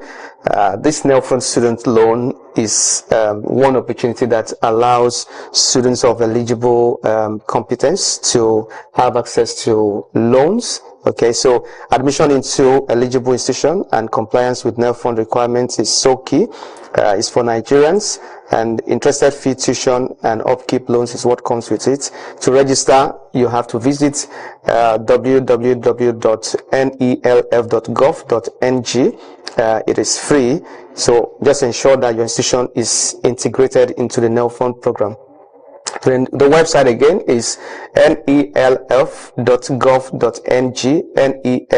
nelf.gov.ng. So this is for students who are looking for opportunities of getting loan to finance their study. It comes with tuition support as well as living expenses. So what do you think about that? I think that's one of the laudable program of this present government, and the young students that are in school that are having challenges with their school fees and upkeep. This is a good opportunity for them, so that issue of dropout will be eliminated in our tertiary institution. This is a fantastic program. Okay, another one opportunity is 3MTT. That's the 3 million technical talents, which is also for Nigerians. If you're interested in updating your skill when it comes to tech, Nigerians interested in digital careers. It's just important that you take advantage of opportunity like this, because if you're skilled, you are open to more opportunities. For you to apply for this opportunity, you go to 3mtt.nitda.gov.ng. Again, 3mtt.nitda.gov.ng. Application, to the best of our knowledge, is free, and what is also important is to choose a learning track that aligns with your career goals and that gives you access to more opportunities. It's a free training, free mentorship, and I think it's something that you may want to give a trial. So what do you think about this one? This is equally good for at least anything that will enable young Nigerians to scale up. Training, you cannot underestimate it in whoever that want to grow. And all these opportunities are there for a serious individual to take. And don't say because it is free. Most of the people would think because it's free, they won't do that. Please afford yourself this opportunity and be better off with your life. Okay, let's take another one. This is PTDF for those who are into the line of oil and gas. This opportunity is for Nigerian undergraduates, for those who want to do their masters or even PhD. So if you afford yourself with this opportunity, you have the privilege to free tuition, as well as I don't know whether living, I think it's often covers it. You may have to confirm yourself, but for you to go through the website and check out the whole details, just visit www.scholarship.ptdf.gov.ng, scholarship.ptdf.gov.ng. Application is free. So go through the eligibility criteria and the guidelines before beginning your application. And maybe we just, what do you think about this? Is for those who are in the oil and gas for tech? It's equally a laudable program for people in oil and gas.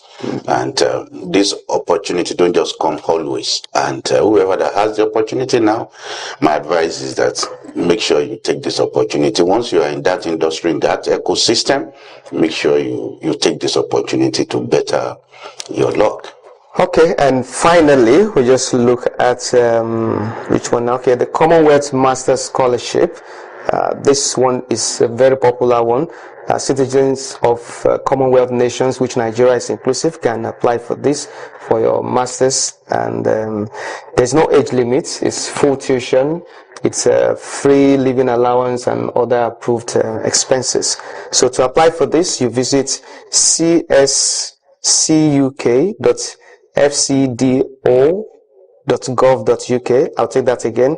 cscuk.fcdo.gov.uk.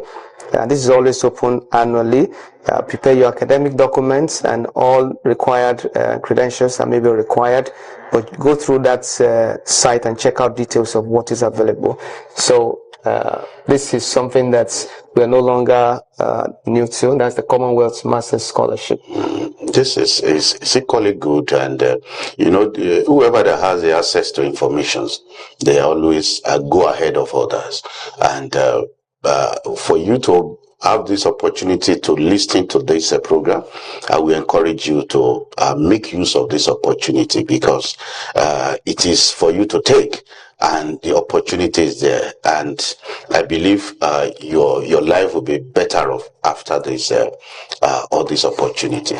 And thank you, sir. And very importantly, I need to add this one. If you think that you need access to laptops or other devices that may be important for your work, you may want to give a trial to the Click the Device Credit Scheme. That's for Nigerians who may be willing to take advantage of this.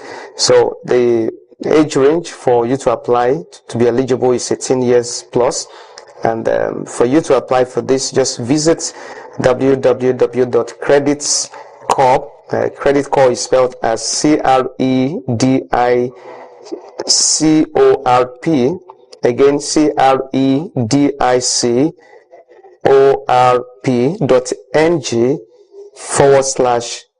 click d/CLICKD. Let me take it again. www.credcorp.ng/CLICKD/CLICKD. So it's open for eligible beneficiaries and it's free to apply. Read and understand the payment terms before accepting this offer. Okay, all right, I think that's the size of it all on the show today. I must say huge thanks to the CEO of Mayola Properties, Mr. Olumayo Olayinka. Your parting shots for the newbies that are going into real estate, because I presume that someone is inspired now to get into real estate. So what should they do now? What I will tell whoever that intends to go into real estate, you can start from anywhere you are. The most important thing that you also need, that I need to add to this, is your dedication to any course that you choose. Either with 0 naira, with millions, with billions, you can enter into real estate, depending on your determinations and what you want to achieve. So are you coming in for a short term? Are you coming in for medium term? Are you coming in for long term? The opportunity are inherent, but require your dedications and be ready to go through the basic of the industry for you to be able to scale up. Thank you. I mean, an industry of $2.6 trillion value. You can have your own share, and as you have heard, you can start from wherever you are, from zero, whether you're going short time, full time, or long time, regardless. So thank you so much for being part of this episode of Opportunity Radio TV. Just stay tuned. Some other shows are coming shortly. Thank you. I'm Daniel Owemi. Enjoy the rest of your day and keep going for opportunities. It will help you. Bye. Thank you.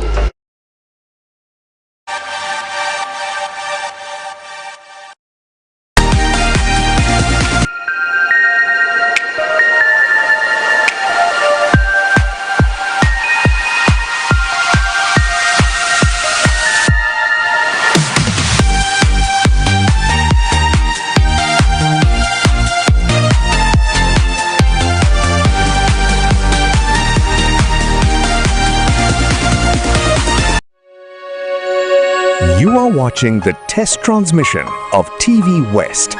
Don't forget to follow and subscribe to our social media handle at TVWestNG across all social networks. Thanks for staying with us. TV West. Reporting the West, inspiring progress.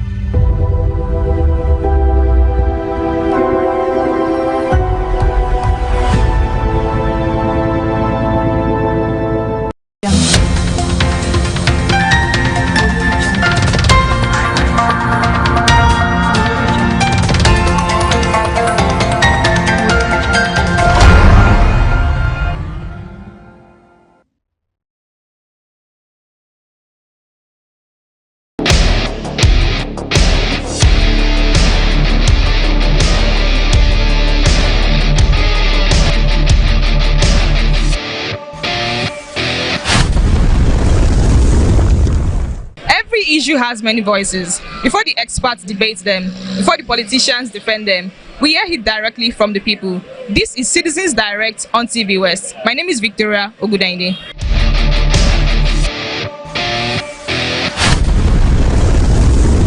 In the past 1 month, several communities have experienced flooding in and around Nigeria, which has left many homeless. Today on Citizens Direct, we hit the streets to ask citizens if they think enough is being done to prevent flood disasters in Nigeria. This draining from Mogbaye is very terrible. The government does not do anything about the draining. Just come and pack dustbin, pack all the sand, go and sell it. If you see the rain are falling on yesterday on this, it enters some house people. Some people lose, some people gain. That one is not good. Like Okeodo now. I went to Okeodo yesterday. I cannot come back. I took Okada from Okeodo, 5,000 naira because of the draining. The draining is always wasting property. It should government try for us to do something about the draining. If you come from the Caterpillar now on yesterday, the draining is very bad. Students God save this one student. It's one Abokina carry the student from the gutter, or less that water will carry their student go. Please let us do a lot of things for the woman and the man and because Nigeria now suffer. She will what is calling it? Carry Boko Haram. Nobody can sleep very well. She want make God help us. Government to try for us by grace of God. They say when you say the truth shall set you free. On the side of Tinubu, pushing money. Are you getting me? To checkmate fraud in Nigeria. The man really is doing that perfectly. Are you getting me? To say the truth. But on the side of people, he's handing over the monitor. They are all criminals. So in generalizing everything, to generalize everything, they are carrying it on his head because he is not up and doing to checkmate them. There is what we call price control and rationing.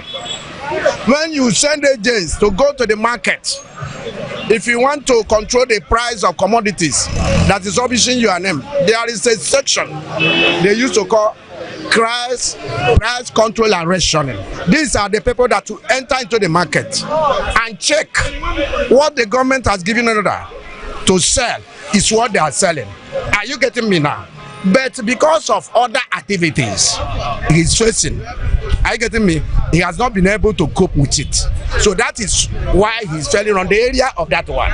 He has given them enough to checkmate it. But there are criminals around him.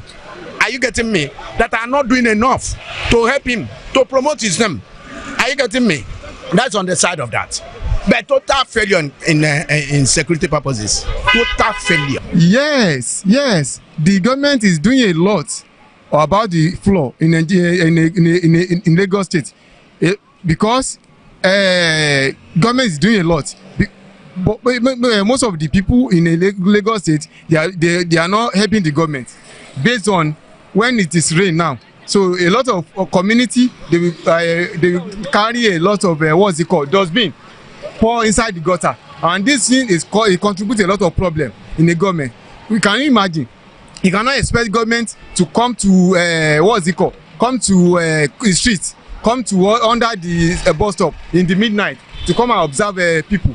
So we as a community, we need to do the needful in order to help the government. Don't think enough is being done to prevent flood, because if the necessary and adequate infrastructure is put in place and due diligence, I don't think there will be flood in Nigeria that will cause chaos. Citizens are contributing because refuge where they ought to be, they'll be storing the refuge in the gutter, and it's also block the water flow. Government have been trying. They've been trying their best. But you see, we citizens are like animals, which we need to be treated like animals. When you direct somebody this way and somebody doesn't follow, how do you feel? When the government is trying to put an infrastructure whereby the drainage will be okay for the people, whereby water will flow, you see some people who still carry dustbin, who carry bin to go and block that drainage. The government is trying their best, but it's only that corruption has diminished everything. There is no checkmating in anything. The government only make law, but they don't checkmate the law they put to the people they are making the law for. There's a difference between giving a law, then checkmating that law you give. Maybe people are following that law. The government are trying, giving a law, but the people are not following that step the government want them to follow. That's why you see flood everywhere. Where water is supposed to flow, somebody will carry a bag of dustbin and go and fix there. Some money like self will even sell the land where water is supposed to pass. When the money like sell land that water is supposed to pass, tell me what will happen to houses around that place? Houses there will collapse. So the government is trying. Only that corruption is like they are wearing suit and tie every day in this country. Thank you very much. In my own observation, I don't think they are doing enough. They are not doing enough because if you look at what happened recently, you agree with me that part of the reason we are not getting light now is because some players in the power sector declare force majeure, meaning there is a natural disaster that are beyond their control, and because they don't want to breach some contractual agreement without consequence. Force majeure is always a clause in such contract. But the question now is, why I feel they are not doing enough is, look at the flood is a global phenomenon. But what happens in Nigeria and most African countries has some inefficiency on the part of government. When you look at the flooding, you can clearly see that the water is dirty, and the reason it's dirty because the drainage is blocked, and perhaps the debris, the dirty in the gutter is already joining the flood on the streets. So if the government do their due diligence by making sure that they clear all the drainage ahead of time, I have to believe that the flooding will reduce. And another thing it does is, if you have a heavy rainfall, even if you have good drainage system, there are bound to be some level of flood, but it will ease out within a short period of time. I think that's what is obtainable in other places like United Kingdom. That's why if you see that flood is always dirty. You show that there is heavy downpour that overwhelm the drainage, but within a short space of time, it goes away. But when the drainage is blocked, you take some time before you see the water clearing away. So for me, I think our government needs to do more. Citizens, yeah, definitely, there's no argument about that. Our attitude to environment is a major factor. You see, Nigerians, they are not environmentally friendly. Why will a sane someone drop refuse in the gutter, in the drainage, or even on the road? And the most worrisome part of it, that you realize that most recently, Lagos State came up with a policy to phase away styrofoam nylon that cannot be used more than once. The reason is not far-fetched, because studies are proving that, not Nigeria anyway, that small pieces of nylon materials that can only be seen by microscope is already being discovered in the brain of dead persons, even outside the country. Because by the time you drop all these things in the drainage, it finds its way back to the sea. And these things have no tendency to decay over the years. So it is not environmentally friendly. So I think we should have a stronger policy in place, talking about the government, and we should have a serious advocacy to educate Nigerians about the need to be environmental friendly in terms of how you dispose your waste. They may have done something, but it's not enough. Because if it's enough, there won't be the flood experience. It's not enough, definitely. When they get a contract, they do it wishy-washy. And the end result is what we are saying. That is the way I see it. They are not doing enough. I've been to places in the world and it's properly done, and you will not see the disaster. Then you ask me a second question. No, that is the worst disaster. Citizens are so unhygienic. The way they throw pure water things, and our people, our Africans are fun and short. They throw things anyhow. They don't give a damn. They are not environmentally conscious. So the citizens are zero. Consciousness is not even there. That discipline is not there. Comment of the day. I mean, Lagos State has not done anything in regard of Lagos State drainage. Do you know the meaning of drainage? Waterways, after rain, floods, channels, from township or urbanities to rivers, to what do you call it, canal. From canal, it empties into the river. From where the river is just emptied into the Atlantic Ocean. Simple. That defines better drainage system.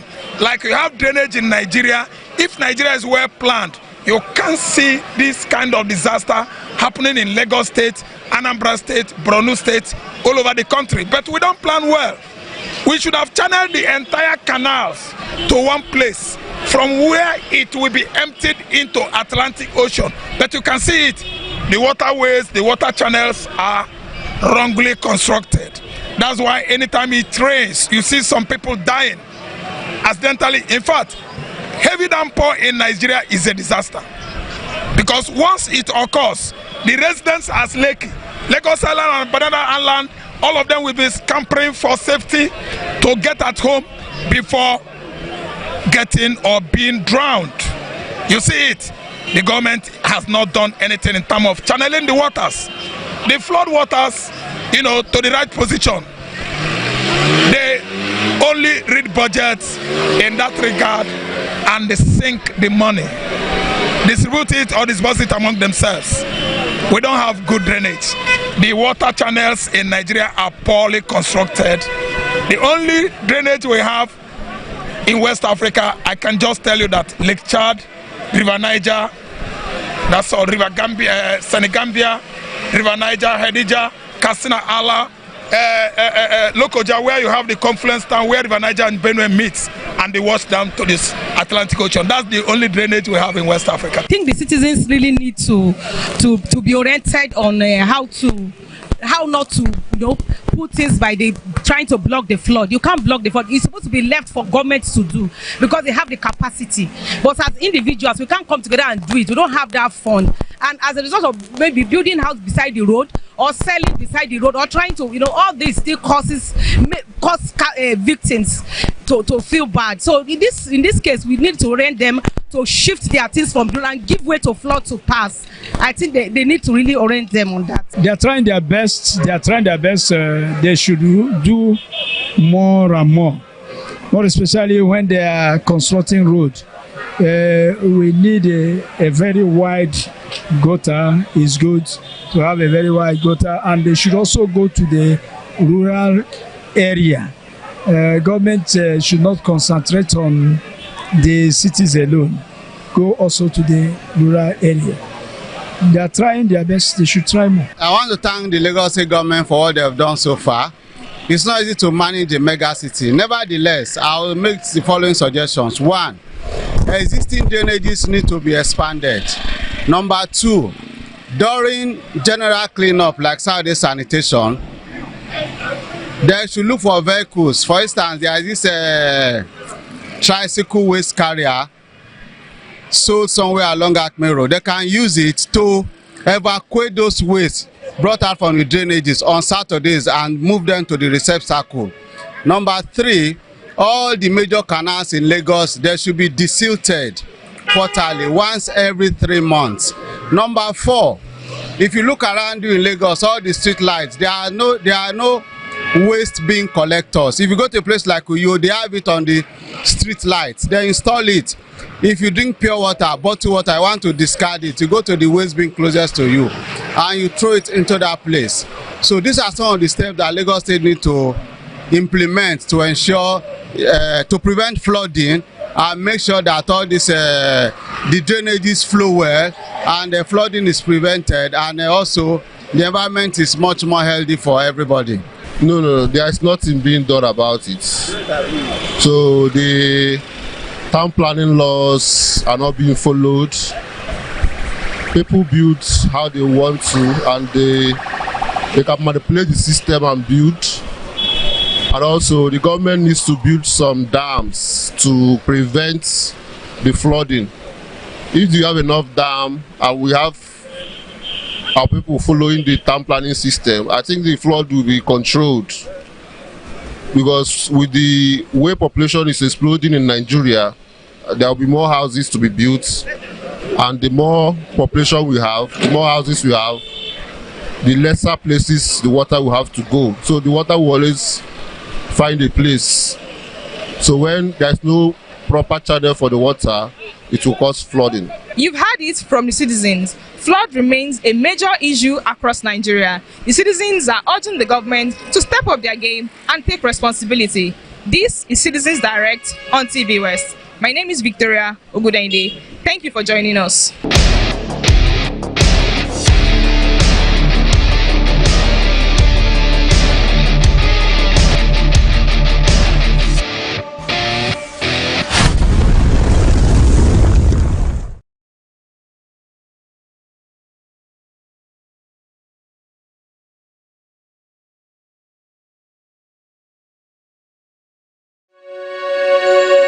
You are watching the test transmission of TV West, Don't forget to follow and subscribe to our social media handle at TVWest NG across all social networks. Thanks for staying with us. TV West, reporting the West, inspiring progress.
lọ́wọ́ Ọlọ́run ọba dániwáyé ọba ṣẹ̀dá ọba tó ka èmi àti ẹ̀yin sí ní àkókò tí ẹ̀ ń wo ìkànnì TVWest yìí a mú ètò kan pàtàkì kí la pè ètò náà kí ni Bíbélì sọ lórí ètò yìí la ó ti máa jíròrò la ó ti pe àwọn akọni ẹ̀dá àwọn tó mọ̀ ti fún tẹ̀dọ̀ inú Bíbélì ìyẹn àwọn àlùfáà àwọn pásítọ̀ tí wọ́n mọ ibi tí wọ́n dojú ọ̀rọ̀ Ọlọ́run kọ nínú Bíbélì ibi tí a ó ti máa jíròrò àwọn ọ̀rọ̀ tó ta kókó lónìí àlùfáà wà nínú ilé agodo níbí báyìí ìyẹn àlùfáà wo ni mò ń perí the Venerable Simeon Ajayi láti inú ìjọ the African Church Emmanuel Parish Ọgbà àwọn ni a ó jìjọ máa gbé àkórí ọ̀rọ̀ tòní ni pé kí ni Bíbélì sọ lórí ìdámẹ́wàá àti ọrẹ orúkọ mi ò yí padà Àbọ̀sẹ̀dé Adégbóyèga lórúkọ mi ẹ máa bá wa.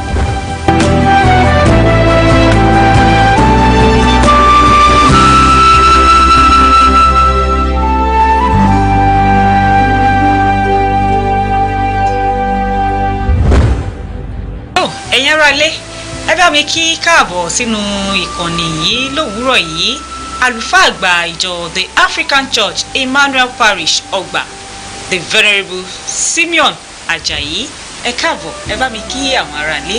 iṣẹ́ púpọ̀ akíwògbò àwọn ará ilé ìgbẹ́ tẹ̀ wọ́n wá ní àkókò yìí àwọn àdúrà pé ọlọ́run àánú àfihàn ẹ̀ àbáyé gbé nígbà orúkọ Jésù ẹ ṣé púpọ̀. lákòókò yìí a ó máa ṣàgbéyẹ̀wò kókó ọ̀rọ̀ tó sọ wípé kí ni Bíbélì sọ lórí ìdámẹ́wàá àti ọrẹ nínú Bíbélì àwọn kan gbàgbọ́ wípé wọ́n kọ síbẹ̀ pé dandan ni kí a máa san ìdámẹ́wàá àwọn kan sì gbàgbọ́ pé torí àwọn èèyàn Ísírẹ́lì lásìkò yẹn òfin mosaic òun ni wọ́n ń lò òye ló sọ wípé kí wọ́n máa san ìdámẹ́wàá kí ni ẹ lè bá wa sọ nípa ìdámẹ́wàá.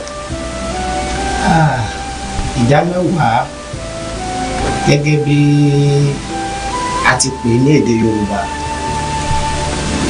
mo mọ̀ pé ní ayé tí a wà lónìí ó ti jẹ́ nǹkan tí ó ti dá àríyànjiyàn púpọ̀ sílẹ̀ ṣùgbọ́n tá a bá wò ó lọ síbi tí ó ti bẹ̀rẹ̀ a rí i pé ìdámẹ́wàá ò yẹ kó jẹ́ ohun tó máa di àríyànjiyàn gẹ́gẹ́ bí a ti ń fà á ní òní ní kúkúrú èdè ìdámẹ́wàá ní bí Yorùbá ṣe pé ó jẹ́ ìdámẹ́wàá ohun tí èèyàn ní àfi fún Ọlọ́run ó dẹ̀ bẹ̀rẹ̀ láti ọ̀dọ̀ bàbá ńlá wa tí a pè ní Ábúráhámù níbẹ̀ ló ti bẹ̀rẹ̀ ẹni àkọ́kọ́ tó san ìdámẹ́wàá nìyẹn sísan ìdámẹ́wàá ti ẹ̀dẹ̀kẹ̀rẹ́ kì í ṣe pé Ọlọ́run ló pa á láṣẹ fún láti ṣe bẹ́ẹ̀ òun fúnra ara ẹ̀ láti inú ẹ̀ ló fi ẹ̀mí ìmoore hàn sí Ọlọ́run bàbá wò ó nínú Bíbélì ìwé Genesis orí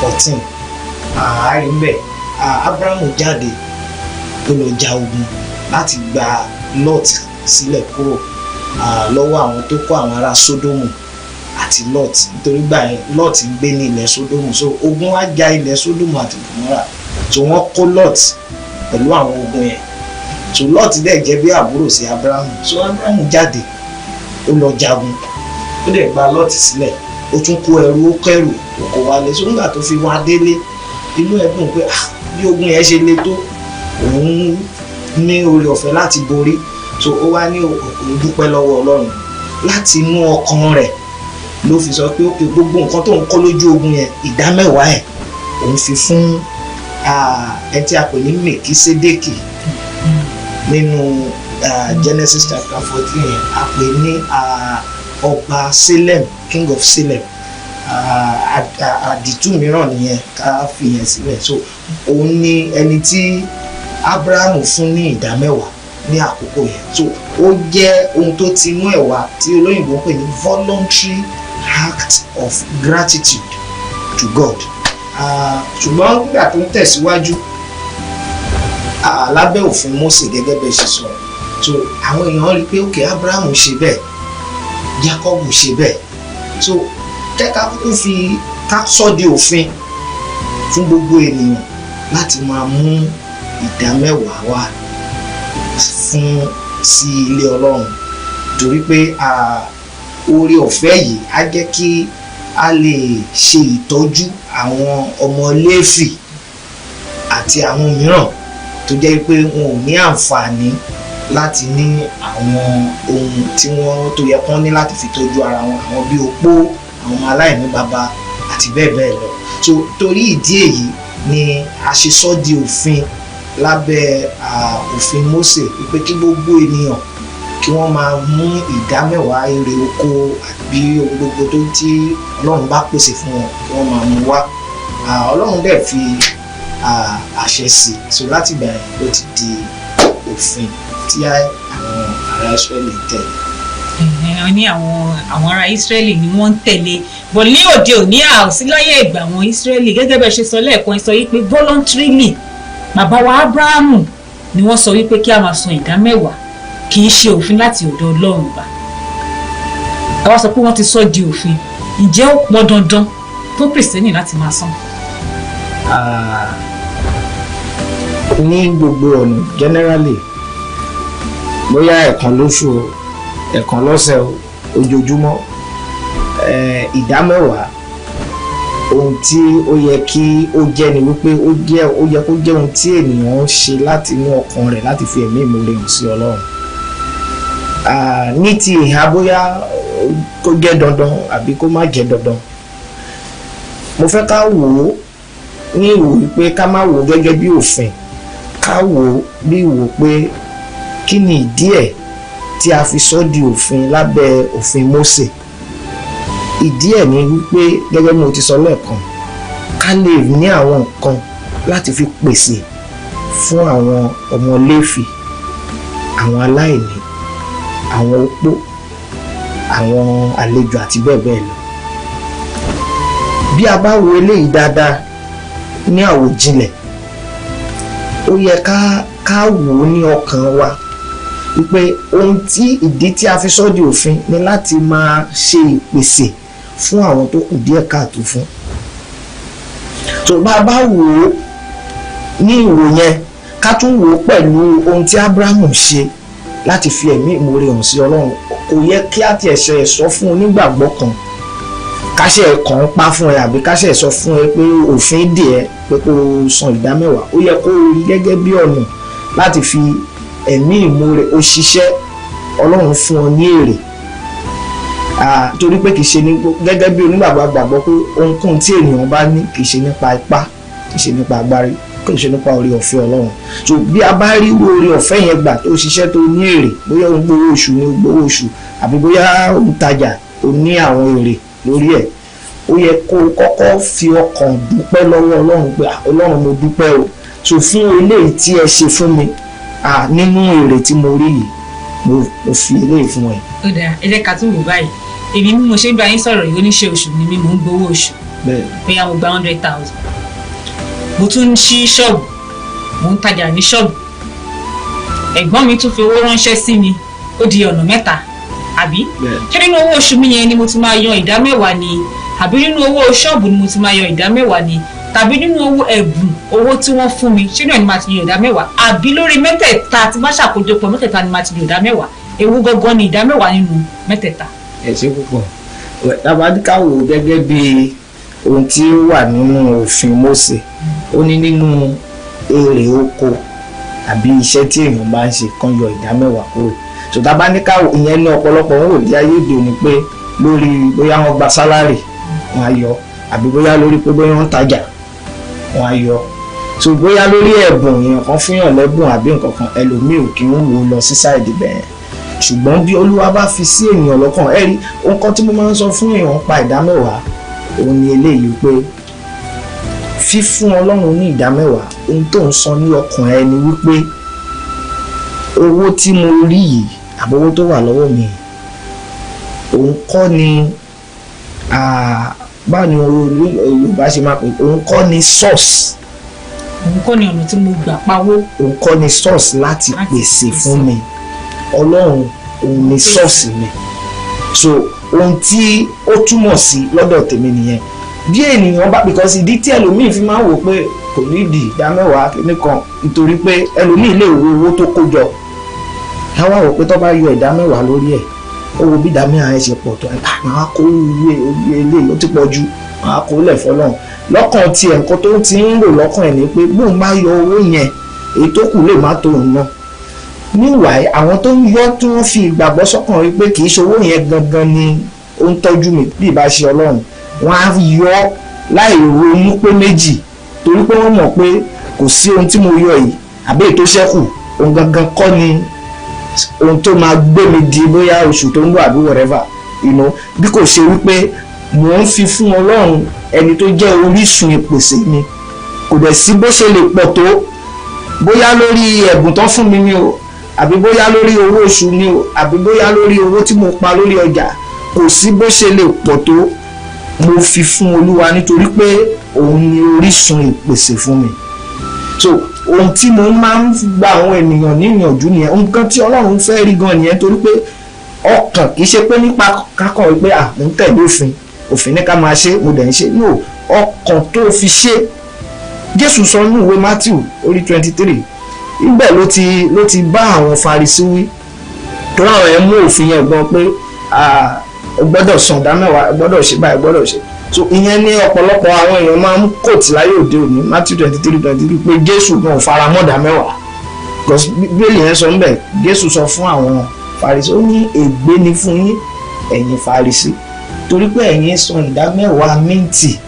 àti bẹ́ẹ̀ bẹ́ẹ̀ lọ ó ní ṣùgbọ́n ẹ̀yin ẹ fi ọ̀ràn tó tóbi jù nínú òfin ẹ fi sílẹ̀ láì ṣe èyí ni àánú òtítọ́ àti òdodo ó ní ẹ fi wọ́n yẹn sílẹ̀ ó ní ẹ wá ń san ìdá mẹ́wàá ṣùgbọ́n nígbà tó máa parí ọ̀rọ̀ ẹ̀ mẹ́ẹ̀ ó ní gbogbo ìwọ̀n yìí ni ẹ ò gbọ́dọ̀ fi sílẹ̀ láì ṣe àti ìdá mẹ́wàá náà so ohun tó ń sọ ni wípé mi ò ní kẹ́ má san ìdá mẹ́wàá o ṣùgbọ́n ohun tó ṣe pàtàkì jù ìdí tí Ọlọ́run kan fi sọ pé ká ẹ ṣe ni pé láti fi pèsè fún àwọn tó kù díẹ̀ káàtó fún láti ṣe bó ti tọ́ ṣùgbọ́n nígbà tẹ́ bá ń san ìdá mẹ́wàá ṣùgbọ́n ẹ ń fìyà jẹ lòmíì àwọn tó kù díẹ̀ káàtó fún ẹ pọ́n wọn lójú kí ni àǹfààní ìdá mẹ́wàá tẹ́ ń san.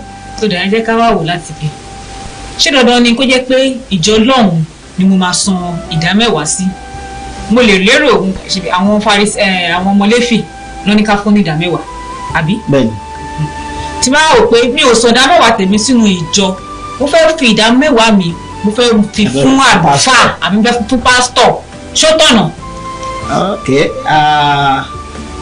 láti ìbẹ̀rẹ̀ ńgbà tó di òfin lábẹ́ òfin Mósè àwọn ọmọ Léfì ló ń gbà ìdá mẹ́wàá ẹ mọ̀ nínú àwọn ọmọ Jákọ́bù 12 ni wọ́n so ìran Léfì nínú gbogbo àwọn ọmọ Jákọ́bù ìran wọn ni wọn ò ní ìpín bóyá a pín ilẹ̀ fún wọn torí pé a pè wọ́n ní ọmọ Léfì so a gbàgbọ́ pé nínú iṣẹ́ Léfì iṣẹ́ àlùfáà nìkan ti lọ máa jẹ so nípa bẹ́ẹ̀ ni a ṣe sọ pé àwọn nìkan máa gba ìdá mẹ́wàá ẹ wá sí ayé òde òní nírú ìjọ tí èmi ti wá tó jẹ́ African Church ètò ti wà, ètò bíi pé ẹni tó bá jẹ́ àlùfáà nínú ìjọ wa ó ń gba sálárì lóṣooṣù àti ṣètò pé tóṣù bá parí òye báyìí la máa fún ẹ gẹ́gẹ́ bí owó oṣù ẹ. So nítorí bẹ́ẹ̀ tí ó bá ti ń gba sálárì tá a ti ń ṣètò ìpèsè wà fún, so ìdá mẹ́wàá yẹn ó kúkú lọ sínú church níbi tá a ti ṣètò pákéjì owó oṣù fún àlùfáà yẹn. So that is why tó fi jẹ́ pé ní ayé òde òní a gba àwọn èèyàn ní ìmọ̀ràn pé ẹ san sí church, especially àwọn ìjọ tó jẹ́ pé wọ́n ní ètò owó oṣù fún àlùfáà. Ǹjẹ́ ẹ̀ṣẹ̀ ni fún mi pé mi ò fẹ́ fi tèmi sí inú ìjọ àlùfáà ni mo fẹ́ fún, tàbí kí n fi fún aláìní níta tí ò ṣe nínú ìjọ? Ẹ mọ̀ mo lè dédé wò pé ìdá mẹ́wàá tèmi obìnrin kan wà lọ́nà àdúgbò mi, àgbàdo ló ń ta, ó kù díẹ̀ káàtó fún, ṣé mo lè lo ìdá mẹ́wàá mi yẹn mo lè lo láti fi ràn ọ́ lọ́wọ́ kó dẹ̀ jẹ́ ìtẹ́wọ́gbà níwájú Ọlọ́run pé mo ti san ìdá mẹ́wàá. Ó ṣeéṣe láti jẹ́ pé ó jẹ́ ìtẹ́wọ́gbà níwájú Ọlọ́run pé bá san ní ìlànà yẹn, ṣùgbọ́n ohun tí ẹ ò gbọ́dọ̀ gbàgbé ni wípé kò gbọ́dọ̀ sí ààyè nínú ìjọ tẹ́ ń lọ láti sọ wípé bóyá wọn ò rí owó oṣù àlùfáà san. Ṣé nǹkan tí mo sọ yẹn yé yín? Torí pé pàtàkì ni wípé wọ́n gbọ́dọ̀ ṣe ìtọ́jú àlùfáà. Àwọn ilé ìjọsìn kan lóde òní wọ́n máa ń fi ègún sí orí pé tó bá ti san ìdá mẹ́wàá nǹkan báyìí ló máa ṣe é, nǹkan báyìí. Ṣé Bíbélì ṣe sọ nìyẹn pé dandan ni kí wọ́n fi ègún lé ẹni tí ò san ìdá mẹ́wàá? Irú ìyẹn mo fẹ́ gbàgbọ́ pé wọ́n ń lo ìwé Málákì, tẹ́lẹ̀ rántí Málákì náà sọ ń pa ìdá mẹ́wàá orí 3. Ó ní láti ẹnu wòlíì Málákì ó sọ pé Ọlọ́run sọ pé ẹ̀yin jà mí ní olè, ọ̀nà wo lẹ fi ń gbàjà mí ní olè? Nípa ìdá mẹ́wàá àti ọrẹ. Ó wá tẹ̀síwájú, ẹni gbogbo ìdá mẹ́wàá wá sílé mímọ́ kí oúnjẹ lè wà ní ilé mi. Ó ní ẹ fi èyí dán mi wò bí èmi kì yóò bá kòkòrò ajẹnirun wí lórí ni. So ẹlòmíì máa ń mú bẹ́ẹ̀ pé ó túmọ̀ sí pé tó o bá san kòkòrò ajẹnirun lè jẹ́ iṣẹ́ o. Ó lè jẹ́ o. So ìyẹn lọ́pọ̀lọpọ̀ máa ń lò. Ṣùgbọ́n Ọlọ́run wa kì í ṣe ẹni tó jẹ́ pé kì í ṣọba àkà. Ọ̀pọ̀lọpọ̀ ẹ̀ṣẹ̀ tó ju ọ̀rọ̀ ìdá mẹ́wàá lọ Ọlọ́run á tún wò wọ́n báyìí. A tún dáríjì wá. Àwa gangan ló yẹ ká wò pé ojúṣe lélẹ̀, kò dìgbà tó jẹ́ pé bóyá wọ́n bá ṣe threatening ẹ pé tó bá sán o báyìí máa ṣe ìgbà yẹn lọ lómi náà, jẹ́ kó jẹ́ láti ọkàn sí ọ̀dọ̀ Ọlọ́run. Ẹ̀yin ará ilé, mo lérò wípé ẹ ti rí nǹkan ẹyọ kan tàbí méjì mú nínú ọ̀rọ̀ tí àlùfáà wa the venerable Simeon Ajayi láti ìjọ the African Church Emmanuel Parish No. 1 Thomas Alako Street Ìjàyè Ọgbà tí wọ́n bá wa yànnàná láàárọ̀ yìí. Àwọn ìbéèrè kan ti ń wọlé láti àwọn ọ̀dọ̀ àwọn ará ilé. Ní báyìí ká tó máa mú àwọn ìbéèrè yẹn gbéyẹ̀wò, ẹ jẹ́ ká dé òkè lọ́hùn.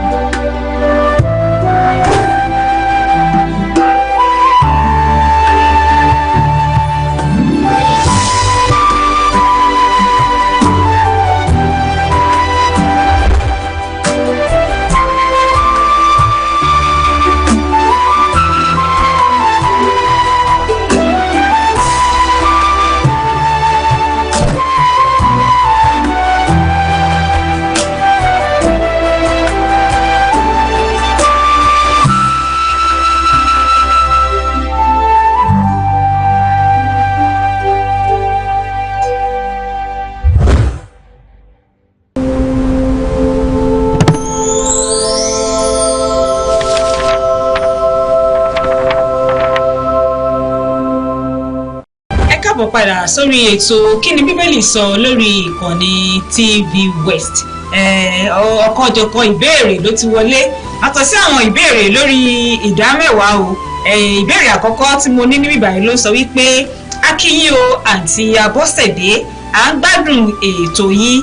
Ìbéèrè tèmi kì í ṣe lórí ìdá mẹ́wàá àti ọrẹ o. Ìbéèrè tèmi ni pé kí ni bíbélì sọ lórí ká máa mu sìgá tàbí ká ya tàtú ká dá imú lu? Ǹjẹ́ kí ni bíbélì sọ lórí ẹ̀? Ṣé ọ̀rọ̀ bíbélì kọ́kọ́ fìdí ẹ̀ múlẹ̀ pé kò dáa fún ọmọ ènìyàn láti dámú lu tàbí láti ya tàtú sára? Dá imú lu. Àǹtí Fọláṣadé Phillips láti Arigidi Àkókó nípínlẹ̀ Ondo ni wọ́n béèrè ìbéèrè yìí. Ẹ ṣé púpọ̀. Kẹ́rí gẹ́gẹ́ bí èèyàn kan mi ò kì í ṣe àlùfáà tó máa ń sọ pé òfin nǹkan tó fin bá sọ ẹ tẹ̀lé àbí báyìí. Èmi máa ń sọ fáwọn èèyàn pé ìjọsìn pẹ̀lú Ọlọ́run ó ní í ṣe pẹ̀lú ìbáṣepọ̀ nínú ọkàn yìí àti Olúwa. Mo máa ń sọ fáwọn èèyàn ohun tẹ́ ẹ sọ lórí ọ̀rọ̀ yàtàtú ọ̀dàmúlu ọ̀dàdòdòlu ọ̀dàhànlu ọ̀ṣẹ̀ Jẹ́ríkò yìí. Nínú Bíbélì láyé àtijọ́ wọ́n rí gẹ́gẹ́ bí irú tàtú mi a rí gẹ́gẹ́ bí àṣà àwọn ilẹ̀ ẹ̀wọ̀n pé àwọn ilẹ̀ kan wà tó jẹ́ pé àwọn ọmọ Ísírẹ́lì lọ a pè àwọn kan ní báwo ni Bíbélì ṣe pè wọ́n bí àwọn Gentiles.